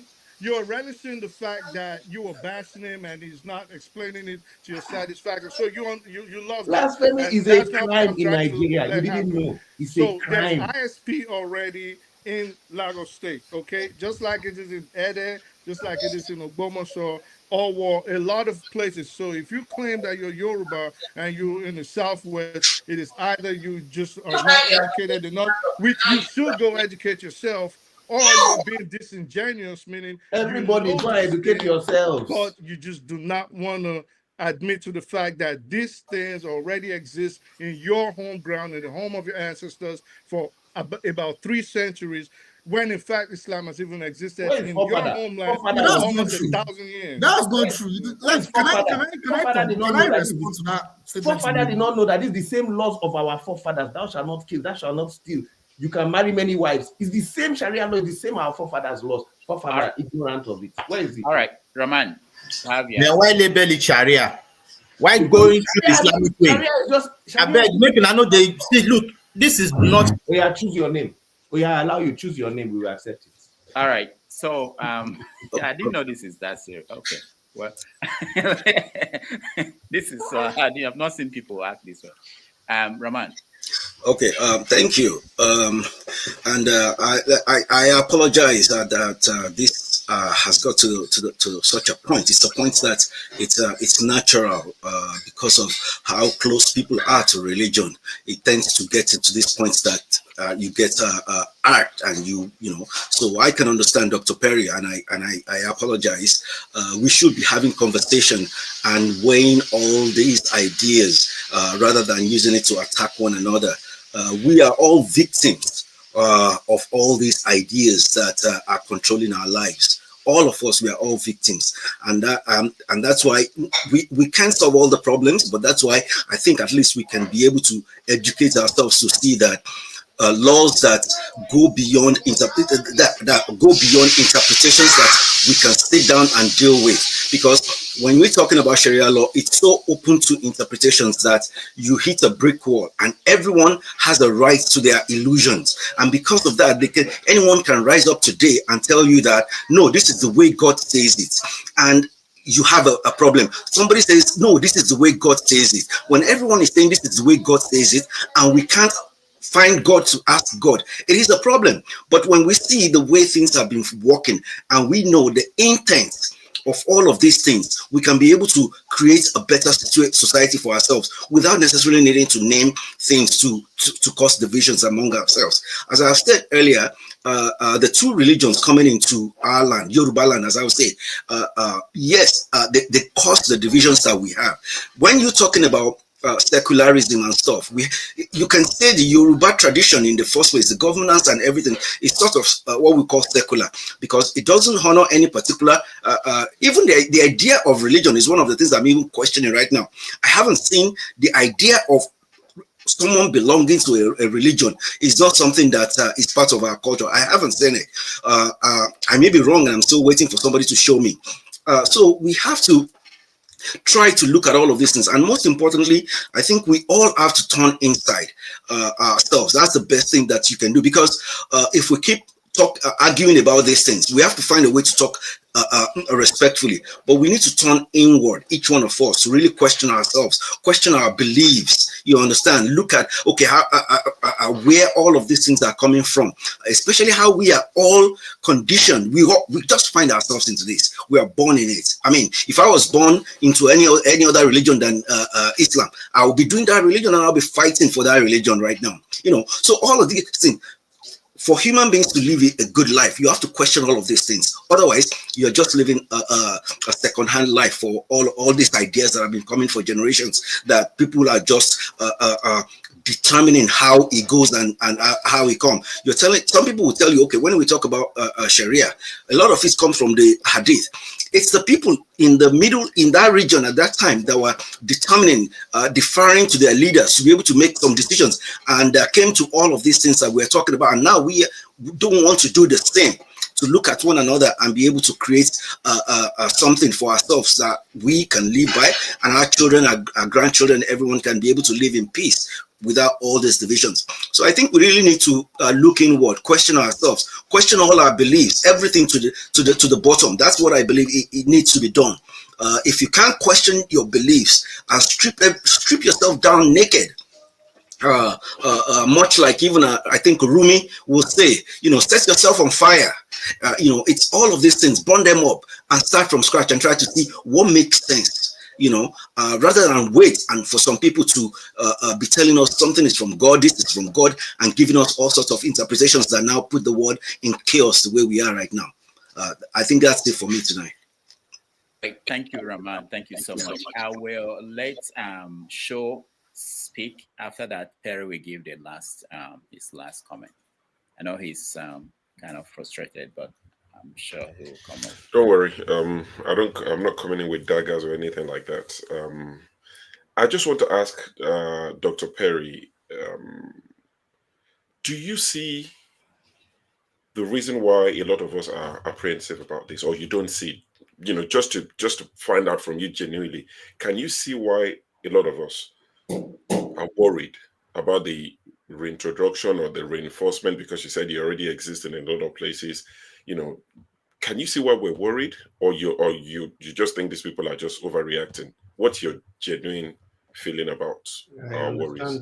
That's like a pocket knife. It's not a I dagger. understand 100% why Nigeria, Pakistan, and some parts of India, and nowhere else in the rest of the world have issues with when not even Sharia, when they see the letter IS, they have worry, because you guys have a particular problem that the rest of the world mostly doesn't even. That might not be true. Ghana doesn't have it. Gambia doesn't have it. Togo doesn't have it. Okay.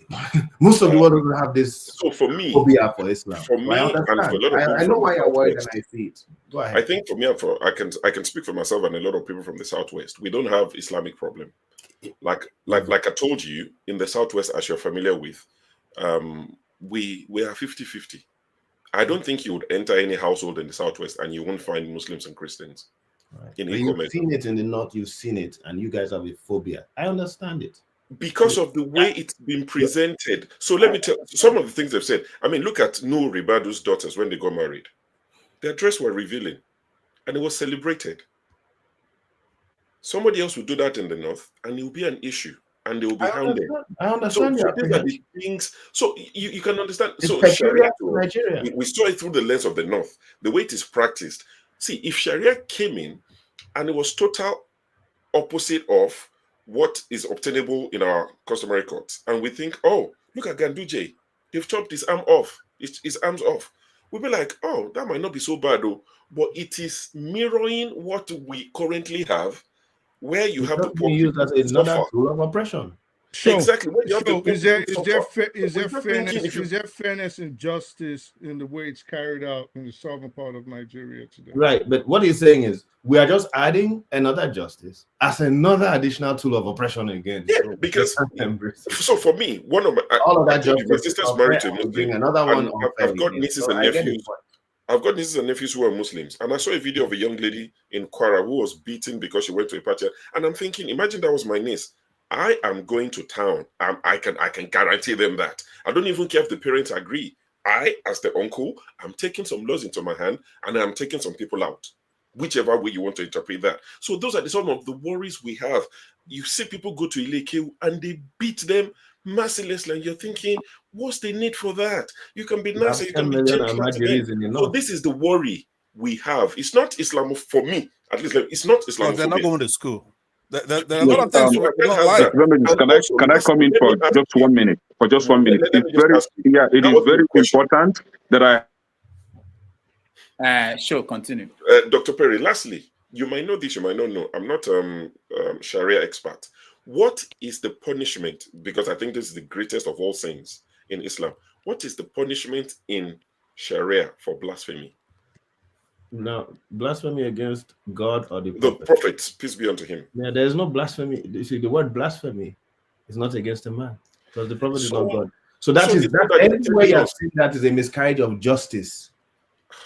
Everywhere you have seen that, and that's why I believe the conversation should be letting Sharia be properly. Anyway, it's a miscarriage of justice. The prophet is a man. They used to insult him even while he was standing. Well, and when his defenders wanted to defend or go and attack them, he says, only when they start insulting God. But when they insult him, he says, stop it. He's a man. So that's a can I have a minute, please? The lady in Bauchi that was just released, she was kept there for 19 months because of blasphemy. That's abuse and miscarriage of the Sharia Court. So this is the worry. All right. This is what we need to canvas against, rather than hold on, Dr. Perry. Dr. Perry, hold on before you give your final submission. Thank you, Sure. Can I 1 minute? Just 1 minute, not too much. Yes. I've heard someone saying that we are not educated on this issue, but I want to tell them that we're educated enough on this particular issue to know that currently in the north, arms are being amputated, and that hasn't been corrected. And you now want to transfer it to the southwest, letting us know that Sharia law should be acceptable because the amputation of arms are not in the Sharia law factors or whatever that is made of the Sharia law. Are we crazy? Even in Oyo State, there is a movement called Center for Eradication, Center for Eradicating Innovation and Establishing Sunnah. So, which means, and this is one of the branches, is one of those anchors to Sharia law. So, you want to eradicate innovation. You want to establish Sunnah. All these things hasn't been corrected. And you want us in a secular state to accept a religious law that will amputate arms, that will stone women, suspected of cheating, not caught, suspected of cheating, stone them to death, amputate arms for stealing of yam or corn. And you want us to accept that. You, Dr. Perry, can you ask them, can you correct these vices? Can you correct this wickedness? Then when you correct that, then we can now accept. We may think of accepting it, but as it is evil today, as it is seen as a wicked venture, we are not going to accept it. Correct. It is only a delusional person that will accept Sharia law. All right. A well-thinking human being should not accept Sharia law. What? Correct what? Amputation of arms. Amputation of arms is not to be corrected. That's what I want. We need to it's cut already. Oh, you want it? How many politicians? How many political elite has been amputated? How many political elite has been amputated? How many? Okay, can I? So if I may respond, do not ask me to correct cutting hands. What you are trying to say is tell them to implement it properly. Let's both have the conversation. That implement it first before you now transfer it to Southwest. Conversation. No, it is not for me to do. It is not for me. I am rejecting it in its entirety. It is not for me to do. It is for you to do first. And then market it's not my assignment. Oh, I agree. Yes, we need to fix it, use it properly. And then you should stop going against. You should stop going against innovation. You even have a center approved. You even have a movement for that. In the secular state. You don't think we are stupid? Hold on, everyone. Hold on. Coming here to use Takia to brainwash the no, it's not going to happen. Now we are all educated. Takia is not working here. Innovation you are saying is a different topic. It's not Sharia. Can you define Takia? All right, hold on, everybody. Just pay attention. Considering that Calabar was the first deep sea port in Nigeria, and Cross River was the first federal capital of Nigeria, it's suspicious that the process for seaport building and development is crossed ICRC, the Concession Regulatory Commission in Abuja, and the government has gone mute. Look, if you want to build a seaport, MPA needs to be at the forefront. The Minister of Marine and Blue Economy and the MPA, they need to be at the forefront of it. The state government alone can't make it happen because you need the federal government to give a seal of approval and validation to the investor that is going to take up the 60% contribution in the building of the seaport. If the federal government doesn't endorse and support it, the investor will not bring their money because the federal government will give guarantee to the project like it did for Lekki Deep Seaport. So I find it suspicious that Calabar, they've refused to raise the channel draft, despite the fact that there's been an out-of-court settlement. You've gone cold on Akwa Ibom. Warri is not functioning. Onne is not competitive because it's only meant for oil and gas cargoes. And all of a sudden, Lagos Deep Seaport is alive, is working. And then the minister is talking about doing Badagry Deep Seaport. Is Lagos the only state in Nigeria? Lagos, look, if you speak to business people in Northeast, in North Central, yeah, they will tell you that they will prefer the Eastern Maritime Corridor, the Eastern Maritime flank, because it's shorter for them, it's better for them than Lagos. So is there a fear that if Akwa Ibom Deep Seaport comes alive, there's going to be a diversion of traffic, of cargoes from Lagos to Uyo? Is that the fear? Why is the government not on it? If the president is serious and he means what he says, when he says he wants to revitalize the economy and build a $1 trillion economy, he should be at the forefront leading the charge to ensure that the seaport building and development starts. Why is he not talking about it? Why have they gone cold on it? Because definitely I can assure you that it's not the state government that is not making effort. As a matter of fact, the person leading the Akwa Ibom State team on development of the Ibom Deep Seaport is the distinguished maritime lawyer, Mrs. Umfam Usoro, who happens to be the first DG of the MASA.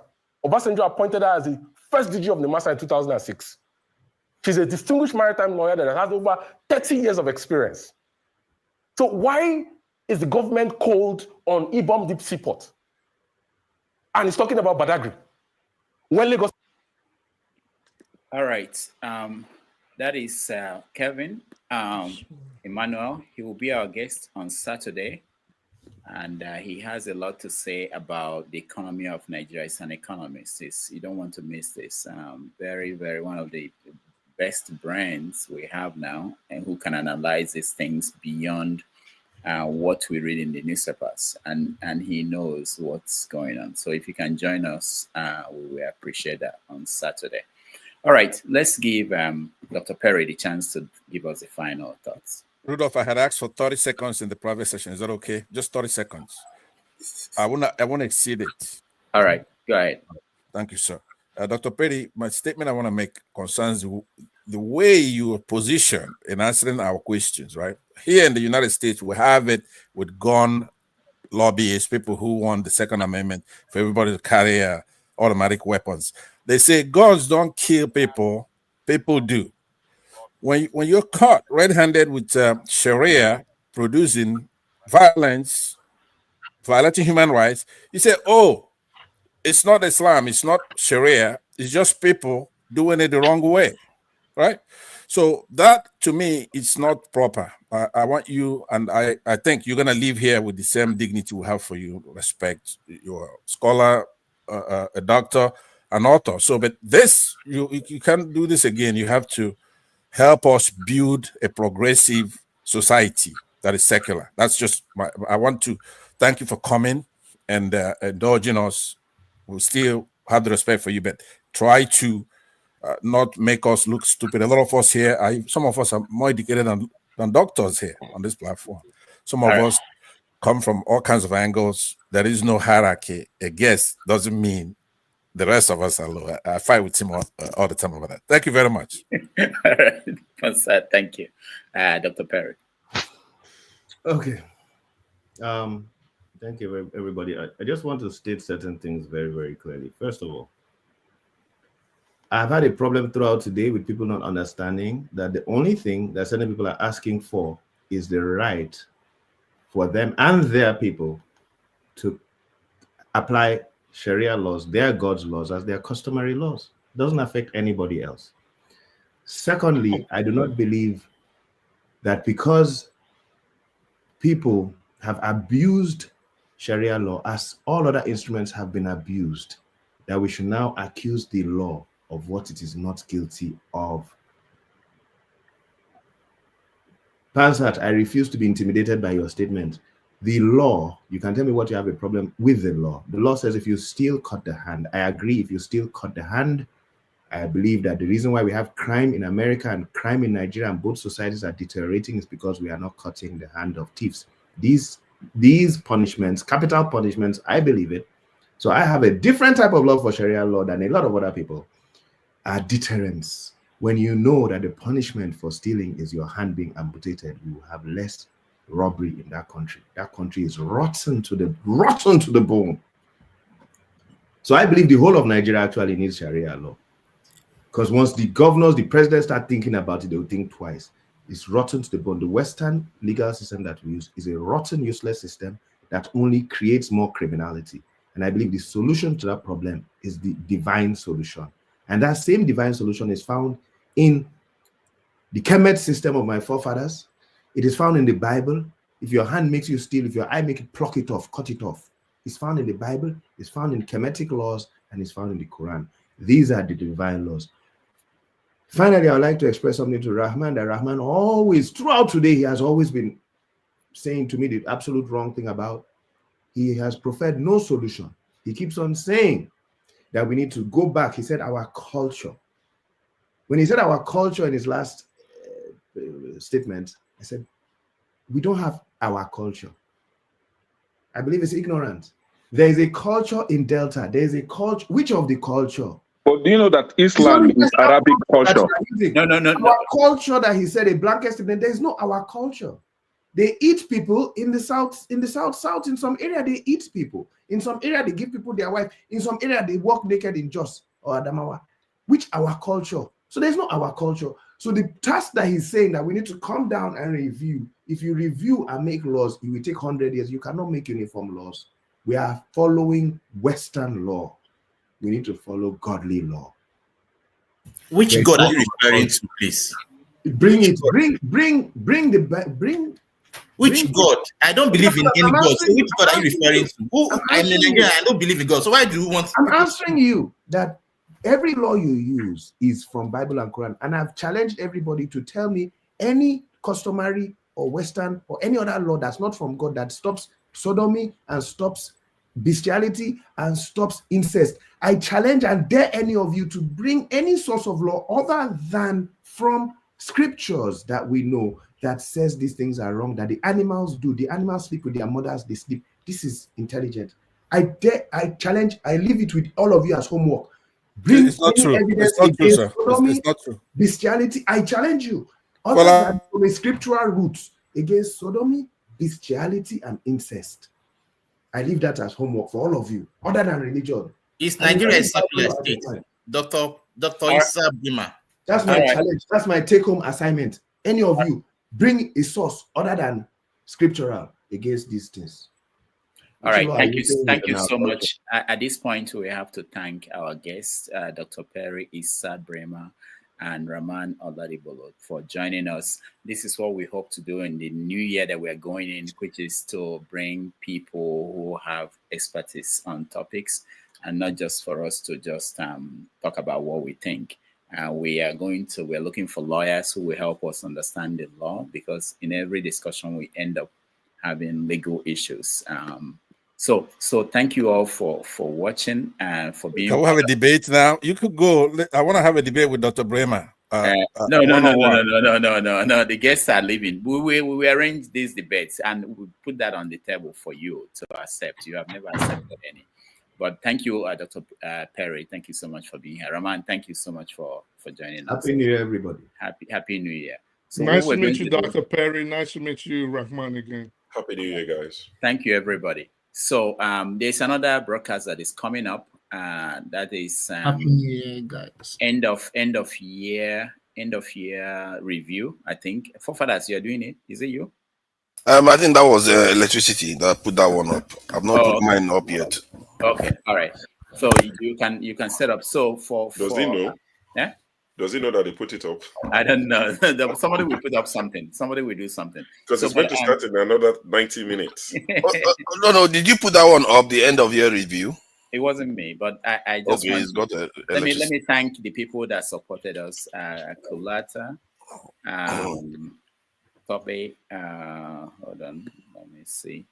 Ola, thank you so much. Igbo Basics, Sulak, thank you. We have T Majek, thank you so much. Abby, Abby, we need to see you sometimes. I like your views, really. Sometimes we need to see you on the panel. Thank you, everybody who supported us and who joined us today. In the new year, we will have more of these conversations that are targeted on topical issues, some of them controversial, and we will hopefully learn from it. On behalf of everybody, thank you, forefathers. Thank you, Show. Thank you, Pansat. Thank you, Jide. Thank you, CM. Thank you, Eme. Thank you, Kene. And Rudolph, could the forefathers continue from here while you get a break? Because you've been here a long time. Yeah, no. You don't want to lose the whole audience and then start. Agreed. Why don't forefathers No, continue? there are technical reasons why we stop and start a new stream. So he understands that. I really thank everybody. I think I will appear because I want to be here online when we get into the new year. I will just take a break and I will join. So again, thank you all. And